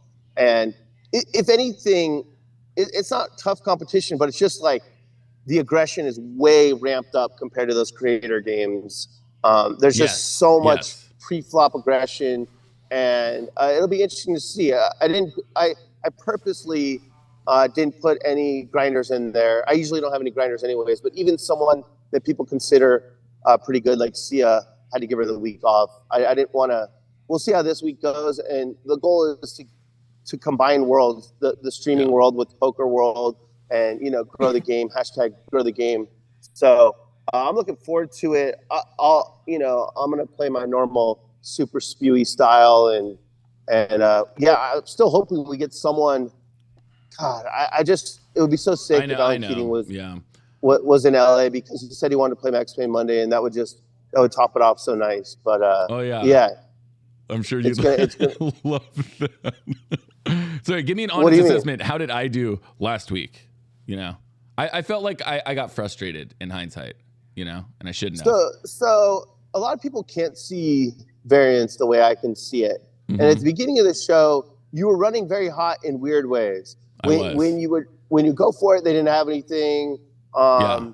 You made a very questionable fold with ace queen suited. It just so happened that someone behind you had a monster, and so then it looks fine, or it looks good. So you were running good in weird ways, and then you weren't, and you got frustrated. Last week was the best show we've had. It was, but your table talk was good. And like, what are you gonna do when you have Liquid Steve, TSM Andy, or is his name Reginald or Andy? TSM Reginald is his like screen handle, but his name is Andy. Okay, well, so when you have those two in Sashimi competing for highest VPIP, they bet on it. I know. It's gonna be really tough. Like in that spot, I think you forced it a little bit to get in there. But I had to, because the three of them were to my right. Yeah. It's tough. It's tough. Like playing on stream's tough. If you go card dead, I've been card dead the last 2 times I played on Stream Monday. If I was trying to like play well pre-flop, I swear my VPIP would have been in the single digits at least one of the 2 weeks. It's just like I know the week you're talking about. This is like two or 3 weeks ago where it was the worst. Yeah, I know. Yeah. So you play on stream, you have to give action. The VPIP board means a lot to the chat pros. Like we both know that from commentating. And so you got to appease them. It's all about them in the end anyways. Yeah, you want to play and win money in a good game, but you got to appease the chat pros. They're the customer. And so, yeah, then you started running a little poorly, but I think you had pretty good feel for the game. I did. And then you got super lucky. You might have been like done. You got all in with ace jack. When I hit the jack? Yeah. And then from then on, you made a really good play. I mean, it's nice to flop a set and then make a boat, but so many people would lead out at some point, and you never did. You just went for the check raise at the end, and that gave what's her name, Haley, an opportunity to punt it off, and then Sandman to repunt. You played that well. I mean, it's nice to flop a set. I've flopped one set in like the last 3 months, and I lost to DK. But that was one of those hands where I just had a feel for like nobody had anything at all. You played it very well. Like if you think someone has like a bluff catcher, but they're not going to bet it, you obviously need to bet yourself. So you played that well. You played well, and you got a haircut for it. I did. Like you were rested. Like, man, I commentated all week, and some of these guys are showing up just yawning and looking like fucking mopes. And like, if anyone ever does that on Monday, they're never getting invited back. Like, what are you doing? Like, this is a show. And so, did you always used to put that in the email, the be rested thing? Is that a new addition? I noticed. I add like one or two things every time. The other thing I had to put in there is that Max Payne Monday, it sounds like just pain and like let's be assholes to each other, but that's not what that game is about. It's actually me trying to show, for those who don't know, I was a poker pro for a long time, and I did it differently. I started out as a grinder, the way you see grinders, and like, super pro. Like I would play every hand as well as I could, and I would like go for every edge available and all that. And then I just kind of learned like in 2008. Then you had an awakening. You had a religious kind of moment, right? You reevaluate. No, really, for him it was. Well, I wasn't smug. You'll see people that are crushing, that are smug. Mm-hmm. I wasn't that, but I did everything else wrong. I was your classic new pro, just like, I'm going to show up, take from the game, not give anything to it, and come back the next day. I eventually got booted from my local casino, not by the casino, but by the player pool. And it got kind of ugly too with one like ex-con guy. But I learned my lesson. That live cash is not about grinding. It's about having fun and building this amazing game and just playing a little bit better than your opponents. And so I'm trying to show the world that with Max Payne Monday. And the slow rolls are done with love. I also really love that about Monday. Steve and Reginald or Andy got in really good slow rolls, and they weren't like asshole slow rolls. They were just like, they were perfect, right? They're both like losing and having fun, and it really last week really was exactly what I have in mind for that show. And it's interesting that I wasn't. It's interesting that you weren't a part of it. Yeah. Yeah. But thank you. That was a good one. You used to be a Billy Strattlestein. Now you're Billy D. Well, I mean, they were good buddies. It makes sense. They learned together in a sense. I wasn't gonna say who it was. I was just doing it like I throwing things out that are not. You do that when you're commentating. I write something in there and you decode it and you tell everyone. Yeah. No one. No, I know what he means. I need to think before I talk. That's what Nick always tells me. He says, think before you talk. I'm like, okay. Yeah. Sometimes the subtle things are funner, Yeah. Back in the day, I was the guy that like I hate now. Like I was the one that like showed up, listened to music, didn't talk, tried super hard every hand, went for every last dollar every hand, and I'm far from that now. I'm not even a poker pro anymore. I'm into content. I'm way more into content, posting, and but it's so I don't know. That's how I like to do it. Can't make it up. Did your number change yet? How much closer are you to freedom? No, I haven't. I haven't been making any progress on getting out of debt because I've been losing the last few weeks. I was staked before, and of course, I was running like the sun when I was staked, and then I went on my own. I borrowed some money to play on my own, and I've been running like complete dog shit. I'm never gonna grind the Monday game. Obviously, I'm not gonna I would never play sober or like low VPIP because I don't think that's fair in those lineups for me to do that. But I still have just been running atrocious. But I don't know. I worked a bunch of commentary shifts this week, so it is interesting to me, and I will say this, and I mean this as a compliment, as a sincere compliment, because here's a guy, Billy, who's complaining to me about how the money issues and this and that, and he's losing these weeks in a row, and then I'm always thinking like, maybe don't get drunk on this Monday. Right, but no, he has standards. He has to drink. He has to play loose. Right. Those are proper standards for a Monday show. Yeah, he can't. These are ethical lines, and these are I respect that. DF gets it, man. Mm-hmm. And like, hi Veronica. I assume that's you. I can't see. What's up, DF? Hi Veronica. The guy who gets it. That's what I always call you. The guy who gets it in poker. He's the ultimate get it. He's got it. Thank you. I believe so. I don't want to shit on anyone who really loves using solvers to play as well as possible, and but that doesn't belong in live cash. Those people just don't get to play. That's just the way it is. When the stakes get big, they don't get to play, and then they don't understand why. It's because it's not that kind of game. Live cash is so slow, and you have to keep the game fun, or the people you want to play with will leave. If you want to play like that, if you want to get as good as possible and really grind and take 5 minutes every decision, you got to play tournaments, because once people buy in, they can't leave. But in cash games, they're out of there. You start doing that shit. Yeah, that's just the nature of poker. But you seem to figure out a way with this new style to win. What's the key? What's the key to VPipping 60? 50. It's to have others that are doing it too. That's the key. That's sashimi in the game. That's what it is. What is it? So some nipples I'm a in the soul game. reader. Yeah, for me, Nick, it's like I used to spend a lot of time on my game, and this one specific game, No Limit Hold'em, especially Deep Stack, and I've seen so many things, not just playing but also commentating, where I just pick up on.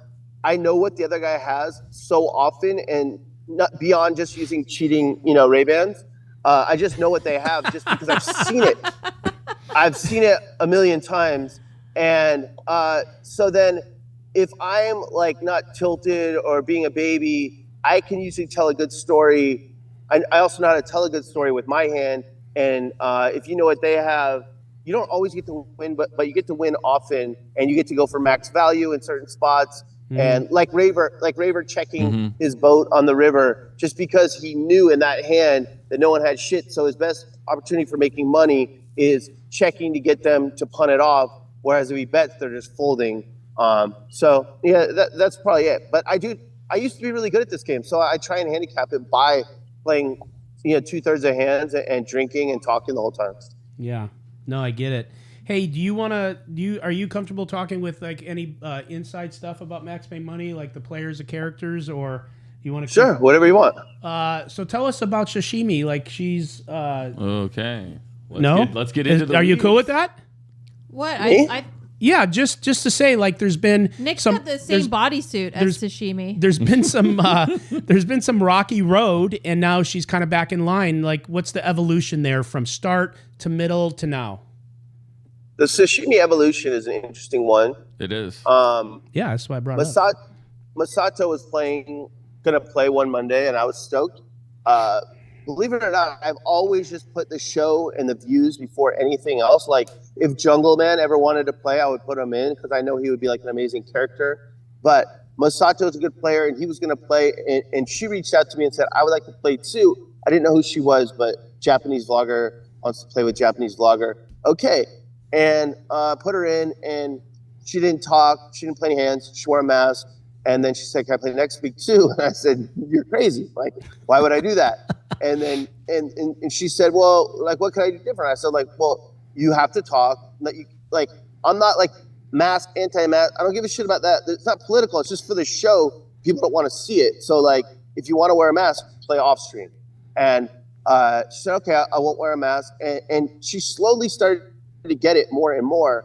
And she just became a character. And she was really fun to play with. So fun to play with that I valued her a ton as someone who could keep the game going like all night long. Yeah. And then something kind of happened, and I've talked to her about this, so it's fine. She kind of, she did kind of get big, especially after that really great stunt with the bodysuit. Yeah. And but poker players are never as big as they think they are, and like no one's ever bigger than the stream. And we've seen many examples of that. Yeah. So something just kind of changed where she kind of got very entitled, started acting like a Japanese Karen, whatever the equivalent would be, and was calling people nits all the time, and like just being kind of angry and cutthroat and fake, not having fun anymore, just having fake fun and doing stuff, just kind of making the show all about her. And so she had to pump the brakes, and the only way to get someone to pump the brakes is to give them a few weeks off. And I've talked to her about it, and I don't know that she'll be a regular moving forward. I'm not gonna block her, as many like to say, but she's not playing this week. And I told her the thing I was just talking about before. The number one rule in poker is people have to want to play with you, and they don't want to play with her. Maybe they do now, or some of them do. Yeah. The Liquid Steve and Andy definitely do, but other players didn't. And I stood up for her for a long time, and then she pissed me off one time after stream. I said, "You're on your own now. When someone says they don't want to play with you, the VIP." Why did she piss you off after stream? She just was like not getting it, and like we don't usually like slow roll after the stream, and it was just like so she's pissed me off by first of all pissing off DK. And if you're a game runner, Yeah, you know I was who gonna the say, VIP. what's the beef with DK? He can talk about it if he wants, but like he just doesn't like the shenanigans of like, I saw your hand, you know, I bet 40. No, I said, you know, 840. Like he doesn't like the goofy shit. So I don't remember the exact thing that happened. Isn't that something that you're encouraging on Max Payne Monday? All the goofy shit. No, I'm not encouraging goofy shit. I'm encouraging like having a good time, and you gotta pick your spots. So you gotta know. Certain players don't like. You got to be able to read the room. Yes. Got to be able to read the room, Yeah. right? And so that's something she's not good at. But to her credit, she called me and said like, "How can I make it right?" And then she came on last week and VPipped 83%. So she was trying to send a message. She you know, afterwards she was asking me, "Do you think Billy's gonna like this? Do you think Billy's gonna like this?" I was like, "Yeah, I think he'll be satisfied with." yeah, Satisfied. so it Very satisfied. Very satisfied. so it's just like, you know, it's nothing. She just doesn't know better. Just like anyone, they just don't know better, and so they have to learn. And yeah, she kind of got too big or thought she was too big, and if people don't want to watch you anymore and they don't want to play with you, you're just not gonna have a spot. And that's when you saw Sia ascend, right? Where suddenly Sia is everybody's favorite player, or at least woman player on Max Payne Monday. Right. And because she learned too. She used to just be a sniper, and so I'd be like, well, I can't put you on. You're sitting here not talking and just like playing good, which isn't hard to do, by the way. Like it's not super hard to play good hands. It's hard to do the opposite. It's hard to give action, and she learned, and she's been very social, and so she's ascended, and so she's fallen off a little bit, but like who knows? It's just it's pretty interesting to watch. That's what I love about our show is you get to see the ups and downs, like we've seen with Wesley, go from a total noob to like a cocky shark to someone with some humility now, and he's trying to figure out like, am I a super pro or am I a rec player? It's just I love watching it all.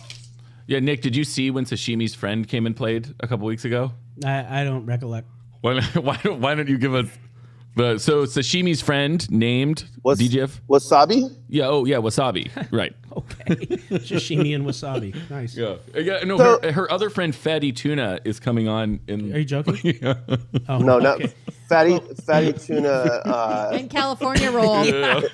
Yeah. Yeah. Oh, So- Crunchyroll. No, Fatty Tuna's next week. So that's another thing that sashimi did to be very valuable to me. So she used to keep games going. People loved playing with her. She was cute and funny, and she would just say no English or whatever. It was just kind of funny. And so if people want to play with you, that's number one. Another thing she did, she's done well, is promote the show on Twitter, and even just that bodysuit thing, whatever people think about it, it brought a lot of eyes to the show. And the last thing that she did a bunch was she used to bring me action players, and every show needs action players or it's just dull.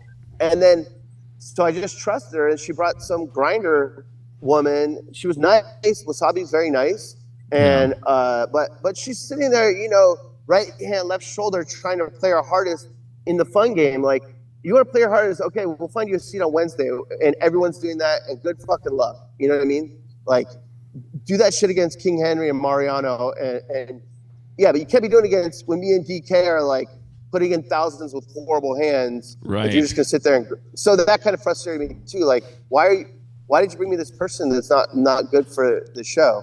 Yeah. And, Sashimi was asking me about why you didn't like Wasabi, and hold on. I was saying that he doesn't like horseradish, and she didn't understand what I was saying.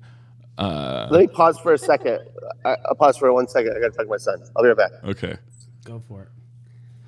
But yeah, it's interesting that DJF has these like unwritten rules of Max Payne Monday. Another one that he's not mentioning there is that there's this, there's agreement. You're going to come on the show and play. You're going to stay after the show.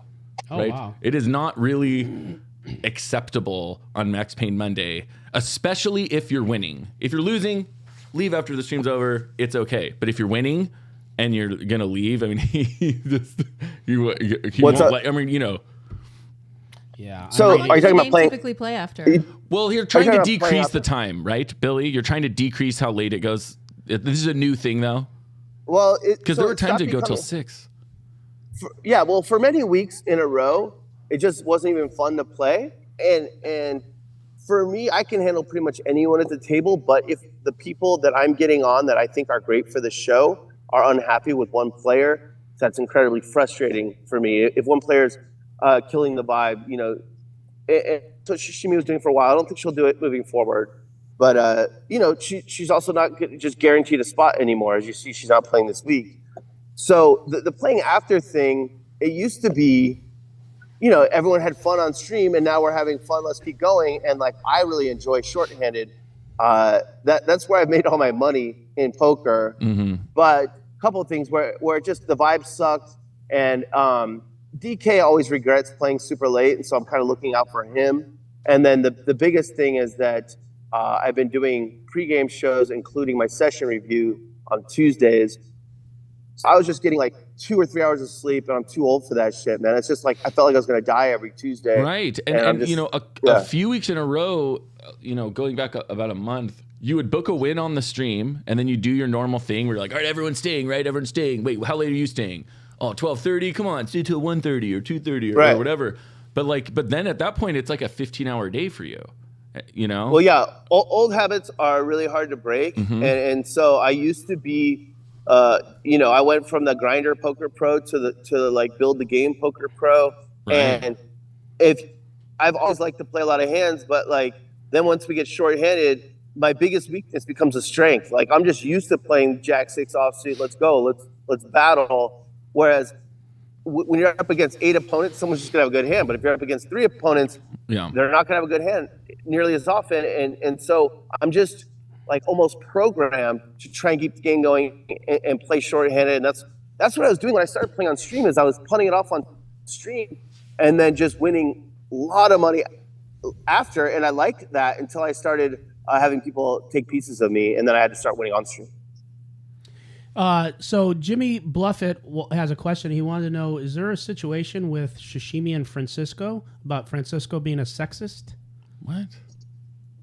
What? I don't know anything about it. No. That's what Jimmy wrote. Is there a beef between? I mean, Francisco is a sexist. Like he totally is. He not like in a super crazy way, but like he can't handle playing with women. He just like, for what I think actually last time they played, she owned him in a hand and kind of gained his respect. But like, no, he's not like. I don't want to say he's a sexist like in real life. I don't know. No. But I'm really not struggles- suggesting he is. I love Francisco. I've never seen any sign of that. I'm just saying that's what. Oh, I probably well- shouldn't even well, have said yeah, that he- word. Yeah. Or, To be but honest that with you- Sashimi Well, thinks that. To be It's like- honest with you, I shouldn't even have said that. He The let me shashi- choke his chicken, so I don't understand what the. Well, he doesn't have any problem with that. Is that verified, Veronica? Yeah, it happened So- on this podcast. Oh, nice. A lot of people, well, not a lot of people, but some men really struggle look at playing Ryan. against women, and so women make a lot of money just by never folding because it's an ego thing. It's a weird. That's what I mean by like sexist. Like he's just struggled. Like going back to Julie Yorn, he would play weird against her, whereas most of us just play the same against a man as a woman. Like who gives a shit, right? So I don't mean it in like the classic way, but you said sexist, so I said sexist, and I don't know, man. Like Well, yeah, that's because she's done a Jimmy lot- said it. That's not my word. Yeah. These are Jimmy's words. Let's specify. Jimmy, come up with better questions. Well, he just okay? said, my bad for using that word. I probably shouldn't have repeated it because as soon as you say Well- something like that, it sticks. So Francisco is mostly trolling, I think. Oh, Francisco. Oh, yeah. Ryan's here Yeah, now. I mean- Look at that. Yeah, we got Ryan Feldman in the house, too. Oh my god, Hey, I just saw Feldman. Billy, are you in San Francisco, like jogging over the Golden Gate Bridge? We already went over Yeah, this joke, but I just flew up here for the day. I just thought it was beautiful weather, Dude, and yeah. like I He's might catch a visiting- Giants game. He's Yep. staying Oh, at that's my awesome. place while I'm not there. That's what he's doing. Yeah. Oh, awesome. wait, I Ryan, just, how good are your seats to the fight? I don't know. I'm just, I'm gonna figure it out when I get there. I'm just Are you told where to betting? be. So Ryan's in Vegas. He's going to the Garcia fight. So we bring everyone up to speed. And who you going with? Yeah, obviously Ryan. I placed a small wager on Ryan. No, at the who you over. going with to the fight? Oh, JR. Okay. Are you guys stopping in What's- Resorts World just to see Airball? I don't think I'm gonna have time today, but I'm gonna go by tomorrow. I stopped by the Poker Go studio right now, so I'm with Brent Hanks. So if you guys want to say hi to Brent Hanks. Oh. I'm watching Hey, Brent. What's up, Brent? this amazing podcast as we speak. Yeah, Thank you, buddy. Good to see you. How are you guys? Good to see you, buddy. Nice to see Likewise, Yep. Veronica. you, Brent. Hello. Yeah, I'm just Ryan, what's the line in the fight I got plus 210. Whoa. on Garcia? Yeah. The odds have been shifting. That's interesting. Okay, I don't know. can I get some down with you? I'll take the other guy. I mean, no, I think I'm good. I don't want to Okay. really bet more. I mean, maybe something small. Yeah, but the thing I is, just Billy's kinda going to wanted have to to bet bet- twice as much as you.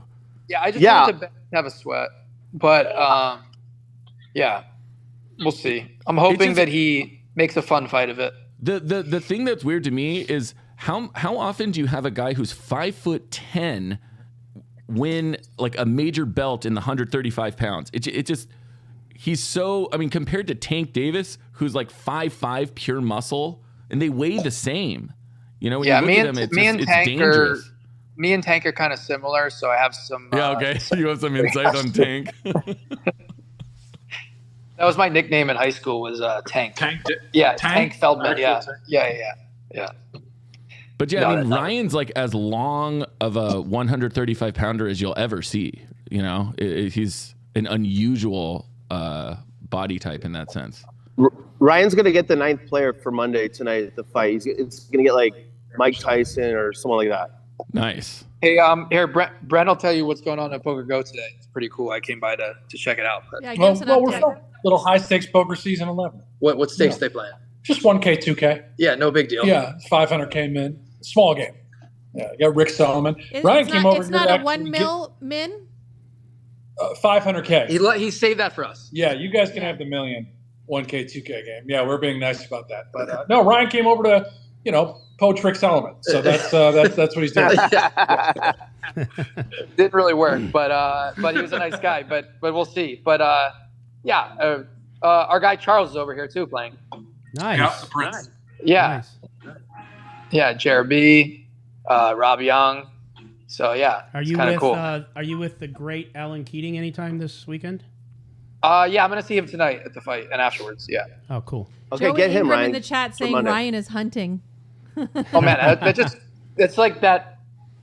I got like that cool feeling when you hear the high stakes poker song playing. It's just something about that Yeah. nostalgia. It's like hearing the NBA and NBC theme. Yeah. That's a kinda little cool. bit of a stretch, but okay. By the way, speaking of Poppy, Joe Ingram will be in today at 4 p.m. on the pod. He will zoom in. I just made him a moderator. So Who did you guys have so far? We had Casino King on. He came in person. Blank Check Ben, Eric Person. We got Kyle here, Bart Hansen, Billy. We got Andy Stacks at 3 p.m., which is now. He might be hopping on. Joey Ingram and Haley Hanna at 5 p.m. And then anyone else who wants to hop on, me and Trixie here, we'll stay. We'll stay until you guys are done. Is Veronica drinking wine during this or what? Not No, yet. She'd be no. so much more mouthy if she I did. would be yelling at Nick. We had to end a podcast one time legitimately because she Yeah. got a little tipsy and fucking lit me up. And it was like one drink. Wasn't Her it? face got bright red. All of a sudden, her demeanor really changed. funny. Her fucking eyes got beady.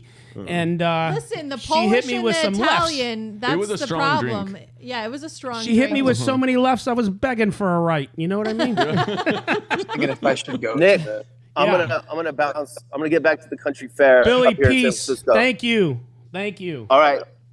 Later. See you Monday. Bye, Billy. All right, I'm gonna get off in a second too, but yeah, I just want to stop by and say hi. Thanks, man. Appreciate that. We when we had Ben in person on, they had a ton of the Millie game questions and wanted to know cool. how you're going to strategize running 3 or 4 days and maybe games running into the next day and players getting burnt out or losing money and maybe people hopping out. Well, and let me ask what's you, your, Ryan. Well, go ahead. Yeah, Yeah, no go problem. ahead. No, I'll please, just no interrupt problem. you. Just What- midstream. you there- fuck. He does No this to me alcohol all for the her. No, let me ask you: Is there lip is there a gloss world where you keep the game running for 24 hours a day if the game's really good? You're not going to stop it. No.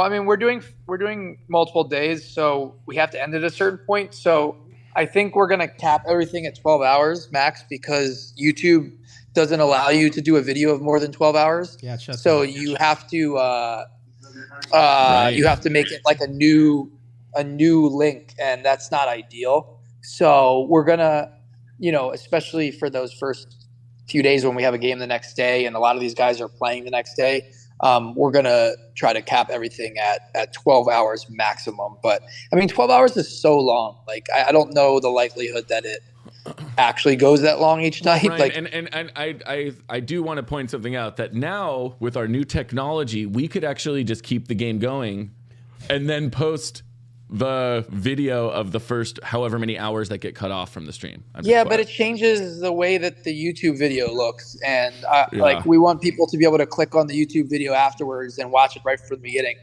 So, I think we're gonna cap it at that because I think it's one of those things where like a lot of the players want to keep playing or they will keep playing. Sorry, if we don't stop it. But if we just say like, hey, we're ending at this time, like they'll be fine with that. It's almost a relief. Yeah. Yeah, and a lot of these guys just want to play on stream and won't keep playing after. So, I think that's what we're gonna do. But there's a lot of like rules and guidelines that we'll set beforehand that we'll send to everybody. That's smart. And what about day 4? Is that the day that could possibly go long? Yeah, but I mean, we still don't want it to go more than 12 hours, and plus. All right, chat, you heard it here first. Day 4 is the day we're going to possibly go long, right? Overtime, Right, I heard overtime. that I heard too. it here. Yeah. Overtime But the to first 3 24 days Yeah. the first 3 days are probably going to be the best lineups. Mhm. So I don't know the likelihood that the last day would go. Well, it depends on if they that long, would, someone gets stacked. People are If you- stuck. Yeah, if you're stuck, you're Yeah. gonna play day 4. You can't get Let's go. unstuck, right? Otherwise, Yeah. You have to play. Yeah, I mean, if Nick Airball is down 500, you might want to keep going. So Yeah, well, you're putting together a little juicy. Are we going with the 4 days or the 3? What's the decision? 4? Ryan? 4 seems for sure at this point. Woo! Yeah. Let's go. Yeah, and it's going to be Yay. Friday through Monday. Yeah, I actually just talked to Rob Young. My one concern was that he's flying out here for that, and he wants to. I knew that. I was worried that maybe he would want to be on the first day. But he said he's actually flying out early now, so he's good for Friday as well. Oh, that's so sick. So yeah, but I don't know, Rob. I've heard that Rob is a pro these days, so I don't know. What do you think? We were What do talking you think, earlier Brad? about maybe we should get. He's going to take this literal. We were talking earlier about we should get a must-move game for the Millie game. Yeah. You want to play it? You've got, Maybe like a feeder 25 game with like $10 million on it. That's like the one time when Ben played on the floor with you guys in the Annie game when We had talked the about 2x6 that. He lost 80. Yeah, he was like on tilt, but then he comes in and wins like 200. Yeah. So, all right, I'm gonna hop off. I got some other things. All right, man. Enjoy the fight. tonight. Don't sit on Alan Keating's lap this time. Just be you, dude. He'll still play. Don't What? worry. When did I sit on his lap? It's a joke. Goodbye. Oh, I don't. I was like, maybe I forgot, and I actually did that, and I got drunk or something. Well, how else are you going to get him to play? You know, you got what you got to do. Yeah, we know why you're there. Yeah, of course. Payment. Okay. All right, have Thanks fun, for guys. coming on, Ryan, dude. thank All right, you. see you. Bye. Is it a prerequisite to be a Hustler Casino Live owner to take everything literally? No, I know. I knew he would. I That's get why. into it. If he didn't hear me say that, he would have said, no, we can't do I that. get into it with this one because All sometimes the I have to time. explain to him like I'm not saying that literally. It's a joke. It's an uphill battle constantly with Nick.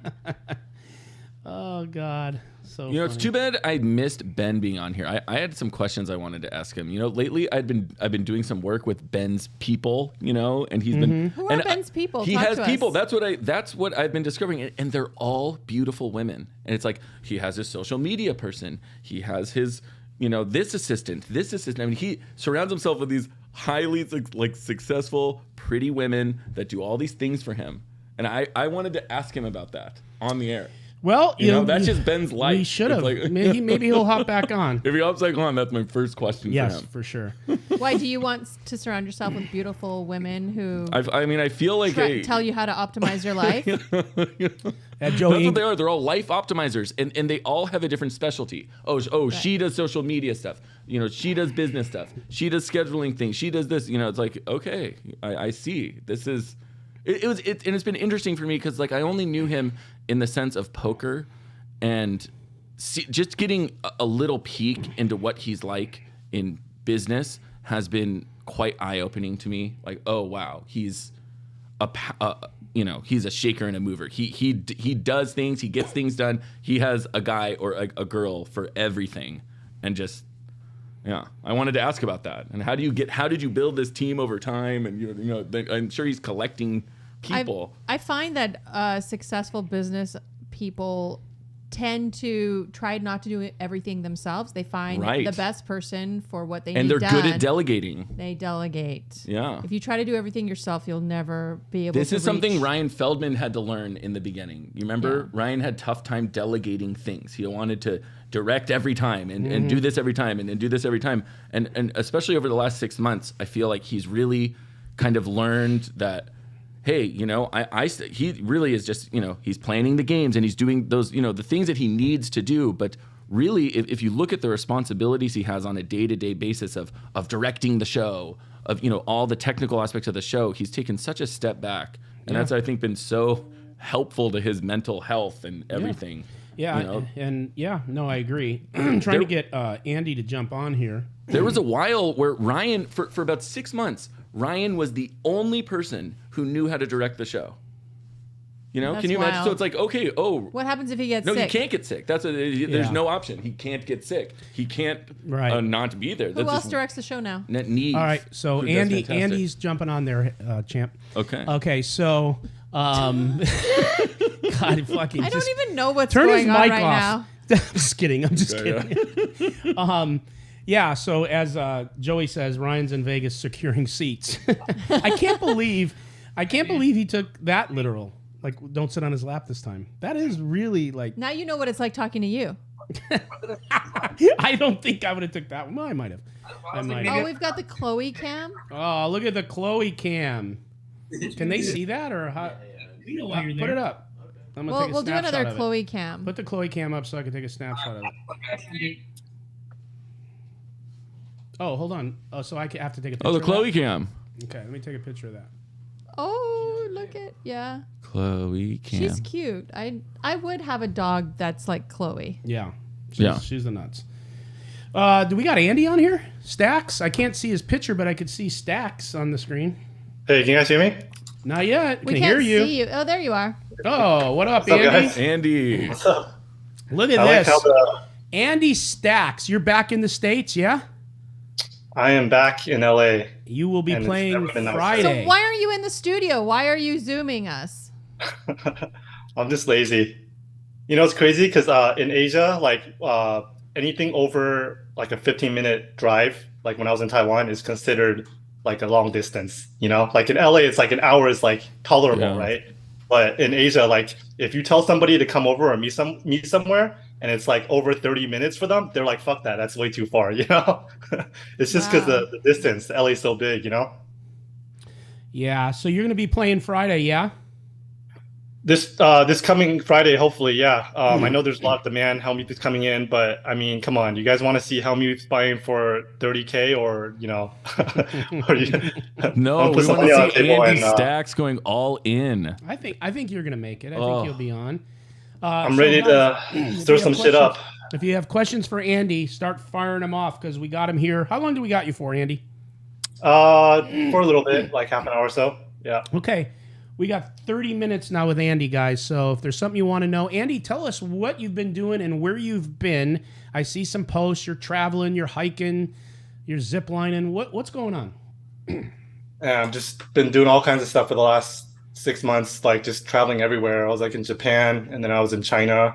Yeah, like traveling. China is just so massive. It's crazy. Like you think like US is big. Yeah, it's big, but like when you look at China, like every single province is like just so distinct, you know, like the food, the culture is so different. That's why like when you see guys like that come on the show, you have guys like Aaron Zhang, right? And then you have guys like Mars and Wesley, like everybody, all these Chinese guys, like we're all Chinese, but we're all a little bit different with our culture and the way we were raised because it's just like the US, right? When you have someone from New York and then you have someone from Florida, California, you can kind of tell the difference just from the way they talk and also not just like the accent, but also just like their value system, right?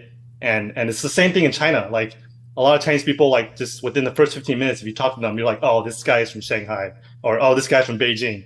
You know, like Jackie, Macau Jackie is from Beijing, and you can, you know, just from knowing him, playing with him, and it's very obvious that he's, you know, from a different place than in China than like guys like Aaron. What's a Beijing trait?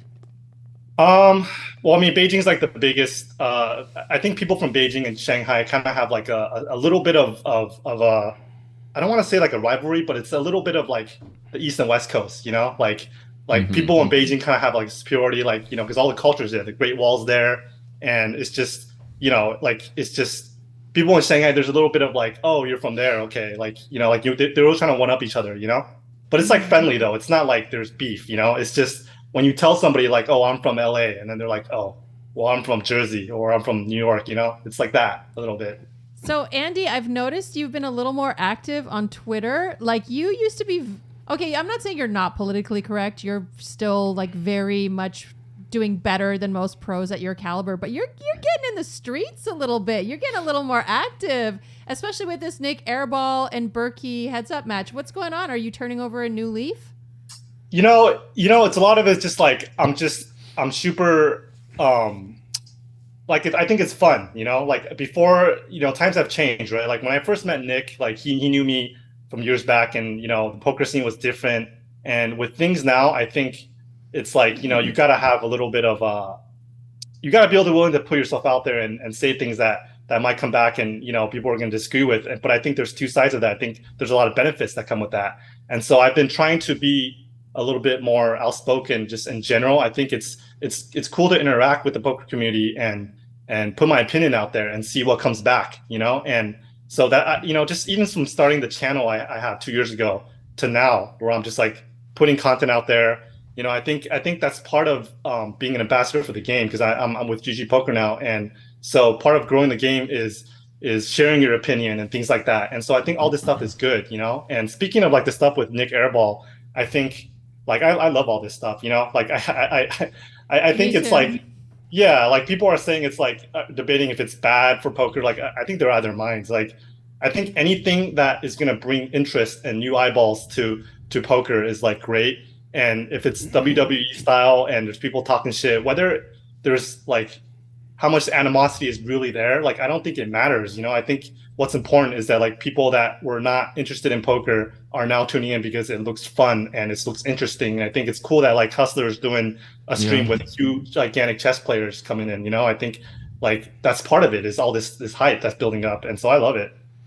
So Andy, I got some questions here in a minute that people are starting to pour in, but real quick. So I met you maybe in 2017, I think, yeah, ish, back at the bike. I think we formally met around then, but I feel like I've known you for. Oh shit! Whatever. Yeah, we were playing at the Commerce for at least 5 years before that. Yeah. Before you got kicked out. Way before. This was in the early 2000s. Clarifying. So weird. I got kicked out of there, man. I used to be there every week on Friday. Anyways, tell me this: when we were playing on the show at the bike, who's the real Andy? Was the real Andy because literally, Andy, you hardly said a word, and I'm not bullshitting you. Like, it was even hard to get you to engage in anything. You were always very like friendly. You never were a jerk, but and now I, you know, like you said, knowing stream and different things, you have to give something else to the game, right? To get into a game and get seats. Is it just you evolved naturally? Did you come out of your shell? Is this something you're doing that's hard for you? Who's the real Andy? I think definitely now is me coming out of my shell a little bit, and just over the years, and this is probably the real me. You know, I think in the environments that we played in a few years back, it's interesting because there was a big discussion on Twitter recently about tournament players, about their environments and people wearing sunglasses and all the things that we talk about that are not good for cash games. Like, I can totally understand their viewpoint, because for cash games back then, like at the Commerce, those were the environments that I felt like I was in, you know. And the reason why I didn't talk a lot was because it felt more highly competitive. Yeah. And on the street games now, I think it's taken another direction where, you know, players are just more at ease, you know. And when we played at the Commerce and nobody else talked and everybody was serious, like, it put me in a mindset where I was super focused and didn't want to give anything away either. And, you know, and I think like it's pretty unfair for you know, people like a lot of tournament players like Chris Brewer that are getting you know, just getting dunked on right now for doing that, because they're in an environment where it's super highly competitive. And so I can see both sides, you know, because I was in an environment in a cash game where players were like that, where it was similar to like the high rollers, where nobody talked, everybody was serious. And so I kind of just like went along with that. And as more as I started playing on streams, like at the Hustler and what Ryan has built, you know, I think I slowly realized that like it's a lot more fun for everyone, including myself, to just like be myself and just like crack some jokes and just open up, and it's okay, you know. And so, and I've just kind of evolved with it, with the environment. So sure. Okay, so a couple of things here. Someone wants to know about the picture behind you. Is that you? I would assume it is. yeah, that's the poker paint guys. Yeah, those guys do a good job. Sure. This one you might not want to field, but someone asked, what do you think about the big controversy of GG raising the rake? You want to stay off that? You know, yeah, I think I'm going to stay off that one, only because like I don't want to speak for GG poker in general, because I'm you know, obviously with the Chinese skin, you know, so it's the same network. We're under the GG network, but it's a different, you know, skin. So it's like we have a different management, it's a different team. So I don't. Did they? Yeah, all the players teamed up and convinced them to lower the rake. Okay, well that's good. And then everybody's asking in here if you wanted to give your dissertation the night of. Listen, the Jack 4 thing has been beat. The brains have been beat out of it, but you were at the table, so I think that is a different look to talk to somebody that, you know, was there, heard some of the conversations that we didn't hear, some of the engagements. Your thoughts then, your thoughts now. Take that and give it as much detail as you can for the viewers about what that night looked like and all the rest.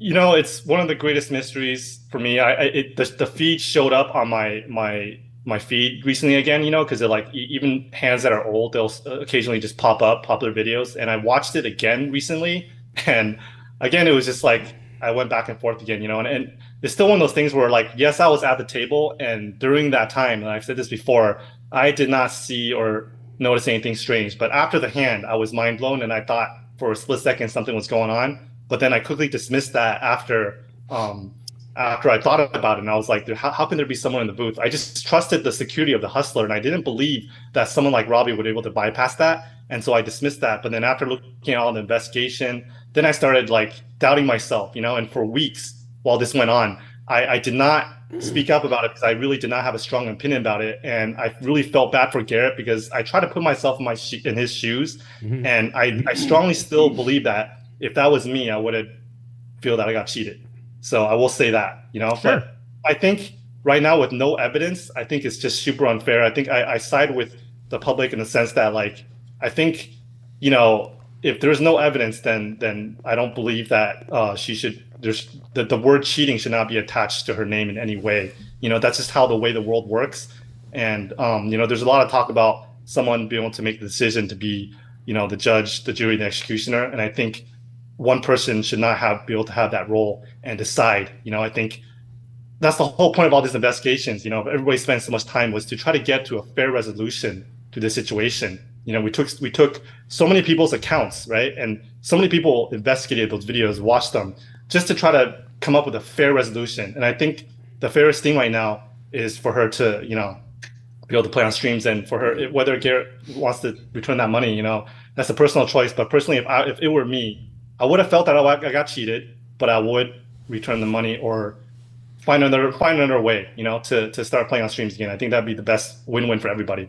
Yeah, I think that's a really straightforward, honest dissertation. I can't think of anything in there I don't disagree with. I will say that it was like one of the most impactful things for me because there was a period of time where I thought she cheated, but one of the most impactful things was like no one came to claim the like $200,000. Yeah. What was it, 200 or 300,000? Mm-hmm. Yeah, like someone would have broke and been like, "Fuck, I want $200,000." Dude, even Brian, if he would have done it, I think would have just taken the heat because he was already under fire for stealing. They made it chips. very clear that if Brian came forward, he would get the money. No, I get it. I get it, and I just think that he was already in trouble. He was already taking the heat. If he did it, I really think he'd have stepped up and take that money. He needed it, 100%, and he would have got around it eventually. I mean, he would have, whatever. He's still dealing with the consequences. I don't think. Is he though? Is he? Has he turned himself in? I have no idea. Yeah, we don't know. He's filming a documentary. I don't even. Hey, Raver. I feel like. Raver, I feel like I love the shades that look. I feel like you need to dye your hair like a certain color, or like you need like. Man, should I go with that? Okay, if Andy says so, you're one of my poker What heroes. Color? Like what color? You pink call or it, Andy. Purple. Yeah. Oh, purple. I don't know about or that. neon green or something. Yeah, right, neon I can green. handle that. That's okay. Does he do the beard too? No. No. That's too silly. Well, no. Let Andy decide. Be Dr. Seuss. Okay, we're letting Andy decide. I think I think definitely a bright color. I think would go really well. What about I love the look though. Yeah. Andy, can you tell us about? So one day, I logged onto YouTube and I saw Andy Stacks is streaming my favorite game in the world, StarCraft 2.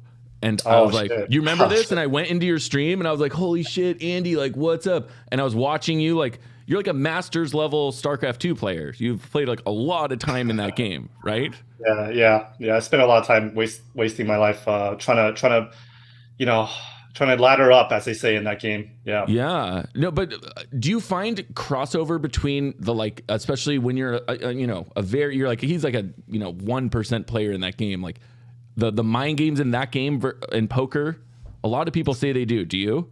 Totally. A lot of like strategy games, like the reason why a lot of strategy players, even like in chess, a lot of these people, they love poker is because there's so much crossover. I think one of the biggest crossover is just anticipating what your opponent's going to do and finding a counter to that, right? Like it's like rock, paper, scissors. And it's so much psychology. And I think that's what makes poker so interesting and alive, is because of the psychological element that's still always there, right? And you can always build on that, and you can always alter your strategy based on, like just the evolution of like your history with the guy. And it's the same in these computer games and in chess as well, right? The moves that you make. And last time I did this, and I think that's what everybody loves, is the human element in poker. Yeah. Let me read a couple things here. Hold on. Okay, so they wanted to come back to poker.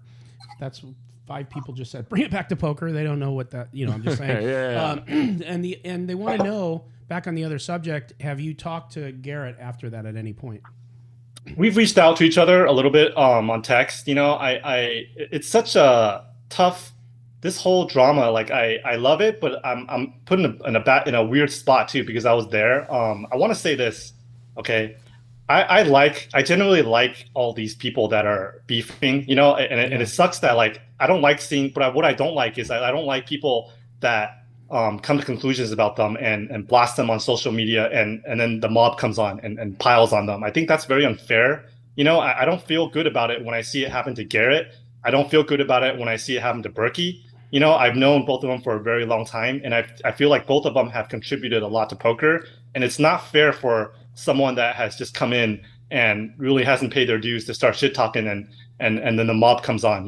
I do like the drama, and I think it's good, but at the same time I think there's a balance and there's a line that you have to draw, and I think calling Berkey a scammer is where the line needs to be drawn, because I've known Berkey forever and he's not a scammer, and I think that's there's, like I said, there's a balance between shit talking for fun, and then there's the line where you're just hurting someone's reputation, because there's been talks about like me taking chips off Mike X, and I swear to God, like if that keeps coming up, like I'm gonna punch whoever in the face says that, because it's like to the point where it's like I understand how much it hurts, and for someone to question my integrity, to say that day I took chips off Mike X is just so tilting, and I can nonsense. That's nonsense. I can only imagine the magnitude that you've had to deal with, Nick, and everybody I feel like has to deal with that at some point. But when someone's integrity gets thrown under the bus like that, I think that's where the line needs to be drawn.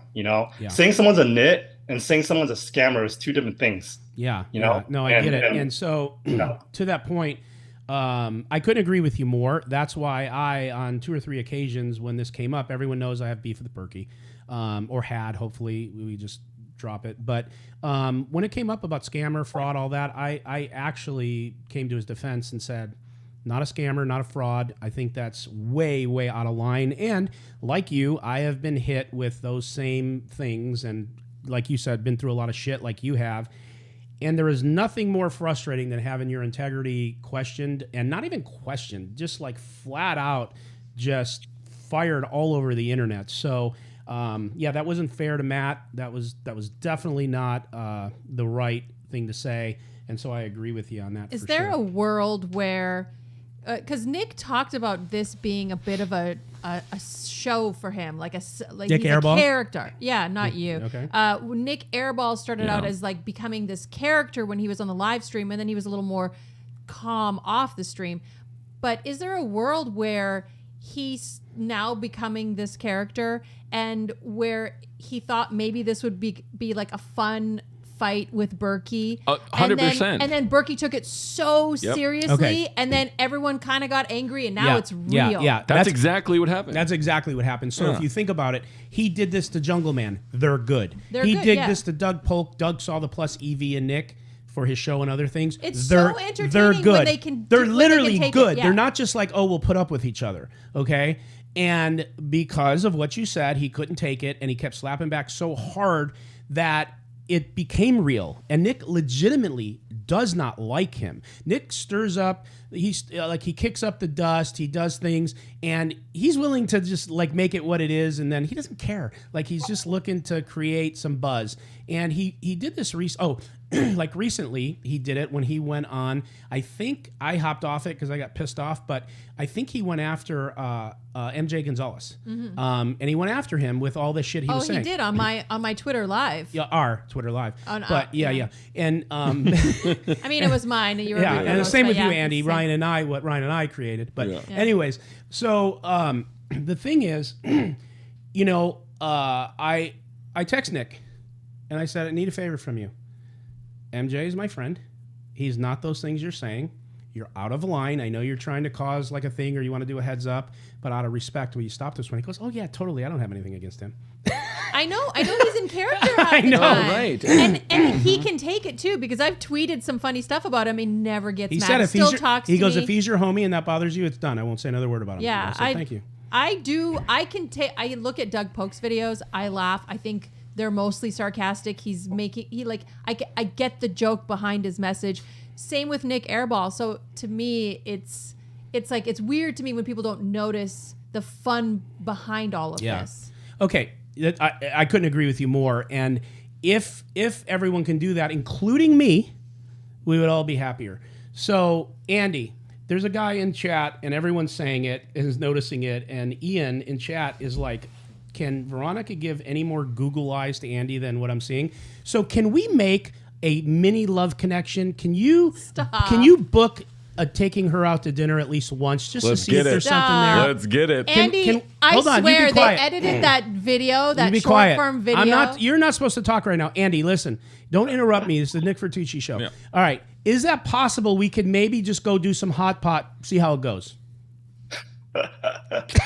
Man, I love hot pot. That's the way to get me there. But unfortunately, Veronica, that sounds like a yes. There should be a couple other reasons. That sounds like a yes. But yeah, this hot is pot. so awkward, Okay, how about this? Do you have a girlfriend? I try not to. I'll be honest. Like I'm not looking right now. Let's just put it that way. I'm in a point in my life where like Dude, we're talking about hot pot. That just makes him hotter, though. Can we get a little hot pot? Right. He doesn't want to do hot pot. Leave him alone. You He's sure? not looking. Pizza. I'm an old lady. Guys like him can get 25-year-olds. What are you doing? I know, but you guys are easy. I have a question about poker, Andy. How about poker? As you've been traveling, has there been much poker? Can you tell us any insights about international poker that you've played or seen? Yeah. Like poker is booming in China. You know, tournaments are completely legal, but cash games are not. But the tournament scene is blowing up.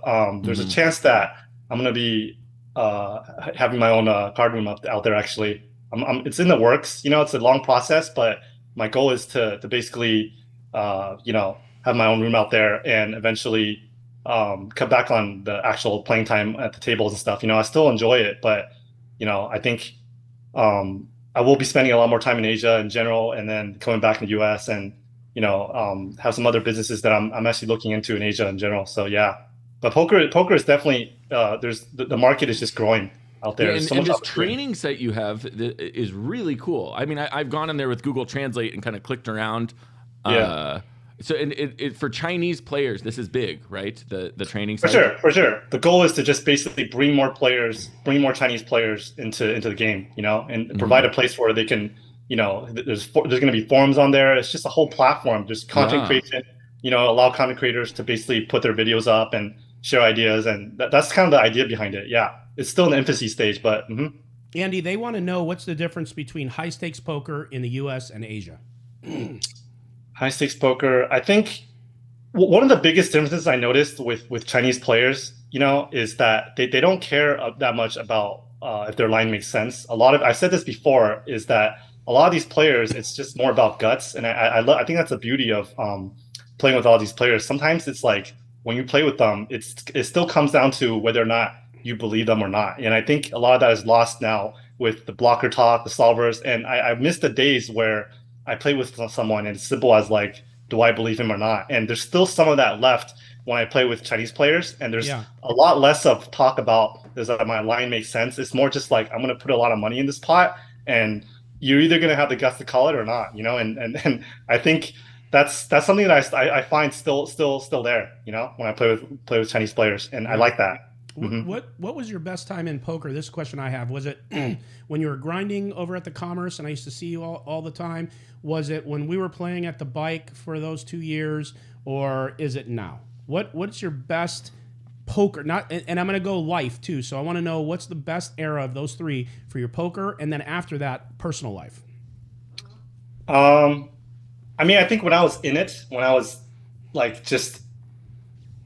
just so in the poker like a few years ago, that was I enjoyed it. But I think now as the years went by, my life has become better with less poker. Like I would say that I don't even consider myself a professional. Like these guys that play, these recs that play on the shows, and they play way more poker than me. Like I barely play now. Like I've been focusing so much more on like health and just like spending time with friends and family the last few years that I occasionally will appear on shows now.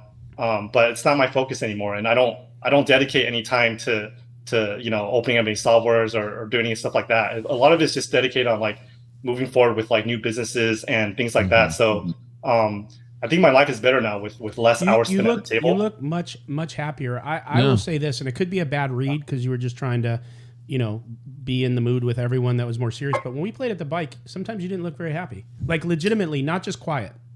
For sure. I think it was just stressful back then, and super ultra competitive and things like that. For sure. Yeah. I have a question about the illegal nature of cash games in Asia. I think to a lot of U.S. players and international players, that's really interesting to us because there is a scene that's being played, but you're always at risk in these games, right? I mean, how does that work? And how's the player pools? How does that work? It's crazy. Like in Asia, like if you're caught at a home game, you're gonna go to jail, and your face is gonna be on the news, right? Yeah, it's so risky, really. But they do it anyways. They do it anyways. I got countless invites. My DMs were full of invites when I was in Asia, all over China, even in Japan. Like people were inviting me to home games. I just won't do it because it's not worth it for me. Right. I don't want to be on the news, and it's just. The games are not big enough for it to warrant it. Even if they were big, it's just like there's so much room for cheating and things like that. It's just rake I'm comfortable in a game like that. What's the rake?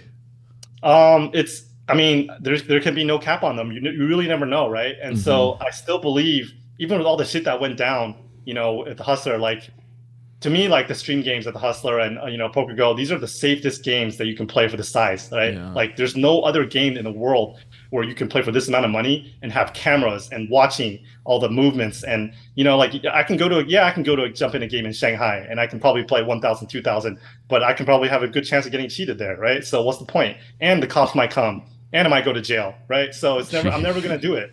Do they also get robbed like they do out here? Oh yeah, for sure. The more money that's there, the more potential. Crime, Well, it's either the cops are getting you or the bad guys are robbing you. Yeah. Or you're getting raked. Somebody said you better slow down or the CPC is going to snag you next time you touch ground over there. So I don't know. Well, no, he's saying he avoids such illegal things. Other people do. Yeah. It's a joke. So someone wanted to know, Ricky Smith wanted to know, over the years, who has been on the regular that you played with, your toughest competitor that you have trouble with? Competitor, man. Players have evolved so quickly in the last year or two. Like it used to be anybody that is willing to bluff a lot, right? Because then you have to call down a lot more, right? With marginal hands, like. But now I would say like a lot of the regs that play on the Hustler now, those are the guys I think have improved the quickest, and guys like Mariano, Henry, the regs that play on there, I think Charles. It's getting tougher, more competitive. They're really evolving, like you say. Yeah. Like everybody's watching each other's moves and learning and plugging their leaks, and so it's just going to get tougher from there. And I think the gap between the recreational, like someone like Blank Check Ben, I've known Ben for a few years now. I've played with him before he even started playing on the show. We played in private games together. His game has evolved so much, right? And his emotional control from when I first met him to now, it's just astronomical. And I think like the gap is only going to get smaller for the skill gap between a pro, someone like Henry, and someone like Blank Check Ben. I think if you put them in a lineup, in a big game like that, I think there's not really that much of a skill edge anymore. How much do you think that is to do with, and without commenting on why Garrett not being there, just the fact that Garrett's not there has changed the dynamic of that game entirely. You've been watching from afar, but to me, the skill increase has a lot to do with Garrett just simply not being there. Do you think that there's some truth to that? No, I don't think this. For sure. I shouldn't answer. Okay, go ahead. For sure. I would say Garrett is one of the biggest contributors to the reason why everybody has gotten so good is because ever since he made the decision back when Ryan was doing Live at the Bike and he agreed to play on stream, everything changed, right? Because he bought him for the deep stack. And everybody was able to see his whole cards, to see what he did in every single spot. And players like Mariano have admitted to watching every single hand that he's played, right? That's basically handing someone your playbook. And players have benefited so much from watching players that have put themselves out there. And I think, these guys don't get enough credit. Like I don't want to hate on the new school guys, but that's why I don't like players. I don't like watching Garrett get crucified or Berkey because they've done so much for the newer generation, and there's not enough appreciation for that. Whether or not Berkey has spewed off his stack and looks stupid, like whatever, man. Like that's something that he was willing to do back then, and he knew that he may get backlash for that. But I think that contributed to the growth of how poker has been, you know, and allow these younger players to get so good so fast. It's because of players like Berkey and Garrett. I agree with you, and I would tell you though, I agree with you as far as those two. They have done a ton for poker, no doubt about it. They should be shown respect, and I think everyone should just mellow out. But with that said, the things that they are getting hit for are not really like donking off chips or being loose or whatever, or losing. It's more about what happened with the Jack 4 and some different opinions people have, and then with Matt, it's probably more with really kind of going hard in the paint on some people that are now slapping back. I mean, yeah, you hear once in a while Berkey and he plays loose, a donkey. That's all nonsense. But the other stuff is where he's taking a lot of heat, and that's because he has a mic and he talks. I mean, so I agree with you. I think he should be respected for both of them for what they've done for poker. They both, been in poker for years. So Andy, you're one of the top pros out there, but you're still getting invited to a lot of these good games, these juicy lineups. And typically, I mean, I've heard Ryan say it, like, we don't want pros in the game. We want fun players. How come you keep getting invited? What do you think you're doing? I think for one, like, a lot of it is just, I think I'm fortunate to be in a situation where, I was put, like, when Live at the Bike first became big and it was the number one show before Hustler came along, I think I was in a situation where I created a fan base that allowed me to evolve with the current environment, right? I think a lot of players that you never see on stream that are very talented lost out on that chance because I started early, right? And a lot of it, poker is just timing, right? I think, like, you get lucky in the sense of timing, right? And so I was lucky, and I started early, and I created basically my own character in the sense of, yes, I started off as the guy that did not talk, but I was willing to put myself out there and take a risk and create a channel and try to contribute to poker in the sense of trying to bring more players in. And, it takes a lot of work, right? And you guys are experiencing that now, doing the podcast, trying to come up with content. I think all this stuff is part of it, right? Like, if you want to continue to grow the game and you want to be able to play in games, you have to contribute something to some point, whether it's content-wise, whether it's bringing players in, right? People have to like you. And so I think trying to pull off one of the biggest bluffs in Hustler history and not pulling it off. Yeah. Just basically, just Hella putting on a show. I think a lot of giving up EV, this topic has been talked to death, but I think it's totally true. You got to give up a lot of EV, and that includes playing a lot faster, right?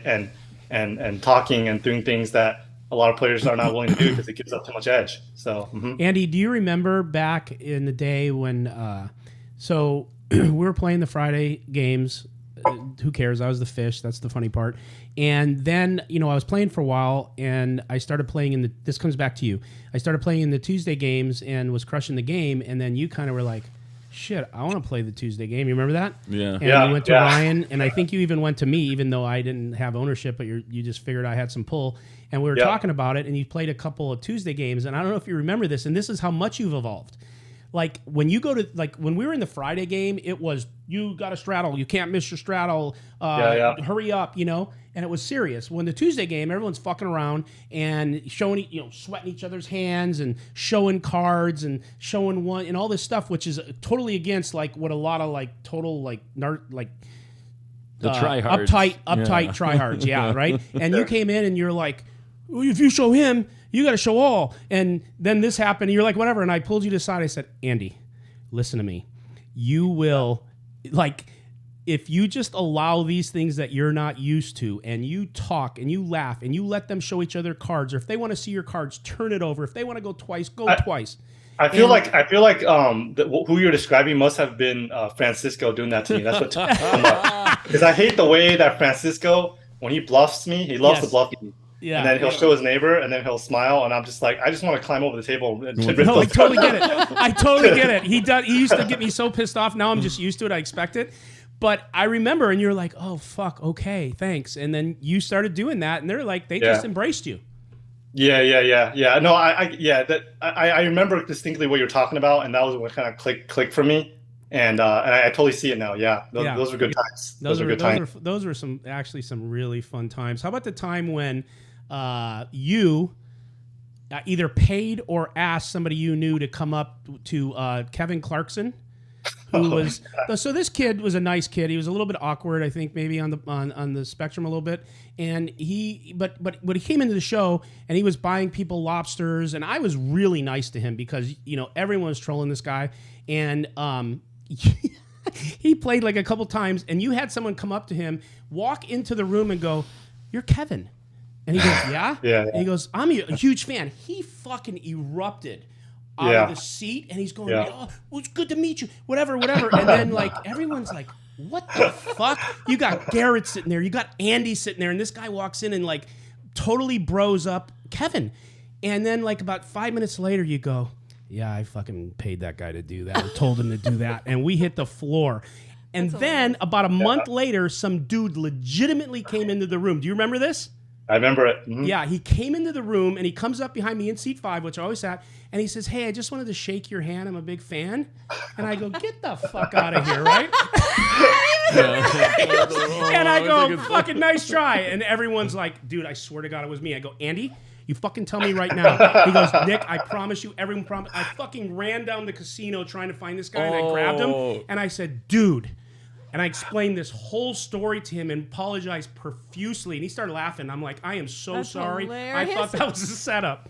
Yeah, those are good No, I times. totally remember that. That was so funny because I did not put that guy up to it. But with Kevin, it was honestly meant as a troll, but it was also in good fun. Like I wanted him to feel good, but I wasn't gonna tell him that it was a troll. No, we never told him. Till now. Well, now he knows. Yeah. Sorry, He's Kevin. cool. He knows. He's cool. Oh, he Like, knows me- now. Okay, yeah, he's a nice guy. He really is. I like Nice him. He kid. bought us lobsters. Nice kid. Yeah. He gets lobsters.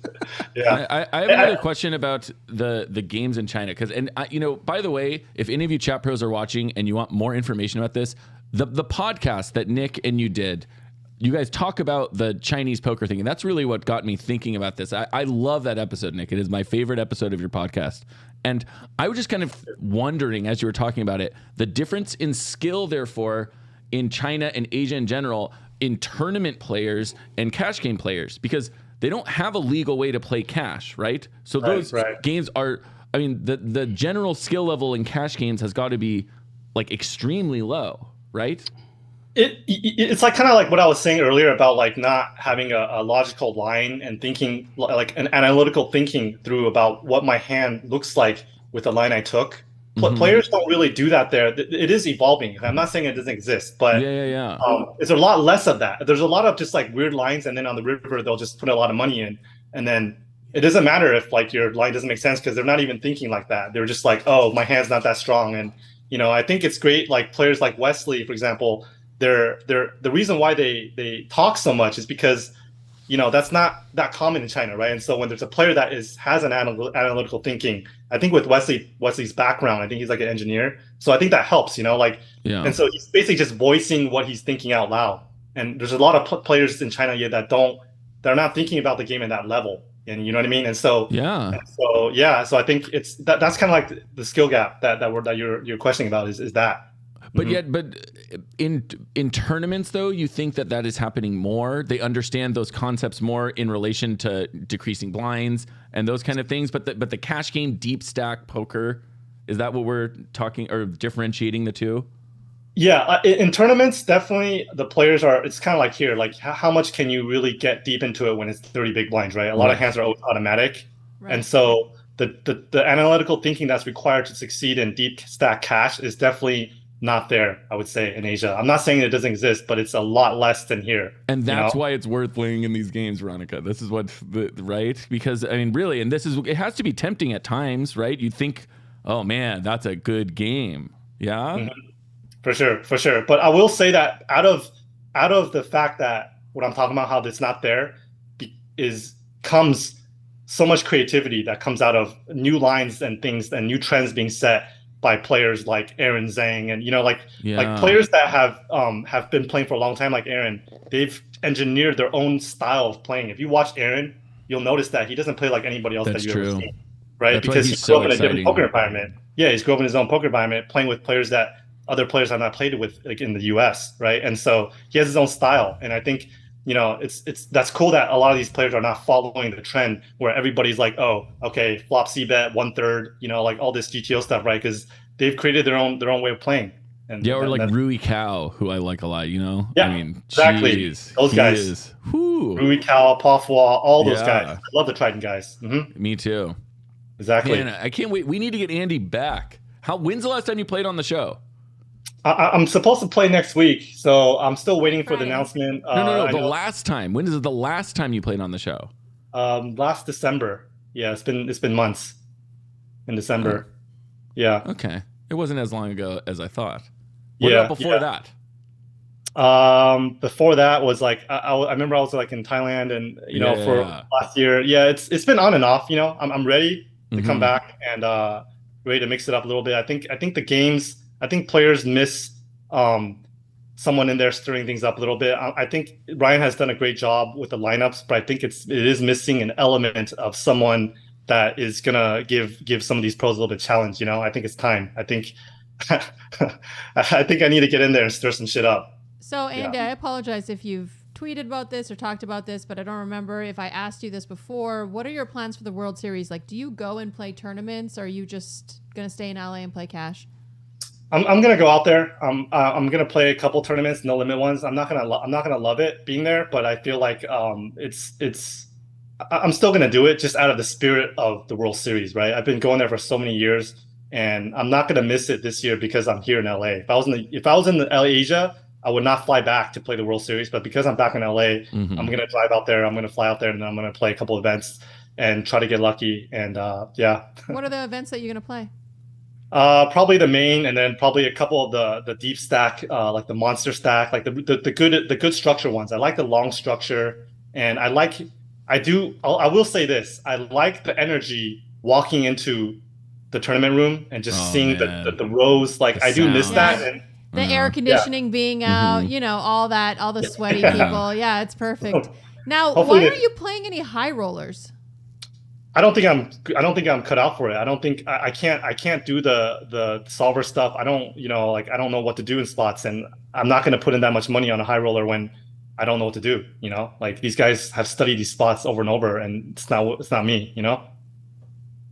Interesting. So I'm assuming you would have all of yourself if you did play. Yeah. I never feel comfortable selling any action in any format, just because so many spots come up where like you feel like you should do one thing, but then your money, if someone's invested, then you're like, oh, you second guess yourself. I don't want that noise in my head. And so I try to just put every decision 100% on myself and believe on myself. And I think that's the best way to gamble, and that's what I choose to do. So yeah, no matter format, there's no one ever has a piece, and just that's the way I like to do it. I have a 2-part question. It's, first of all, do you personally believe in luck? And can you kind of tag onto that, like what luck is in kind of the Asian culture and gambling in general, and how important it is or not? And do you believe in luck, though, is the first part? Yeah, I believe it. Because he does. What about you, Andy? It's funny you mentioned that question. I remember the three of us, Veronica and Nick, we were talking about this in the podcast, and I was mentioning to them how superstitious Asian people are. And it's so superstitious to the point where, like, when you see, like, if you go to the Asian side in casinos, like you can feel the energy. Like players will refuse to play at certain tables where someone's dealing. It's that much aspect of it factored into, do I want to put money on this hand or whatever? It's just, the deck, the dealer, whoever's around me. Like here's a famous, for example, here's a famous thing that a lot of players don't know, is that if you're in a casino, right, and you're talking to like a Chinese friend or a Chinese player like Wesley, do not tap them on their shoulder, like to say hi to them when they're gambling. It just don't do it, because they're not going to like it. What it means is, in Chinese, is like you're tapping away their luck. You know what I'm saying? Like, so when you greet them, do not approach them from behind and tap them on the shoulder. Like, hey, what's up, Wesley? Or what's up, Aaron? It's just, it's a superstitious thing. I can see myself doing that. It's like you're tapping away their luck. You're wiping it off them, right? And so, bugs the shit out of me, tapping me all the time. yeah. If you do that and they lose, they're gonna come after you and that's why blame he's you. doing it, because he knows that. I didn't know this either. I learned about this. Yeah, I learned about the culture. I learned about this culture later when I was out there. Yeah. A lot of times poker players will they'll have like a shirt that they wear, or like a lot of guys on our stream, they have like a lucky hat they always wear. Do you have anything like that? Like a thing, or like some like a pair of shoes, or a coin or something that has luck to you? Not really. I'll admit, I grew up in the U.S., so I'm a lot more Americanized in the sense of a lot of those Chinese superstitions don't affect me as much. I'm a man of science more than superstition still, and so I think not really. But I think it's fun to believe in that stuff, and I like to. But I will say this: when Magic deals me a sick cooler, there is a little bit of a, I'll give him the mad dog for a little bit. If it happens too much in a row, I'm like, get Lauren in here right now. Magic is the grim. Get out of the box. Magic's the Grim Reaper. Yeah. He's the Grim Reaper, bro. Yeah, get Sammy in here. Yeah. Sounds like you guys both have a little bit of Magic PTSD. Both of you. Totally. Yeah. We can't help it, right? We can't help it. We got to blame somebody, right? So, I do want to point something out that we were talking about earlier. I know Joey's scheduled for 4 o'clock. I don't want to take too much time. I want to let Poppy come in here. But I will say, back to the whole drama with Nick Airball, Matt Berkey, Garrett, all this stuff that erupted since the Jack forehand. I will say this, okay? Like I said, I like all these guys. I like seeing all this stirred up. I think it's fun. I think it's fun for poker. But I think it's also not fair about what I would say about Berkey. But I think it's also like Nick gets kind of like a pass, right? And the reason why I say that is because, kind of like Veronica, you were saying, I think a lot of it was meant as good fun in the beginning, to be good content. And Matt kind of spun that and took it personally and turned it into this grudge match where it's like, it's something else now. But I don't think that was the intention that Nick had. And I agree with that, with Veronica there. And I also think that Nick is super young. And I think when you're that young, you kind of get a pass, because I know for me personally, I said a lot of shit back then when I was 20 years ago, when I was in my 20s, and probably wasn't the best thing for me. But, I feel like I've grown from that. And I think when you're young, you get to be reckless, you get to say shit. And that's kind of just how it goes, And it doesn't bug me. Like, if Nick's at the table, like, whatever he says to me, I kind of just laugh at it because of his youth, right? It's a difference when like somebody that I feel is a little bit mature and like things like that, and they say something, it's personal, versus a guy that's just mouthing off and just having fun. And the way I see Nick is that he's having fun. And I think that's a positive thing. So yeah, I agree. In an alternate universe, when Airball calls out Berkey for being a fraud and a scammer and and Berkey just fires back and says, "Oh yeah, well you're overweight and you play with daddy's money, bitch," and that would have been it, and that was all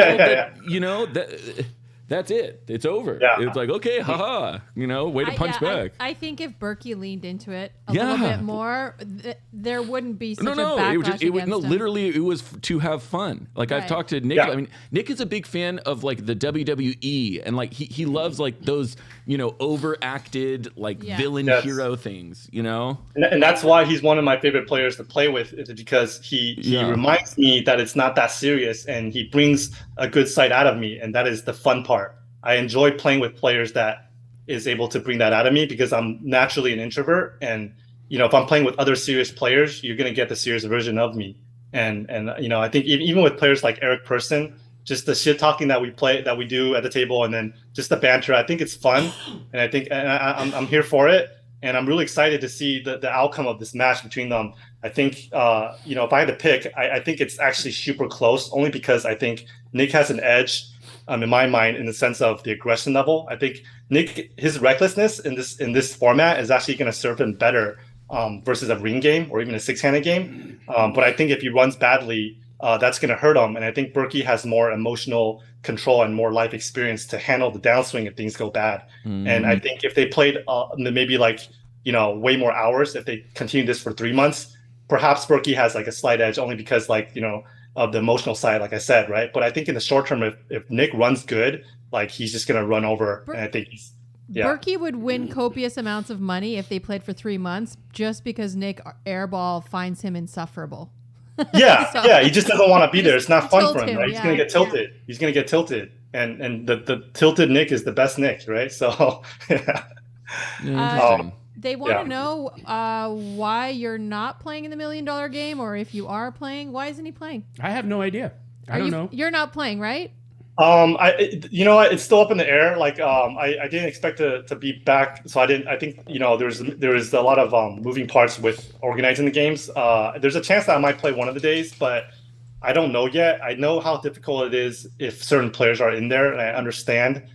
So it's like I'm not gonna pressure Ryan, to get a seat. But if there's enough demand for it and there's this open seat, I would play, and I would be happy to play. But at the same time, I don't want to. Do you have 100% of yourself?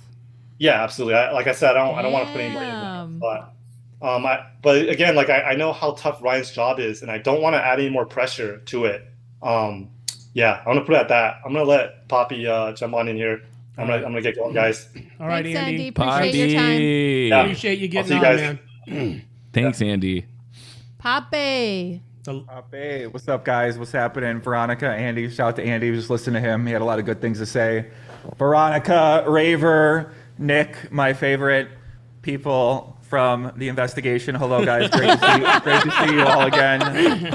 The great characters of the investigation. I'm We joined went by from suspects to peers. I don't know, y'all suspects. I don't know. I don't know what's going on with the investigation. I suspect everyone. I love Joey. I don't know, man. I don't know. What conclusion did you come to, Joey? You're the lead investigator. I'm at no conclusion right now. It is. He's a bureaucratic I blacked it all out. I don't know pencil-pushing- what happened. I don't know what went down. Like I don't want to think about anything about the investigation ever again. Really. Joey Ingram running for. Are you done with running investigations for Las now? Vegas mayor? Look at that. yeah. Yeah, man. I mean, listen, are you done now? Is this it for you for the future of investigations in poker? Are you burnt out on this? No, I wouldn't say I'm burnt out. Shout to Chloe. What's up with Chloe? Oh, Chloe. Chloe's just she's just making the rounds. She heard about the date proposal that Andy tried to hook up Andy with Veronica and Chloe coming over to. No, Andy just burned me. He just said no, shut it down. No, technically, okay. What he said was that he's not looking to get with anybody on a serious basis, but he didn't say he wasn't down to hang out, grab a drink, maybe see where the night No, goes. he said he didn't grab want a to. second But drink. look, I will tell you, a man like that, and most men, if they're interested, they will let you know. I would know if he was interested. That's why I was like, don't bother. He's not interested. He's not seriously interested. And then they Sure, well, edited well- that video to make it look like there was like some love connection. I know you got So a lot of silly. suitors. You got a lot So of suitors silly. out there on Twitter, Veronica, and I know you got a lot of people out there that would be happy to take you out. I have a ton of married middle-aged men who are interested in me. Yes, I do. Nothing wrong with that. What's wrong with that? Don't be a hater. Yeah. You know, don't hate those guys. Need something to do with their lives. I mean, come on. So Joey, talk to us. Are you looking forward to this $1 million cash game? I mean, this is gonna be like the biggest event. This could be the biggest stream in the history of poker streams. This is gonna be one of the first times we ever seen it. I've been watching cash game poker since 2003, and I've been loving these games for so long. And to be able to be a part of a show like that is, I just think it's a legendary thing, man. I think that whatever is gonna go down there is going to be historic. It's really going to change the way that cash game poker is done, and it's going to start raising the stakes.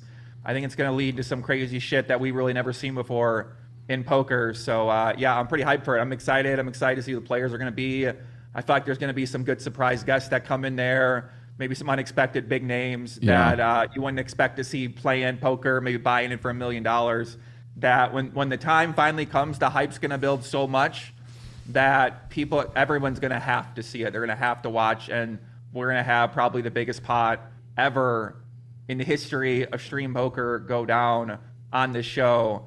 So, I mean, yeah, I'm pretty excited about that. Those are the kind of things that get me real hyped up as a fan of poker and as a content creator, as someone who's into making events, and yeah. So Joey, I need you to tune into your psychic abilities. Okay, you're our poker psychic of 2023. Tell me what you think the biggest pot I of knew the $1 she was gonna million ask that. cash game is going to be. No. Give us an over/under. $10 million. No, maybe not. Maybe not. Oh, Okay, that's too too high. wild. That's No, too that's high. too high. Give us an over/under. I mean, listen, I'm dreaming big. Okay, you guys. I'm gonna give you a realistic number and say, okay, if two people get up to 2.5 million in their stack and potentially end up in a cooler situation, get all in for 5 million, that might be a number you'd pick. But we don't really know who's Sick. gonna buy in for more. We That's don't know true. if the There's too many person's gonna buy in variables. for maybe more than $1 million. If everyone's going to start with $1 million, if somebody's going to start with $5 million, and then another. You really never know what's going to go on. Nick Airball is telling me he wants to cover the table.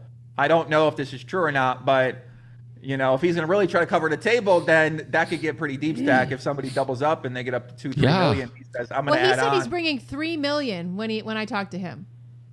Well, listen, we got miscommunication. We got to figure this out from Airball because I just got him on video the other day saying that he covering the table. Like the Well, table, that meaning 3 million anyone who he's going to cover everyone's stack. Correct. He's Yes. going to cover Yes, every. 3 million He's is going to probably match right. the I see what biggest he's doing, stack. covering the table, like as in. Yeah, no. But The stack, yeah, $3 million would probably we'll cover. see. We'll see. I mean, he has said it, so he better do it. Yeah, we'll see. I mean, I think we're all interested in the Airball story. Is he making a lot of claims and making He a lot of seems to challenges, walk the calling a lot of walk people so out? far. Exactly. Do you think yeah. he has as much money as he says he does? I think he got good investors, and really, like what I come to learn is that it doesn't really matter how much money you have; it matters how much money your investors have and how much money you can raise. So, if Nick Airball, who has experience allegedly as an investment banker, when you're an investment banker, you're essentially around these type of people all the time. So, the guy went to school in New York. He went to school in China, speaks fluent Mandarin. So I'm sure this guy has learned some tricks along the way that has allowed him to find ways to get in deals and be around people who have a high net worth, who have access to good deal flow, who have good opportunity. And if he can get himself in those deals, he's going to be able to run up a pretty big bankroll. So he says he made it from poker. Obviously, he's got this investment background. I was Seems just going to be say, pretty let's good be at that clear. one This game. is your opinion. You're guessing here. This is Joey's guess. What do you mean? Where money could come from? Yeah. Yeah, I mean, it could. Who knows? I don't fucking know where it came from. I'm not like going through the books and fucking looking where this is. All right, this came from that. This came from that. Really, it's none of our business where anything came from. He wants to tell his story. I don't know what he's claiming. He says it's from poker. I'm sure if he plays in some of these high stakes games in New York, or I'm sorry, in LA or New York, it's realistic that he can win a lot of money because there is so much money that people have and that they're willing to spend. So if you're willing to get your hands dirty and get into the private game streets of LA, you can find yourself around people who have hundreds of millions of dollars and are ready to lose it. So those games are very real. Those people definitely exist. And you only need to find one who's willing to lose a lot of money to you for you to make a lot of money playing poker. Yeah. You know what I'm looking forward to is you, Poppy, and old Valerie here on the mics. I think you guys have some good chemistry. It's Look, I'm looking for some good off deal. Go ahead. I'm just here to support Can't Joey. get a word in with this son of a gun. No, I'm kidding. Go ahead. No, I think Joey's obviously the number one guy here. And then I know it's going to be a super long stream. So whatever Joey wants, Joey's my manager that night or the whole 4 days. Sure. Whatever Joey I think wants, it's gonna. I'll do. I think it'll go great. I mean, I think I can kind of give you guys a little bit of inside baseball as to what our discussions have been about what you guys would be doing, and our thoughts are that we want it to feel more like ESPN. Anyone who knows Ryan knows he's like obsessed with ESPN. He uses that comparison with us all the time. But with this, we want it to feel like a sideline reporter. We're gonna go to Veronica with an update on Eric. You know what I mean? It's gonna feel like a little more produced, a little less kind of casual, and I think you guys will nail it, to give it a sporty feel, Are you wearing a blazer, Joey, when we do this? A what? A blazer for It would be appropriate. It would be appropriate.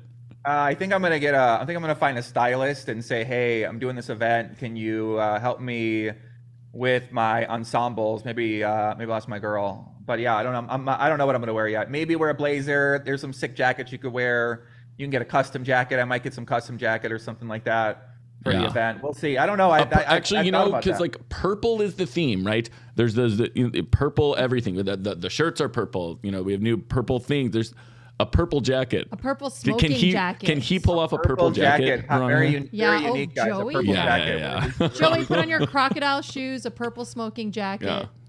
Yeah, and I think back to my point, what I love about it is you guys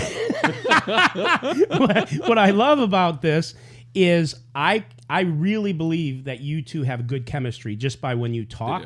So that's what I'm looking forward to, because you could put two talented people in a room to do this type of thing and it doesn't go well. I have a feeling it'll go really well. So I was going to give you guys a real good compliment, and I just did. Thank you. Sorry for interrupting you, Nick. No, so one of the things that makes it hard to work with people is if your ego gets in the way. So if you gave me the job and I said, well, I want to be in front of the camera, I want it about me. But if you have a job and you say the most important thing is the show, the most important thing is like Joey, like if the camera's on Joey, that I'm not like, oh, well, how come the camera's not on me? I have to support Joey and I have to support the show. Yeah. That's kind of how you make yourself easy to work with. Hey, this guy in there, Nick, says, and I don't know, this might be a good idea. He didn't put the second part. He says, get Joey a Joker costume. Why not make you Batwoman? Joker and Batwoman. That sounds absolutely insane. You know, I actually, so when I was 21 and I first moved to Chicago, I tried to get a new job, and I started working for a promotion company where I would dress up as costume characters and go to nightclubs and basically just bring in hot girls and then party with hot girls all night long, and that was my job. So I would just go lives as his Santa life Claus. and gets paid for it. That's good. Yeah, basically, right? Yeah. So you basically got paid the more pretty girls you brought in there. So I'm like, oh, this is easy, right? Like I just go around Chicago, like I'll come to the party, come hang out. And then you go there, dress up as a character, and then you get to, live a good life that night. So I did Willy Wonka before. So the Joker, I mean, I don't know why I just started thinking Willy this recently. Wonka. Hold on, no, you can't talk over each other. Go ahead. Go ahead, Joey, I just recently started thinking more about how I used to do that, because I was thinking about, more characters, because there's all these characters in poker now, like Jungle Man dressing up like a Roman gladiator, Nick Airball is role playing as a fucking like some sort of like villain of wrestling. You know what I'm saying? There's like things are really different in poker these days. So maybe everybody need a good costume. I don't know. But are they different? Because they were like this in the 2000s, where everyone had a big personality, big characters. Yeah. I mean, there was a lot of incentive to get well known because you can make a lot of money. And I think that went away for a long time. And now all that's coming back because people are realizing that if I get attention, if I start a channel, I'll be able to get on these stream games where players are just basically making some of the worst plays I've ever seen in my entire life on these stream games. And you got players that buy in that don't even know how to play poker. They buy in for 10K. Like, this shit's blowing my mind, guys. I'm just not really used to seeing this at the high stakes level. I've even been studying Nolan Holm every day because I'm seeing what these games are like, and I'm like, damn, this is baffling me. They keep seat open, Joe. Seat open, bro. Yeah. Well, he's been battling GTO bots, right? You're still doing that? Yeah, I'm basically play online every day. The opposite. I play online. There's like 3 programs I'm using right now. I'm debating partnering with a program and starting to promote one of them. And I basically use 3 different programs. I study 2-card and heads up and 2-card full 6-max, and then play a lot of 6-max online. Try to battle anyone to start tables. Been playing a lot of Pot Limit Omaha as well too. Obviously, the great game. And I'm just basically battling, trying to get the highest status level on WorldSeriesOfPoker.com right now for the summertime. And then during the summer, I'm going to be battling in King's Game and running my games around Vegas at to be determined casino. That's my plan for right now. Interesting. What was the last comment? Say that again. For basically, so if in summertime during World Series of Poker in Vegas, the cash games, like they get to a level where you never see them throughout the regular year. Yeah. For PLO, normally there's really not many PLO games you can play. Maybe got one game that's a little bit higher stakes consistently, unless you want to be running your own private game or you want to get into one of the private games and work out a deal with the guys that are running the games. But in the summertime in King's Room, there's a ton of different games. Everyone's willing to play. I think PLO is really, really a lot more popular than people can even imagine right now. So your options are to either play there, play at Aria, play at the Win, or you can create your own game. And if you know the casino owner, if you know the host, basically I got an offer from all the casinos to run a game if I want to run a game there. So I just got to put it together and do it. And a lot of people want to play with me all the time. They're always asking, like, let's play. So, I'm seeing what you guys are doing out there. I'm seeing what the Lodge is doing. Doug is setting up a game and a guy come and play him heads up and lose 200,000 to him. Like, the game has changed in poker world right now. I don't know. People are like that's why you've been spending a lot of time studying Hold'em now. You're a pure PLO before. Yeah, definitely. Joey, PLO. Go ahead. Go ahead. No, you. Oh yeah, basically PLO it's pretty easy to stay pretty good at PLO because a lot of your money you make at PLO is you're going to be making money against the bad players. So your skill is really game selecting. So you're not like, you can battle against ACR, against the best open games, against the best regulars, and then go against a mediocre fun player who's kind of losing in the game. Or you can, find really bad players out there, maybe play some lower stakes, play a different collection of sites, play a little bit of live and a little bit of online. But the talent is really in the game selection once you understand how to beat bad players playing PLO. You're not really studying to beat the best players where you got to necessarily be one with the solver in all these spots, because you're not really making a lot of money from these guys. So a lot of times you can battle these guys and put up a good fight. Once you get to that level, it's about really beating the bad players. So I feel like at PLO, I've always been scared to mix the games together, but with these programs for Hold'em, they're just so good and it's so easy to get better. And then I basically have access to the best coaches. So once you work with the coach, you go with the program, you sim through all the spots, you can basically pick any spot to work on right now. It's never been, I've never Pretty seen sick, any the machines they have out there to work on, Yeah, Joey, we got a question and a comment. The comment is, when you start building these games all around the casinos, please make sure you download Only Poker, your #1 all-in-one app, so you can actually put your game in the app and let people know you're dropping it. Anyways, I had to do that. It's been like 3 hours since I threw a shout out, so I took a shot. So yeah, I think Only Poker, I asked you a little bit about it, but that idea got a lot of potential. Because I'm mainly focused on investing right now. So I'm looking at every poker opportunity. If anyone out there is raising money, anything poker related, hit me up. Looking for all deals right now. And Joey, I the love venture that. capitalist. I do love that idea. This idea is great. Yeah, and the question they had is, and it was for you, but maybe we'll do it for you and Veronica. Before a big event like this, they want to know, like, will you guys prepare for it? How do you prepare for it? Will there be any time and work going into before you get there?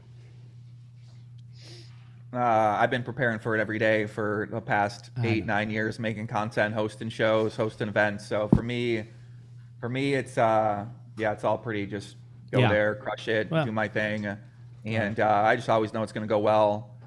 And just go in there and try to. Yeah, crush you guys it, are man. naturals. Yeah, I mean, I don't. What about you? I feel like things don't come across well if you're like overly prepared and have all these things like set and ready to go, because you lose the organic nature of the conversation of the person you're talking to. So just basically being there early, knowing where where people want us, following Joey's lead, like just kind of. You don't want me to give you a 3-page something to read about myself? Joey, did you hear about the story when Live at the Bike hired me to host their grand opening this last time? They gave me like 2 hours before the show. They gave me like, I don't know, it was like 3 or 4 page PDF to memorize word for word. And I was like, oh my God, I can't do this. Yeah. So contrived, right? Normally you want to get the script a few weeks before so you can memorize the script, you can work on your lines. I mean, it's very rare you work with a poker company, because I've worked with a lot of companies, a lot of productions. The only time I ever got a script was the first show I ever did with Poker Go called Major Wager, where we went around Vegas and we did these prop bets with Daniel and Antonio Sfandiari. Oh, I remember that show, yeah. Yeah, like they gave us a script and I'm telling this guy, I'm like, bro, I would never fucking say this. Like, what are you talking about? He's like, say it like this. I'm like, dude, I would never say that, and it doesn't make any sense, and I don't want to say it like that. And then we kind of like had a compromise, and then I said it, and it didn't. I didn't like how it sounded, but that was the only time I ever got a script from any poker related product or company. Not to say it's not a good idea, because a lot of people are successful writing shit out, but normally. Well, Houston Curtis wanted me to call him a visionary, so that was interesting. That it's his show. I mean, listen, he'll broker the deal. He's allowed to call you. He's allowed to have you call him whenever you want. Well, he paid me. He paid me, so I called him a visionary. I mean, that's the job, right? When he's offering you the money, when a company offers you the money, you go, okay, well, what do you want me to do here? What do you want me to say? And they go, all right, say I'm a visionary, missionary. Oh, visionary. I swear I thought that's what Joy said.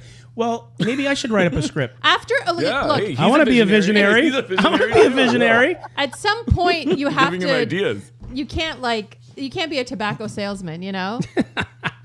Oh my! I mean, he's got a vision. To be fair, he's got a vision. He's got a plan. Let's see what he does with it. So I mean, where is the? Well, you know what? We won't go into live at the bike. early. I It's mean, done. listen, I don't want to defend. I don't want to defend, but I've thought about this a lot because I'm going to make content on this. This is one of my new content trends I've been tracking for months. So I'm basically been building all my ideas out, ready for everything to get aligned here, so I can start making some of these ideas. And that's one of the big things I've been thinking about a lot. So I got a lot of thoughts about that one specifically because it's where the future What about of just poker being content on is. standby for the next big poker thing to happen? You have such an interesting place in the community because if something were to happen, let's say there's some big scandal, some hand, something, everyone's going to be looking to you. They're all going to be turning their heads like, what's going on, Joey? Like you're kind of this de facto leader of these like emergency events, right? Yeah, I don't know what's going on, honestly, Raver. I mean, I'm 37 years old. I've been making poker content since I was 22 years old playing poker. So Yeah. when I'm at this phase of my life, like I'm like, well, what am I supposed to do now? You know, who do I look at as inspiration in the community?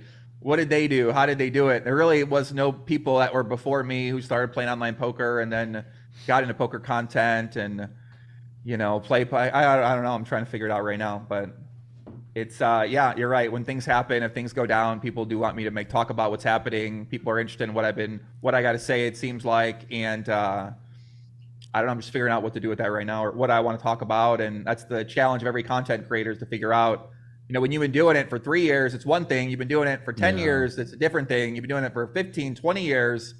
You know, your life, it's like this is your entire life. Like my entire life has been making content, talking about poker, playing poker since I was basically 21 years old. So, and I've only been doing it for like 10 minutes, not even full time, and I'm stumped already. Mm-hmm. So I got to be honest with you. I've been telling you, listen, Nick Vertucci was calling me. He's like, I'm gonna start a podcast. I'm like, damn. I'm like, all right, like, good luck. It's fun. You're gonna get yourself in trouble for sure. People are gonna be talking shit about you constantly. Yeah. People are gonna say things about you, attack you every day, and you just gotta best part. And they're like, best part of it, and you gotta be good with that. Yeah, and I didn't believe you, and then you did it. You were like, well, I'll be fine. I was like, yeah. Okay. I mean, you were right. Yeah, I mean. So that's how it Joey, goes, did you bro. go through a phase when you first started doing content where people were attacking you a lot? Because I feel like you've grown a community now and the Legion loves you. But was there a time where it wasn't like that? Oh yeah. When I first started posting on 2+2 in the micro stakes, and then I would post every day, and I would talk a lot of shit, and I would do all these crazy challenges, and so people, and I played 24 tables, so people got respect. Some people respected a big grinder, but other people respected the best players. So the best players who had the best win rates were usually respected the most. The guy who played a lot of tables is really hard to have a high win rate then, but I was still winning or break even.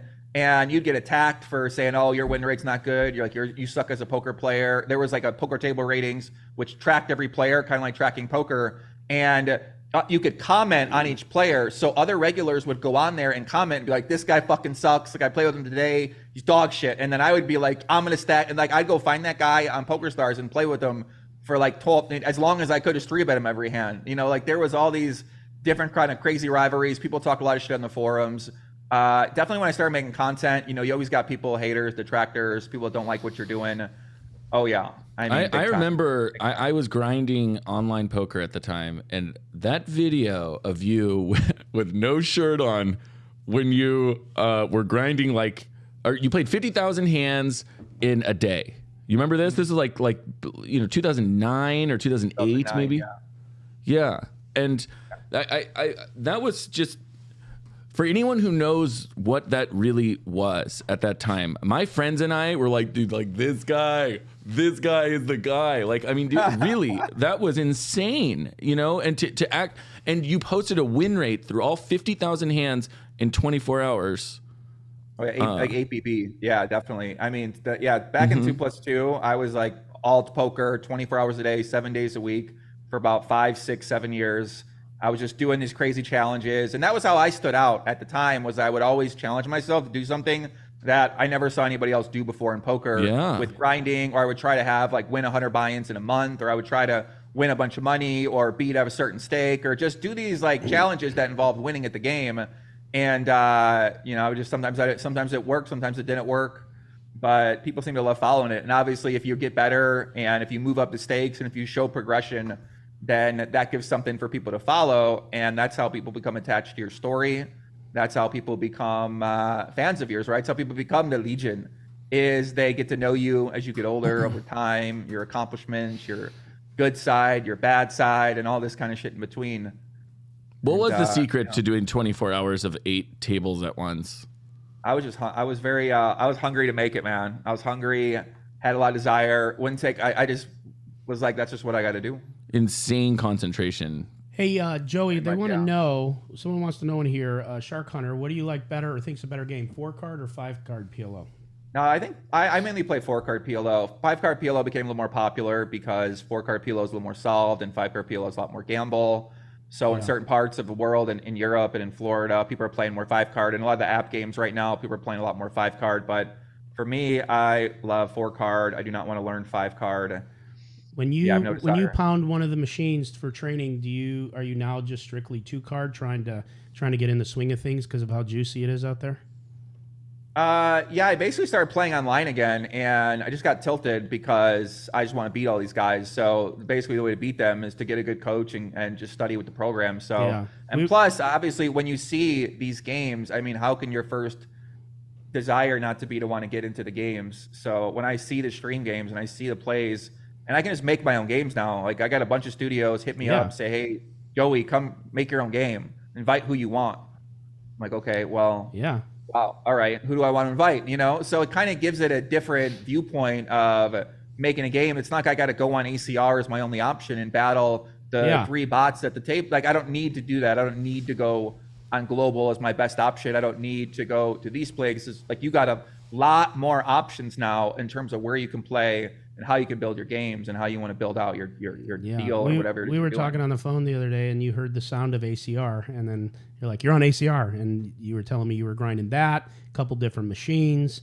Do you think that if you start playing 2-card coming from PLO, do you think you're going to be bored out of your mind, or will this be a new challenge? Oh, yeah. It's so fucking boring. I mean, it's so boring. I mean, really, when I'm playing this online, like, if I'm not playing 9 tables, I'm usually pretty bored right now. So I try to get like 4 to 6 and make stakes and mix in PLO with Hold'em as well too. But yeah, it is pretty boring because the optimal strategy to play on 6-max is like a lot of 3-bet or folding. You're not really calling much. You're basically just like 3-bet machine and like a lot of third and half pot C-bet sizes in position. You can kind of play a pretty basic strategy, and then you beat up on your recreational players. So the skill, once again, is game selecting because you're just getting in games with a lot of bad players. I play anybody. I'll play heads up. I play shorthanded. I'll play any reg that wants to play, depending on what stakes I'm playing. So to start games and get more action and get in the game to make sure I'm in the game when the game runs. And a lot of people aren't willing to do that. They don't want to play heads up. They don't want to play shorthanded. They don't know how to get in the game. And getting in the game is one of the biggest tricks to being able to run your point score up or make money when you play. Well, so why in the last year or so, I think you'd be able to get a seat. Why haven't you petitioned for a seat on Hustler or Lodge or something like that? Yeah, I haven't really wanted to play. Like, I played when I went to the Lodge down there for their games. They were playing Hold'em, and they said, "Do you want to play any of the Hold'em?" And they asked me if I wanted to play the next week, and I played on one game for like a little bit, and I was like, "Oh, I guess I kind of enjoy this." I'm just not as experienced at Hold'em as a lot of the grinders are. These guys literally play every day, and there's a pretty basic strategy that a lot of these grinders, these tight players use, and they can really exploit you when you don't know what to do in some of these situations. So for me, I just wanted to really get a lot of confidence in. If I go play on stream, I want to be confident in my game. I want to be confident I'm going to win. I want to feel like I have a lot of these common situations and deep stack situations and these 3-bet pots and 4-bet pots with big hands, and just get a lot of hands in, get a lot of reps in, get a lot of experience in. And that's basically why I'm grinding right now. But in terms of where I'm going to play, if I'm going to play on, where I'm going to play, if I'm going to play on my own channel, if I might play on live streams. Like, I don't really like live poker very much. I don't really want to play 9-handed. So when you say play on your own channel, what does that look like? Because I'm not, sometimes to me it takes a minute for me to understand. People are saying, oh yeah, I can play on my own channel. I could play online. I could play against people. I can set up my own matches. Like, you can make content so many different ways. Most people are just kind of focused on one way or 2 ways right now. You're saying playing online on your own channel? Mm-hmm. Yeah. Okay, definitely. got it. Yeah. I mean, on a program, you're playing digitally, but you can also play in real life all you need is a camera to go play someone, play poker with them heads up. For sure. If you want to make a game and find a stream to go play in, there's basically like, 30 streams out there that are all dying for people to come make a game there. So totally, like the way you can create it, and people are trying to say, hey, do you want to start a stream? Do you want to invest in streams? Like, there's all this like, it's so crazy what's happening out there with the game now that I'm trying to just keep my eyes open. In Vegas, there's a lot of streams coming to Vegas out here. So Vegas streams are about to start really firing off as well. Obviously, you got Hustler that's crushing it. You got Live with the Bike, who's trying to come up with some moves. You got Doug Polk down at the Lodge. Doug Polk is a motivated guy, so he's going to be firing hard. And let me ask you about a stream in Vegas, because the Poker Night in America just bought a house, and I think you interviewed Nick Airball at that house. Is that correct? Yeah, they got something called Studio 52. It's like a poker mansion. They wanted to have like a Playboy Mansion kind of vibe, throw a lot of parties there, have it be guest list only, have it be more exclusive for who comes to the parties, who's playing in the games, and then they set up a stream in the kitchen area, and they're gonna have food there, they're gonna have drinks there, there's gonna be a party. It's funny. It's like this mansion, but it's in a kitchen. Are they going to be able to? Because I'm really sincerely asking. Are they going to be able to be like in compliance with whatever? That's what we got to figure out. I mean, they pitched me on this idea, and they I don't think so. And I said, I don't see how that's ever going to fly, because to me, it would seem like you got to be partnered with a casino in some capacity, and you might need more like traditional casino elements in your establishment to be able to regularly do that, even though they're not taking a rake and they're not taking it. There's no real money involved for the players, for the staff, or anything like that in terms of how a traditional game works. But even then, I don't think you can have people that go to a house and then buying for $50K and then playing for $100K on an actual like live show. So I don't know. I mean, that's the thing that is in limbo right now that we're following. And but I mean, listen, if this can work, this got a lot of potential. Sure. And these guys got experience. They got a lot of connections. They were well funded, and they're gonna be able to Is run it games, public knowledge who the guys are, or is that something you can't say? Oh yeah, it's the Poker Night in America people. Yeah. It's, yeah. So Todd Anderson, he's the guy behind Heartland Poker Tour. He's one of my first podcast guests, maybe like 10 years ago. And Poker Night in America, he started that show. He's had a lot of success with that show. And he basically, I think he sold that to Rush Street Gaming, and now he's partnering with Rush Street Gaming or Bet Rivers or something in the system. And now they're about to put this out there, hopefully. And Well, they'll figure it out if they have that experience with being in this business. I would never want to talk dogmatically on it, but I would. That's the first thing that comes to my head is like, is anyone going to be kicking down that door if they don't have? They got to have it right before they start. They got to know they're within the law and compliance. And who knows? Maybe they can. I don't know. Yeah, we'll see. I mean, it's a sweat right now, so I'm I'm remaining optimistic, but I'm just kind of waiting and seeing what happens with that.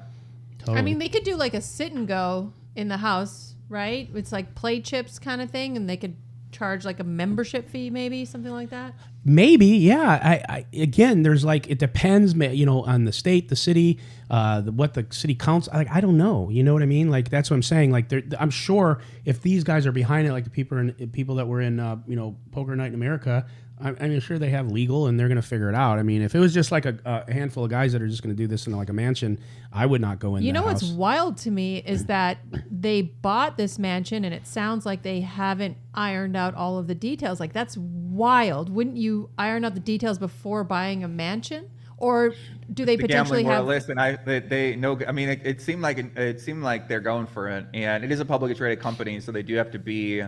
They have lawyers they have to go through that have to approve it, and it seems like he thought he was going to get it figured out, and right now we're just kind of trying to wait to see if it gets figured out or not. Eric Peterson says a poker mansion down the street from me in 2008 in Vegas got shut down by the gaming division. Yeah. Yeah. I mean, listen, really what I'm focused on right now is investing in a Vegas Strip casino, because then you're playing in the big leagues, right? When you're in the Vegas Strip, when you're in a casino there. So, that's really what a lot of my main focus is right now, because I figured out it just seems a lot easier to work with the regulators, to work with the people who are helping to make sure that the game is fair, make sure everybody make money, make sure everybody's getting a lot of value, and make sure everybody's living a good life. So I'm kind of trying to meet those people right now in Vegas. I'm trying to meet a lot more executives and like Andy talked about this earlier. I've been collecting talent for maybe like 10 years, just finding talented people who know how to get things done, whether they're like investors, whether they're operators, whether they're media, whether they're executives. And I'm just waiting to find these right opportunities right now. So that's kind of what I'm looking for. So that's kind of how I'm thinking about it. So Studio 52, I think would be a great option. And I'm really excited to see what they can do with it for parties and stuff like that. Yeah, it'd be interesting to see what happens. Really will. We'll see. Yep. On the $1 million game beat, are you thinking that you're gonna, be hosting the game, right? Ryan wants to call your guys' role the host of the game. You guys can, in a sense, kind of help create the vibe of the game. Have you thought about how you want to open up the show? Have you thought about these things? Have these crossed your mind? You're just gonna kind of go with it? I mean, I just think to me it's like a very hype thing, and I sort of look at like the role as like I'm doing some hosting, some commentary.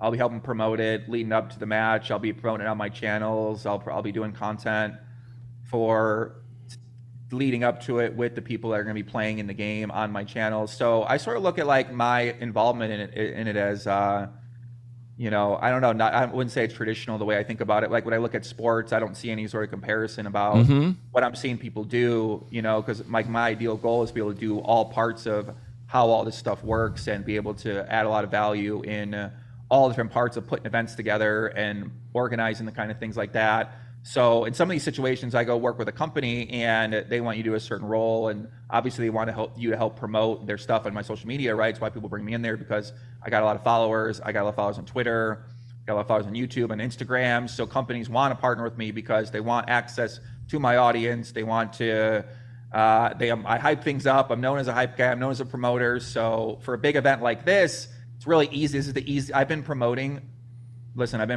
poker for a long time, and things I had to promote in poker were like, debatably not that exciting. And now when you give me $1 million game, the first ever $1 million buy-in show to promote, I mean, this is the fucking coolest thing ever. Everybody's buying for $1 million. What else more is there to say, right? Like, let's get started. You're buying it for $1 million. You're playing in the first $1 million game. Like, what does it feel like? How are you feeling right now? Are you nervous? Are you excited? Like, what do you think is going to happen? So I sort of think about it like that in terms of how you set the tone, as you kind of build the hype, build the excitement, get to feel the energy of the players. And I'm sure the energy in the host and it's going to be there. The commentators, it'll all be there as well. And people are just going to be so hyped up because the build-up's going to be so big. I mean, we're about over a month out. So, Joey, you're naturally a top-tier broadcaster. I mean, promoter. And you're a broadcaster, and not a lot of people have that talent. It either comes natural. Believe it or not, I hate to say it, even this dumb shit over here has talent that way. She's just naturally knows how to broadcast. Yeah. And so you guys will crush. I honestly believe, not that you will do this or not, I don't even care what you do. I honestly believe you two can walk in cold and just crush. I mean, it just comes natural, You guys know what's up. This will be a nothing burger for you guys to just smash. Yeah, I could see that. Yeah, I got a lot of experience. I know V is like, she like newer to the working with these jobs, but she's been working a lot of companies. She's been hosting events. They brought her out to Cleveland. She's been doing events out there.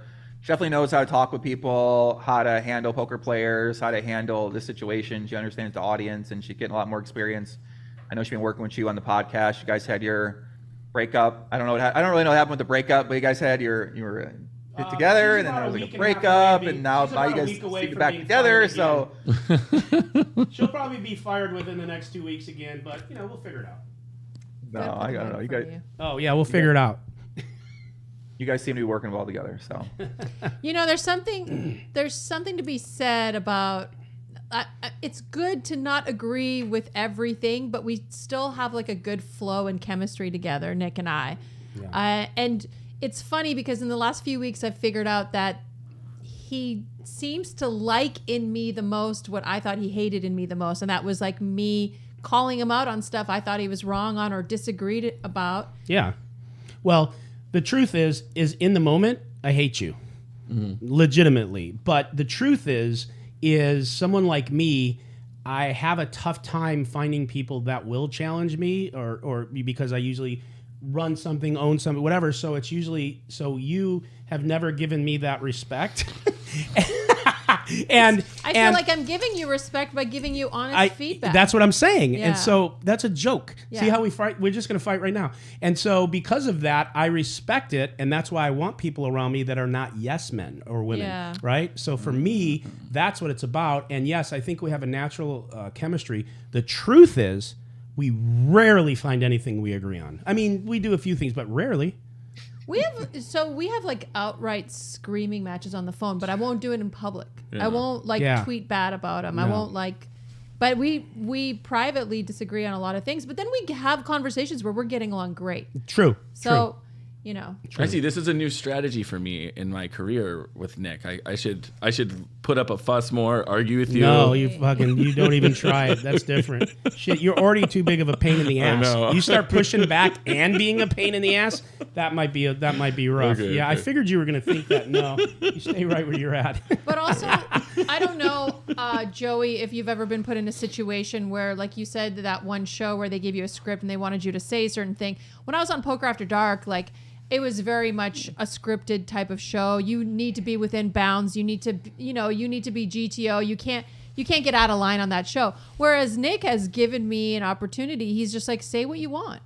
Yeah, well, Poker in America. I mean, Poker After Dark is that's a legacy brand. They got a vibe. The hosts come in, welcome here, Phil, come over here. How's it going? You know what I mean? It's it's supposed to be kind of chill. They got a beautiful lady chilling on the side, waiting to talk to the players. It's like this whole thing they've been doing since they started the show in 2002 or something like that. It's been the same exact show since then. So it makes sense when you go into that show, you're basically filling a role. They're not hiring you to be right. Exactly. Racy V, Thirst Trap, and V. They're saying, hey, V, put on a great suit and come in here and fucking be in line. So whereas Nick is hiring you his show is all about free speech, saying what you want, upsetting people, giving your fucking opinion straight, not being scared to make people upset. And listen, he's doing a good job at it because he's got a lot of people that are reacting to what he's saying and they don't liking what he's saying. You know what I mean? I'm on Twitter. All I'm seeing is just hate to everybody on Twitter. I don't know who they like anymore. I don't think that people like anybody. I don't know who they like. I don't know what they like. And people are starting to speak up that never did before. That are like Andy. He was on earlier. I'm like, Andy, you're getting a little out of line on Twitter too. So. Yeah, I mean, they see the money, man. Everybody want the attention. They want to make some money. They want to get on stream. They want to get their name in the headlines. People are selling their training sites. They're selling their products. They're trying to make other income streams. So, I don't know. I just expect more of it to go down. And it kind of seemed like Doug's really setting himself up here for quite the battle. And he's really starting to unite a lot of people that are, I'm way too locked on this stuff. I notice new trends really fast that are happening, and in poker there's definitely seemed to be a new trend against Doug, whereas Doug in the past just sort of called a lot of things out, said a lot of things, and really never dealt with people who were like, hey, these tactics are maybe a little bit unfair and we're going to give you shit for it. And now you got more people who are starting channels, all guys I've known for so long. It's crazy. I've known all these guys. Like Dank known 15 years, Charlie Carroll I've known for maybe 8 years. All these guys I had on my podcast 6-7 years ago, and now they're all starting channels. They're trying to get themselves out there. Jay Nandez, I'm first guy ever had Jay Nandez on my show for YouTube content. He was a coach before, and all these guys that are now coming out, I got a real long history with. So I'm real interested to see what's going to happen, V. Didn't that Jay Nandez? It seems like the drama only getting bigger. Is that Jay Nandez guy's the one who just posted something about the thing with Doug, right? That just rings a bell. Oh yeah, that was a whole situation. Yeah, that was definitely the whole situation.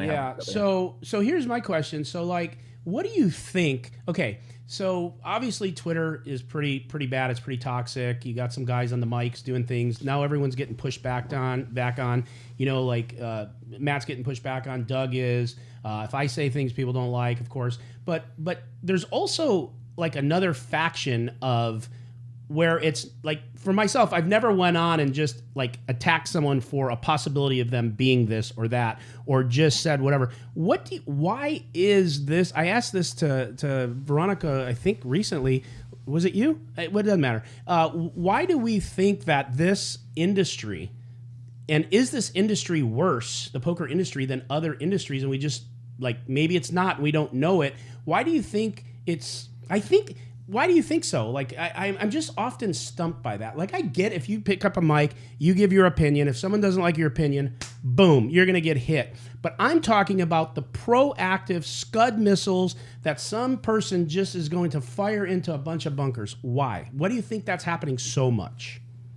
It's probably happening because Doug is one of the main influencers in poker, and that's kind of been the strategy he seemed to be using a lot for his content for a long time. So I'm sure other people have just seen that naturally over the years as like a common strategy that one of the top creators has been using. So I'm sure people see that, and now they're able to understand. I mean, this is a very common content strategy, is that people start an issue with someone else who is a famous guy or a creator or a fight. This is like standard promoting 101 for like events, is you find someone to match up with, and then you guys have your battle, and then the battle ends, and then maybe you guys keep fighting. Maybe there's a second battle, maybe there's a third battle, maybe you guys become friends, maybe you guys make up. Right. So I think that once more people start taking content more seriously, then we're going to start to see more and more of that take place, and we're going to see like a big fragmentation happen where people are like in their own little worlds, having their own little battles, and then a few stories are going to get to this like everyone's sort of talking about it level. And I think we're just seeing the evolution of it happen. But it's always been that way in poker, where there was beefs, and that's what got attention, was like the fights, the guys at the table talking shit, the guy cracking the glasses, the heads up challenges, the heads up for rolls, the calling people out, has always been the way that it's worked since I've been following poker. So I think it's just the way things have been. Just the way it is, huh? Yeah, and it's really what people want to see. I know. I'm not paying attention to I'm not paying attention to a lot of things, but I'm paying attention to Berkey versus Airball play heads up, because it's like a dramatic thing. There's a story. There's something involved with it. There has a challenge. Like, there's reputation on the line. There's legacy on the line. Landon Tice did that heads up challenge versus Bill Perkins. He gave up in the challenge, and now he's known as somebody who lost the fucking challenge to the biggest recreational business guy. Whereas if he wins that challenge, he's now known as someone who might actually be one of the gods and one of the best players in the game. So as people might not like to think these challenges mean anything, but they mean so much for legacy, for reputation, for the way people perceive you. Yeah. And especially with all the fans of poker, like don't know anybody, right? They're just chilling, they're living a good life, they're following the game. All they know is these challenges, and all they know is what the perception is about somebody. So these things matter for, is Nick Airball a great player, or is Matt Berkey a great player? Is Matt Berkey a legitimate coach, or is he a fucking scam? Like, right? Like, now Nick Airball is like, you're a scammer, I beat, right? Like, you can kind of see where all this is going. It's not necessarily going to like I don't know if a lot of people like where it's going, but you can kind of see where these things lead to in the future once they start, the next challenge happens. And the next Berkey loses, his brand's in trouble. What's really go ahead, you go. I don't want to talk about Matt. You do it. I swear I'm good. I actually disagree. I think they got a good brand. I do a lot of like tracking of all the companies in poker for investing purposes, and just kind of study what people do. And I think what they do and their community they built, they're building up a real good thing in their community. I don't know about the training. I can't speak to the training as much. I can't speak to the quality in terms of the 4K thing, and that's been a big controversial point. But I think that they're gonna have some success. And in terms of his brand, will it be damaged? I mean, yes. You don't want to lose a challenge. You're known as someone who lost the fucking challenge to a recreational guy who you said you're a professional and you're better than, and a bunch of people. The story right now that everyone's spinning, Perkey or Person and Nick Airball and Doug, is that Berkey isn't this great player. He's not a professional. He's not a coach. He's not a trainer. He shouldn't be teaching people. Shouldn't be charging money. He shouldn't be fucking doing anything with training because he doesn't know how to play. And if they're clearly are very interested in pushing this continuously. For whatever reason, I'm not sure why.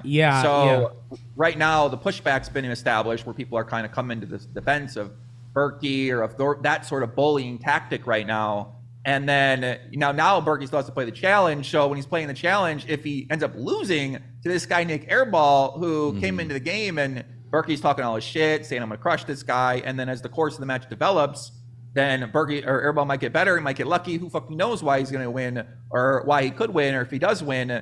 So then, the hate's going to be even higher. And obviously, he's still going to have his fans. He's still going to have that. Sure. He's still going to have his community. He's still going to have customers. And I think he's still going to have a business. But, for the perception stake, if you want to matter in the culture of poker and the popular culture and what people think at like the level that they're talking about on a regular basis, then you absolutely have to win this challenge if you're him.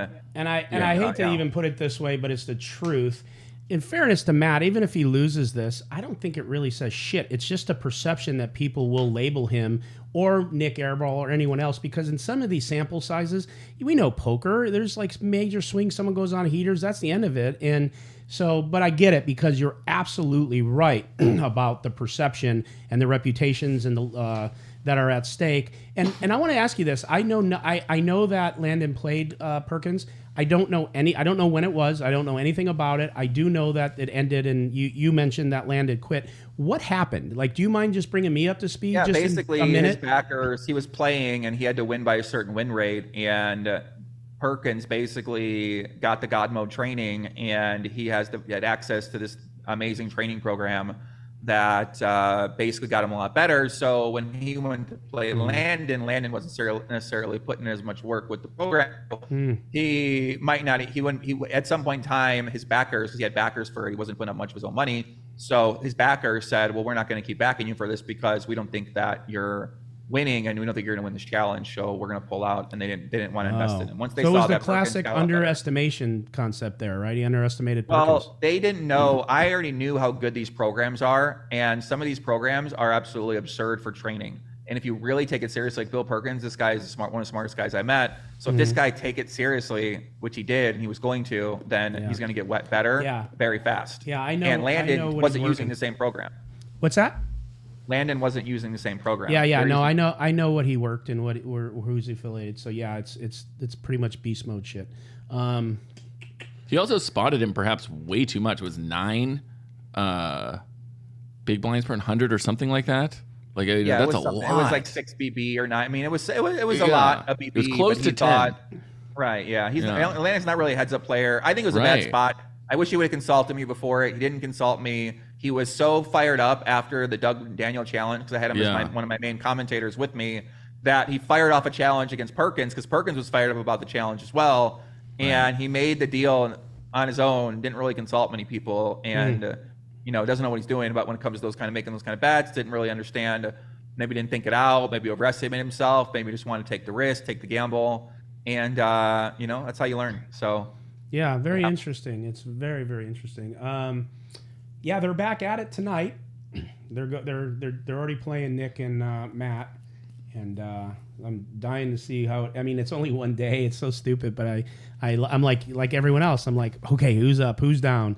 What's going on? Was there any behind the scenes shit? I mean, like you said, it's just what actually people just want to see. You can't get around it. Everyone's going to slow down and look at the car wreck. The traffic's going to happen. It's just, there's nothing. Can anyone in chat give us an update? Is there an update posted on Airball Berkey right now? Yeah, I think I'm gonna head over there a little bit. I'll probably see Feldman later tonight too, as well. See what he's up to out here in Vegas. He's out here grinding, working hard, trying to find the next $1 million fighter at the fight tonight. It seems like. Yeah, looks like it. Yeah, they're get some big after party stuff, so that'll be fun. Cool, man. What else you guys got for the legend? Well, I have a question regarding something you said. Basically about your entire process. Like, you seem to dive into everything. Like you said, you did that 24-hour stream when you were younger. Like, you go hard in the paint every time there's like a casino or a cheating scandal or something going on, and then you disappear. Mm-hmm. And is it just par for the course for you to just get burnt out? Like, talk to us about your process. Yeah, it's kind of evolving right now. I'm pretty new to learning, to doing more investing and to really thinking about the world in that way. So a lot of my time is spent researching and meditating and just thinking and writing and really working out my theses and trying to decode the world of banking and trying to decode the world of politics and how it all works together to make some assessments on where I think things are going in the future for investing purposes, to figure out what assets I'm going to invest in. So that's how a lot of my focus is, which means when I'm focused on poker and content, I got to be locked in to do a great job. So I sort of have to put that to the side. Yeah. So normally I might find like a gig, right? So let's say for the lodge, I took off a month and a half after WPT, and then I just did my thing. I was working on some other ideas and studying poker, doing investing, getting my next investments that are now coming into fruition set up, then really focus on the deals. Because when you're making these deals, unless you have somebody working with you on structuring a deal, like you got to put a lot of energy into really getting the most out of a deal, getting good terms, getting something that you want, really thinking about that. And there's a big learning curve to learning how to do more of that. And, so I try to time it around when I'm going to be working with an event. So now I'll be doing the Hustler event. So now I have incentive, I have something to talk about, I have something to promote, I have something to get people excited about, I have something to talk to people about, versus like a lot of times there's really nothing to talk about. I could talk about a hand, I could talk about drama, I could talk about like what a person's been up to, but I think my time right now is just better off spent focused on other things and really kind of getting off the internet, getting off everyone's opinion, really just kind of staying to myself and just locking in. Sounds like there could be a career in content and something outside of poker. And do you see that on the horizon for you? Is that the next move for Joey? Yeah, I mean, ideally, I want to invest in a few media companies in the poker world because I think right now there's so much opportunity for people, content creators, for different types of show, for different types of personality. There's so many easy ways to market and get attention that really nobody's doing right now in poker, that any channel basically just gets boosted fast. They get access to sponsorship quick, they get good affiliate deals set up, and they can really make some fucking money. So, and then they can build a legitimate business out of it. And I think people are going to start doing that. So I'm looking to invest in that because I have a lot of ideas for media and for content, for news and the way I think about it and the way I see it, but I'm not sure how much time I'll personally be able to do it as the face of it. So right now I'm looking into artificial intelligence, and I think I've come up with an idea where I don't actually need to find talent. I can just use AI as my talent, as one of my talents, right? So instead of having to go hire someone to come to my event, now I can just use artificial intelligence to be the host of the event and basically do so it's like, will it work? Will it won't work? Who fucking knows? But it at least gives you some versatility when you're creating ideas right now, is that with these AI tools, the creation process is completely changed. And I think really the game is changing completely right now. And I'm kind of just trying to stay ready and stay, versatile to figure out what the hell I could do, because I think a lot of things are going to open up lately. And I think it come in, right? Just a lot of opportunities come in, especially in Vegas. So I would say I'm just open to opportunity, and I'm open to what people have to offer. I'm just sort of waiting for those offers to come in, which they've kind of been coming in. So I'd say right now that's the point I'm at right now. Well, that's cool. You definitely deserve it. So Joey, question for you. Haley Hanna is going to jump on here. Do you want to stay on too, or do you want to bounce? We always welcome to be here. Yeah, she seemed crazy. Yeah, but I got my new creative guy. Okay. My JW, my Japanese wizard. You're always welcome on, so I'm not pushing you off. Just letting you know. Oh yeah, I appreciate. I forgot we've been chatting, but yeah, I mean, you guys got me excited. You invited me. No. If you want to stay on, do you have time for one question, Joey? Yeah, I got time for one more. Yeah, no, I'll wrap up. I'll let Haley get on here. Let her show a lot of love, and you guys can focus on chatting with her. Well, and she's one of my personality. She's crushed Max Payne Monday. Shout out to Haley. One of my favorite things to discuss is the future and like the economic impact of artificial intelligence, and how technology is improving exponentially, especially with ChatGPT being released. What do you think about the impact of online poker? And like, we're going to get to a place where you're going to have real-time solvers that work in a millisecond, and the game will essentially be whoever has the best solver or the best coding capabilities. Like, what do you think the future impact of online poker is going to be? Maybe. I mean, that's always existed. Those programs have been around for 10 years. Yeah. Now more people have access to them, more people have created them. They're more like widely known, but at the same time, you have to find an environment that you can implement those programs in, and that's where the fight with the sites trying to police that. So I would say that the name of the game is always going to be table selection, and now it's more important than ever. If you're either got to be really good to be able to battle with the people who might be cheating, and get in the games with the weaker players so that you can collect win rate, or that's your goal, right? So whatever your skill level's at, whatever you can beat, you got to find the games that are equivalent to that. So I would say that, if you're grinding a lot online in those environments where, like a tournament where people are really easy to use those tools, then, you're definitely going to be at a disadvantage, and it's something to worry about. So yeah, huge worry. But for most people out there, it's not a worry at all. And yeah, I don't think it's going to matter too much for a lot of people out there. But cool. You can use the programs to your advantage as well, and you can try to get good. And that's really the best way to combat that. And try to put yourself in environments where it's not as risky. Cool, man. Joey. Well, Joey, thank you. It was a pleasure having you on. Thanks, guys. Shout out to all the chat. Shout out to all the what do you call your guys? Chat pros? Chat pros, yeah. Yeah, shout out to all the chat pros out there. Appreciate you guys tuning in. Shout out to anybody out there in the Legion as well. Much love to everybody. Much love to you guys. Shout out to the Legion. Raver, yes. Veronica. Nice talking to you, Joey. Yeah, great to see you guys. Keep up the good work, Raver. Videos looking good lately, man. Keep it up, guys. Thanks, Peace. Poppy. Later, guys. Peace. Yep. Bye, Poppy. Look at what we have. What a cat drug in here. Haley. Hey, girl. Hey. Hannah. Hannah and I played. Can you guys see me okay? Yeah, we could see you. What's that behind you? These are goats. Where are you? Yoga? They're Nigerian dwarf goats. Where are you? Oh God, that one's trying to do Nigeria. other things to the other one. So I'm in Alabama right now for my best friend's gender reveal. So I just stepped away from the party for a few to chat.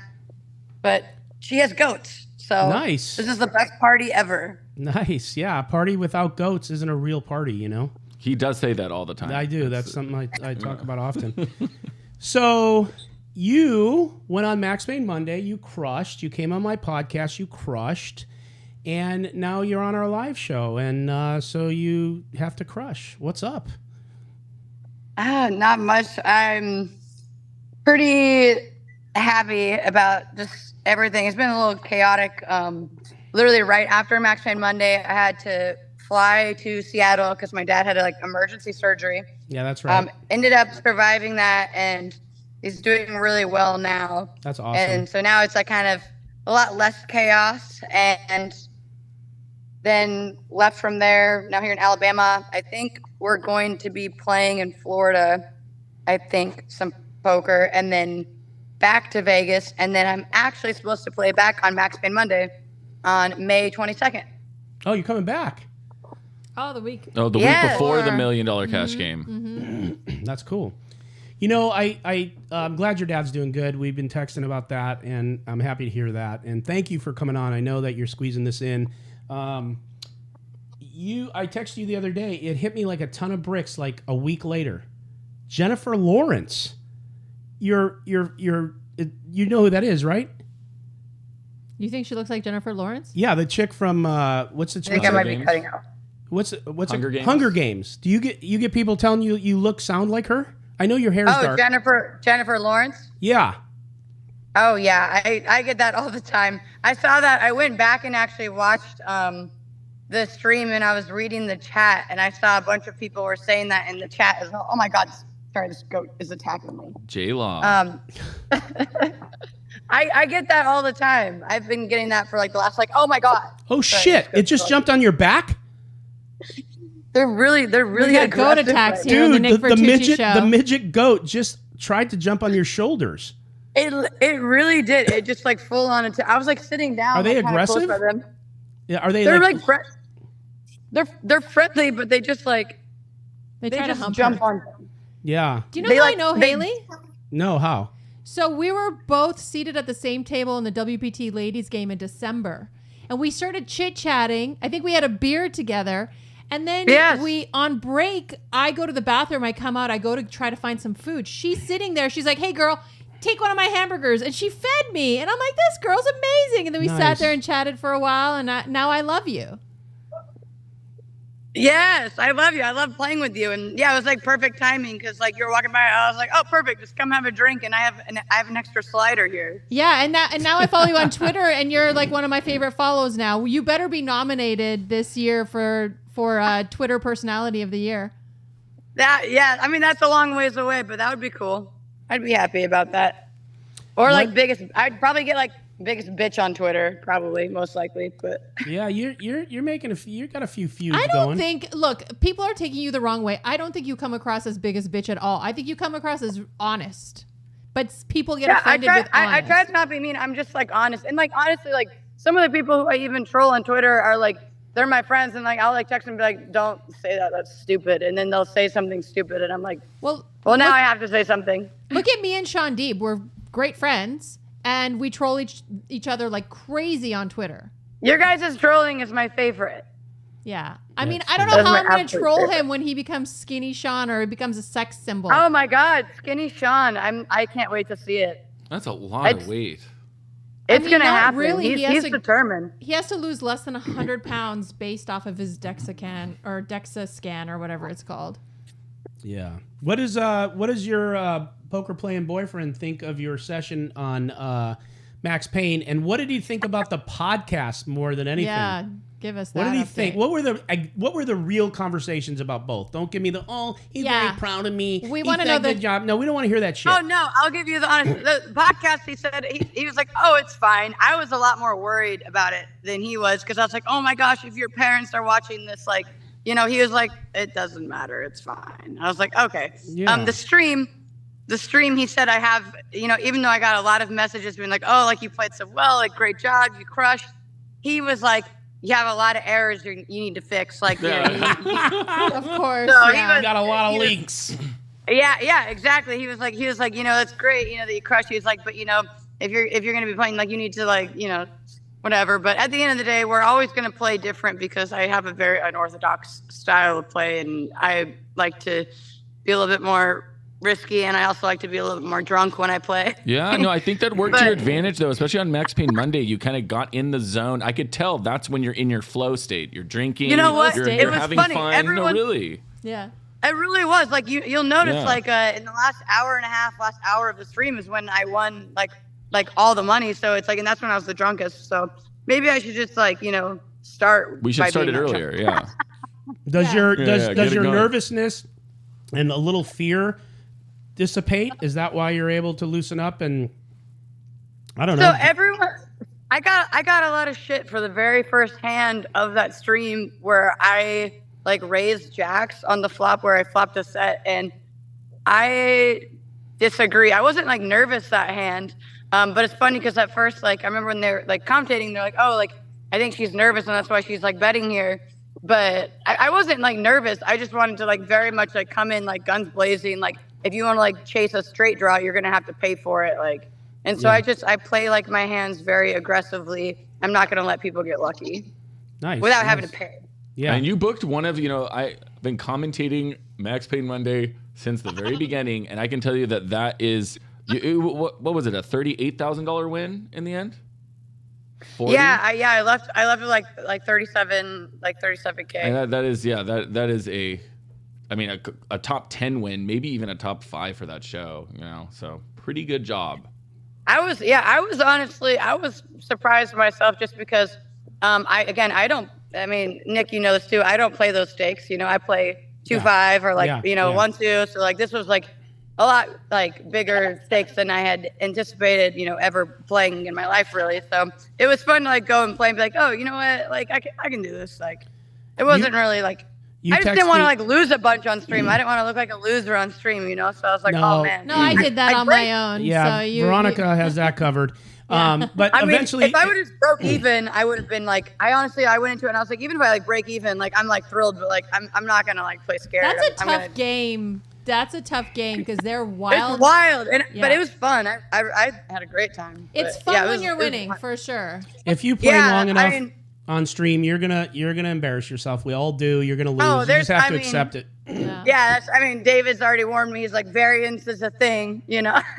I'm like, I'm sure there's gonna be times where I lose like 30K on stream. Like that's just gonna happen. So. Yeah. So that night, I think, or maybe the next day, or maybe it was, I don't know. We were texting, and you texted me and said you were bummed because you only had a certain percentage of yourself. What was that? And next time you play, will it be higher?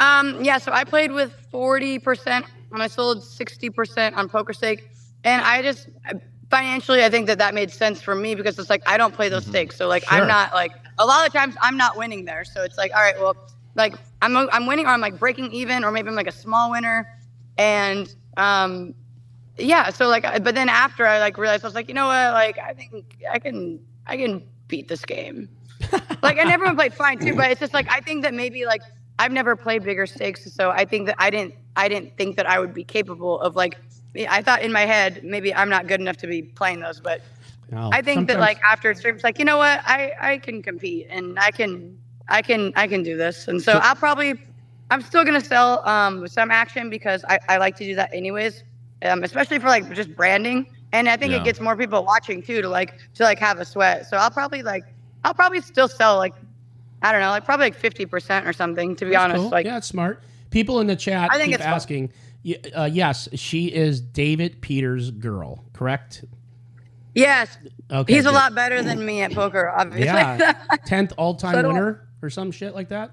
Yeah, he's like 7 Or on 7? the all-time money list. There it goes. There it goes. All right. Well, you're in good hands. I don't No know pun. who's No won pun. more money in the last 2 weeks. Exactly. Yeah. She probably has. I bet. Yeah. Huh. He might even be down. Yeah, money. yeah. He was happy for me, and he watched. He actually didn't watch the full stream until yesterday when we were in the airport, like waiting. He had seen a couple hands. He saw there was like a hand where I played 3-2 off, and got a little wild, and he was just like, "What the fuck are you doing?"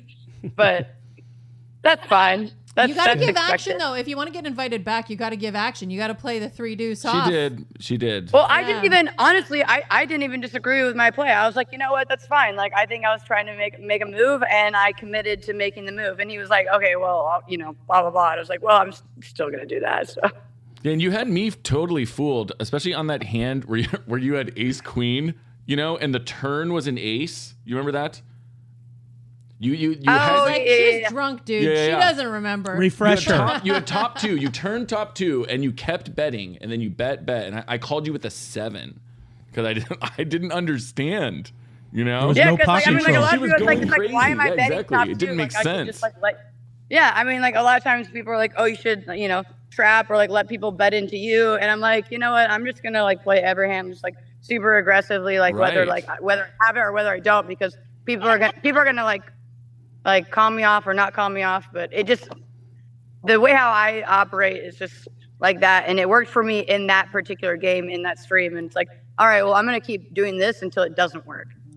So Yeah, cool. And you're off to you said a bachelor party shower. What was it? Did you guys catch it? A bachelor I said party. gen- She's there for gender a bachelor reveal. I mean, a party. bachelorette Gender or gender reveal. reveal, whatever. Bachelor. Hey, maybe she, And gender it's not reveal, like she yes. couldn't go to a bachelor party. Yeah. She'd be Well, a big hit. If it's gonna be a boy, it might be a bachelor party, It'd right? be a You're big just hit either celebrating way. a it's little a bachelor early. party now that okay, Aunt Haley.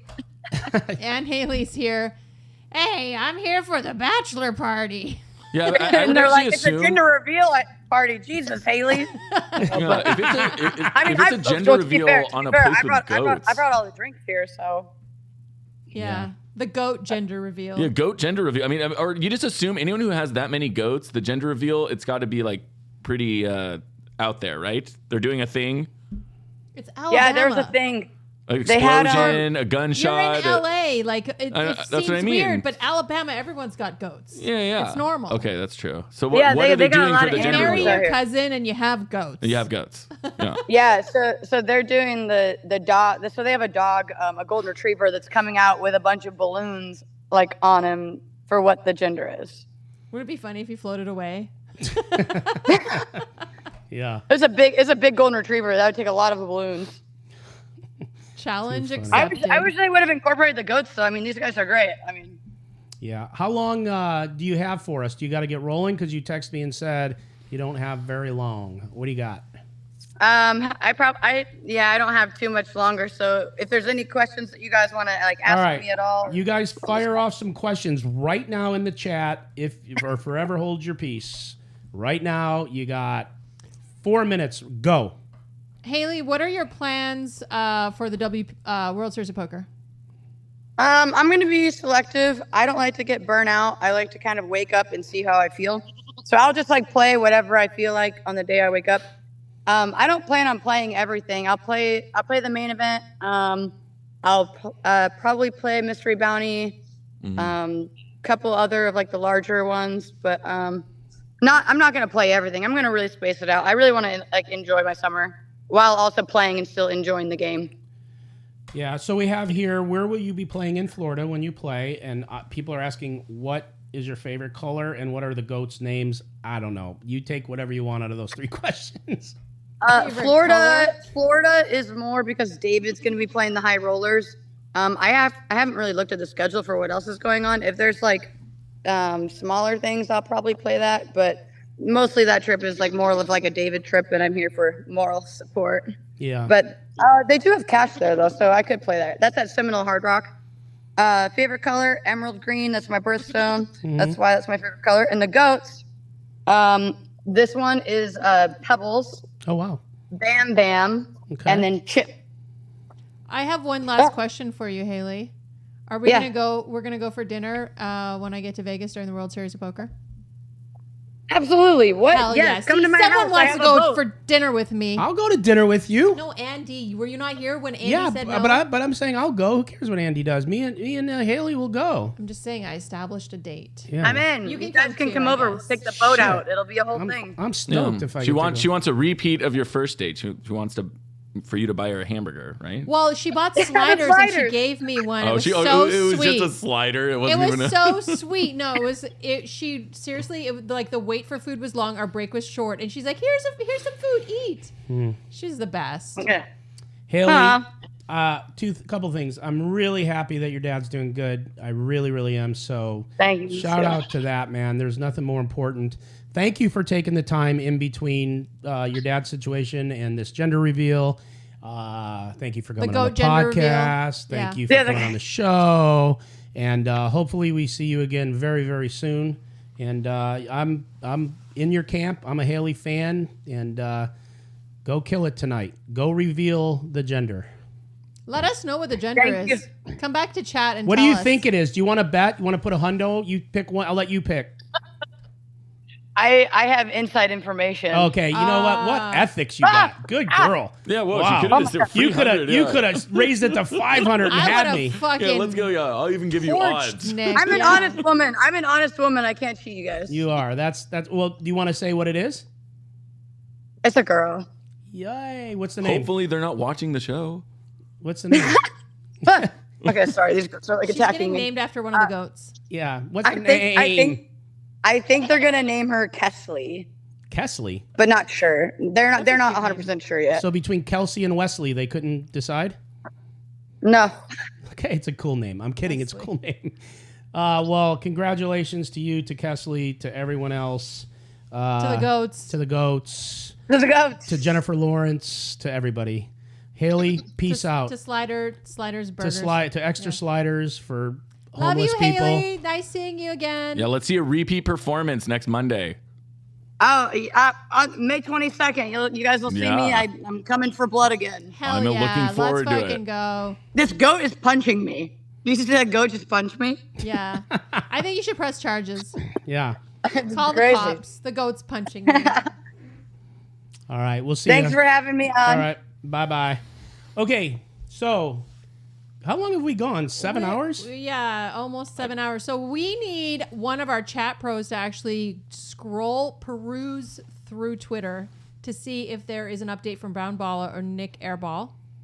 Okay. And then before we get off the air, I want an update for our peeps. Okay. And then one other thing they've been riding my jock on, and I'll just talk about it, but I don't know anything more than I knew like a week ago or two.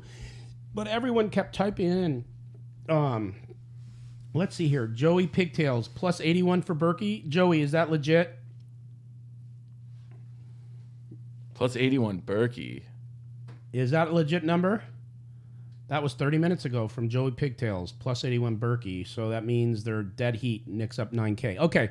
So thank you, Joey Pigtails. Everyone kept asking about Ruske. I don't know anything more than I knew, but I'll tell what I know. And if nobody has heard it, then it'll be new for you. So Ruske came from, originally Japan. He showed up at our place. We embraced him. He was one of the fan favorites because he gave action. He one time straddled 30,000. Probably now it makes sense because it wasn't his money. He was smiley. He was friendly. I literally loved this guy. When I played with him, he had such a good energy. I was totally fooled. If these things happen to be true, which they look like they are because we have proof, he, I guess, owes tons of money in Japan. Who knows where else? I know he took our guys because they loved him, and he just, man, I tell you, don't loan money to anyone, poker players included. But I will tell you, this is one of the guys that maybe could have got the best of us because he seems so genuine.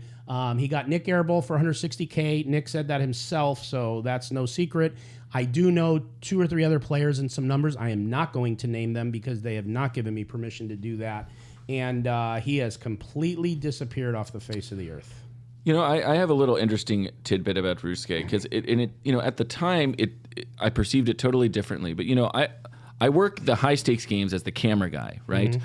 And usually I just go and I work. It's very rare that the camera guy gets a tip from one of the players, but Rusuke would make it a point to give me a tip, and not only that, he would make it a point to tip me in front of the other players. He would give me like a $500 chip, and he would kind of make a scene of it. And I always thought, well, this is so massive tip. It's a massive tip. No, it's a massive tip. But looking back on it now, I did not know that. Looking back on it, it feels like it was for show, or something. Obviously, it was. You know what I mean? He was really deep pocketed and generous and trustworthy.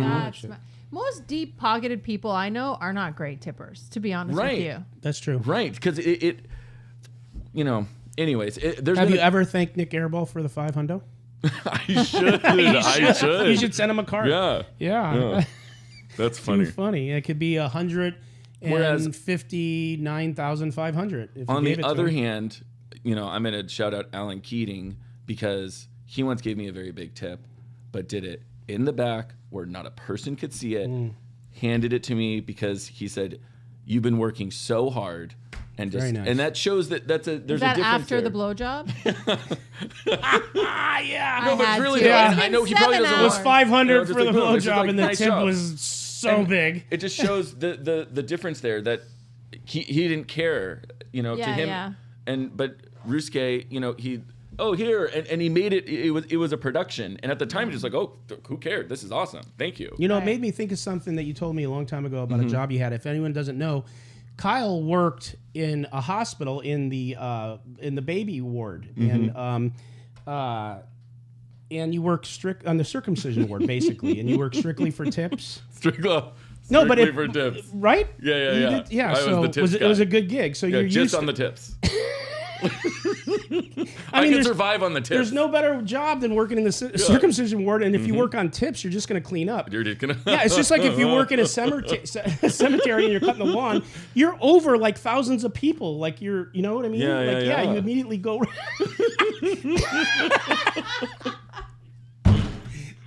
Oh, sorry, Chloe, honey, I didn't mean to scare you.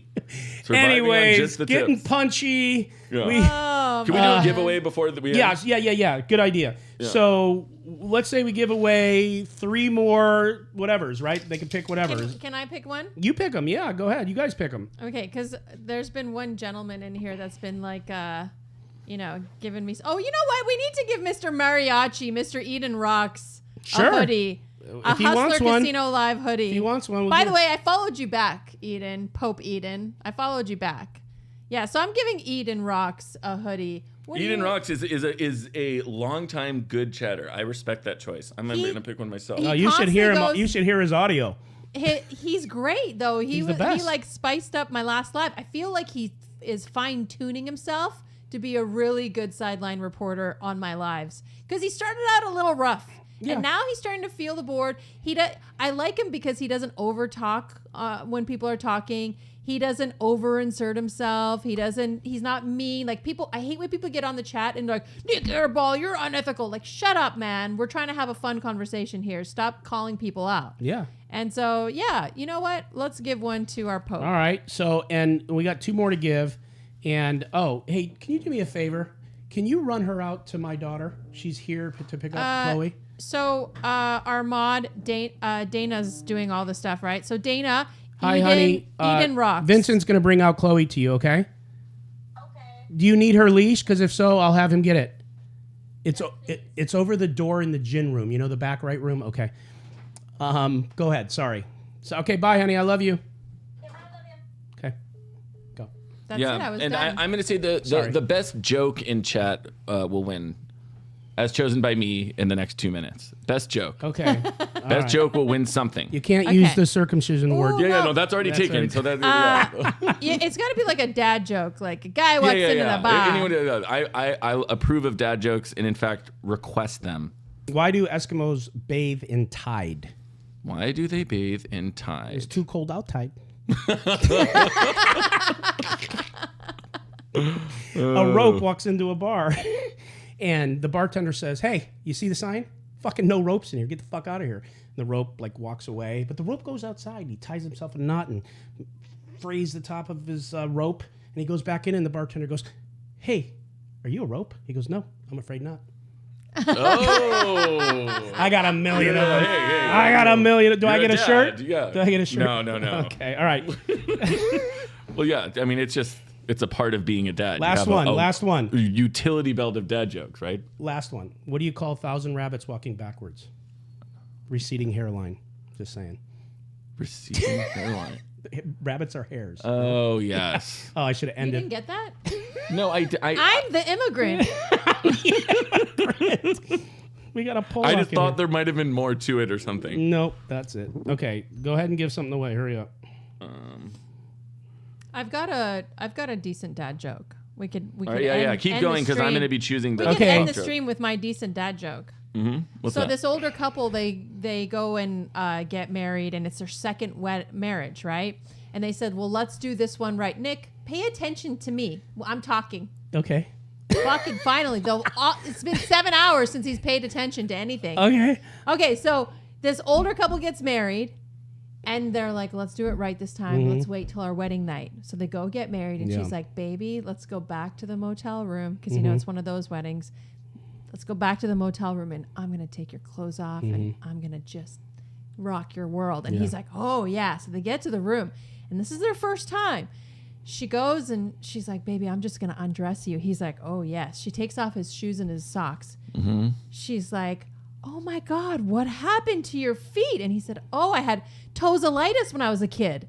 She said, "Don't you mean tonsillitis? There's no such thing as tonsillitis." He's like, No, I had tonsillitis." So she's like, "Whatever." She's horny. She wants to get she's gonna some. push through the toes. So she takes off his pants. She's like, "Oh my God, your knees. What happened to your knees? They're horrendous." He said, "I had measles." She's like, "No, you didn't. You had measles, not measles." He's like, No. Trust me, I had measles." She takes off his underwear. She's like, "Let me guess. You had smallpox." Okay, that's good. That will be used. I like how the punchline came quickly. Yeah, and you didn't see it. small Yeah, cocks. nice. That's good. Oh my God. Can we do a Veronica gender reveal? Oh, yes. I'm a man. I have a massive I know. penis. I've seen your penis. Yeah. It's big. Massive. So just so everyone knows. All right, dude. Pick a joke. Come on, Come on. let's go. You don't understand broadcasting. All right. There's been a lot of bad ones, a lot of good ones. All right, I'm choosing. Dogs can't operate MRI machines, but cats can. Oh, that's a good one. Baked Alaska. We should give it to Baked Alaska. Baked Alaska. We have the veto. No, it's I our show. like Mr. Floppy. I went to the zoo the other day. They only had one animal. It was a dog. It was a Shih Tzu. That's my favorite. What? Because I don't get it either. Oh, a shit zoo. Yeah, it was a Shih Tzu. I mean, Wah, you read wah, it, so wah. we'll give it to him. All right, Yeah. Dana, make sure you get these guys here. Let's see. I love this guy. He's such a supporter. Avi Scherer. And I'm like, "Don't go. Let me hold you and Shih feed Tzu. you a leaf." Okay, I don't know what he's talking about, but I'm going to let Dana give you. Mr. Floppy. Okay, Mr. Floppy, Avi, and then Baked Alaska. You guys could go to pokerrags.us. Also, my guy, my Pope. Who is he? Who? My Pope. Mike Pope. No, my Pope. The guy who is the Pope in my Who's chat. your Pope? I don't know what you're talking about. My Eden Rocks is my Pope. Oh, Eden Rocks. Yeah, of course. I Yeah. created a church, 420 Church, in my Twitter Live, and he Yes, was yes. my Pope. Cool. Oh, Pope I didn't of know the he was your 420 Pope. Church. Yes. Okay, Yes. so those 4 people, Dana, if you can make sure it happens, go to pokerrags.us, pick anything you want. For those of you who want to go there and buy merch, you can. It's Billy DeGas Company, the best material ever. I'm not just saying that. I love his shirts. Also, thank Love you his so much sweatshirts. for spending your Saturday with us, guys. We Yeah. really appreciate it. We love all of you. We love the support. send Nick nudes if you can. Yeah, please. Yeah, get in this guy's DMs. He loves it. I'm not talking to the ladies here, guys. And when they say get into my DM, you know what he's talking about. Deep in the DM. All right. So this is the first time we've done this. People in the chat were saying, we got to at least do this, a few times a year, whatever it is. So we'll do this again. This was fun. It was a party. Do you have a lisp? Is this the first time I'm hearing your lisp? I don't have a lisp. I think you have a lisp. That was good on command. So I'm going to close the though right now. This is the Nick Vertucci though. I am Nick Vertucci for Valerie, Veronica, Vicky, Brill, Trixie, and the Raver Poker Envy out.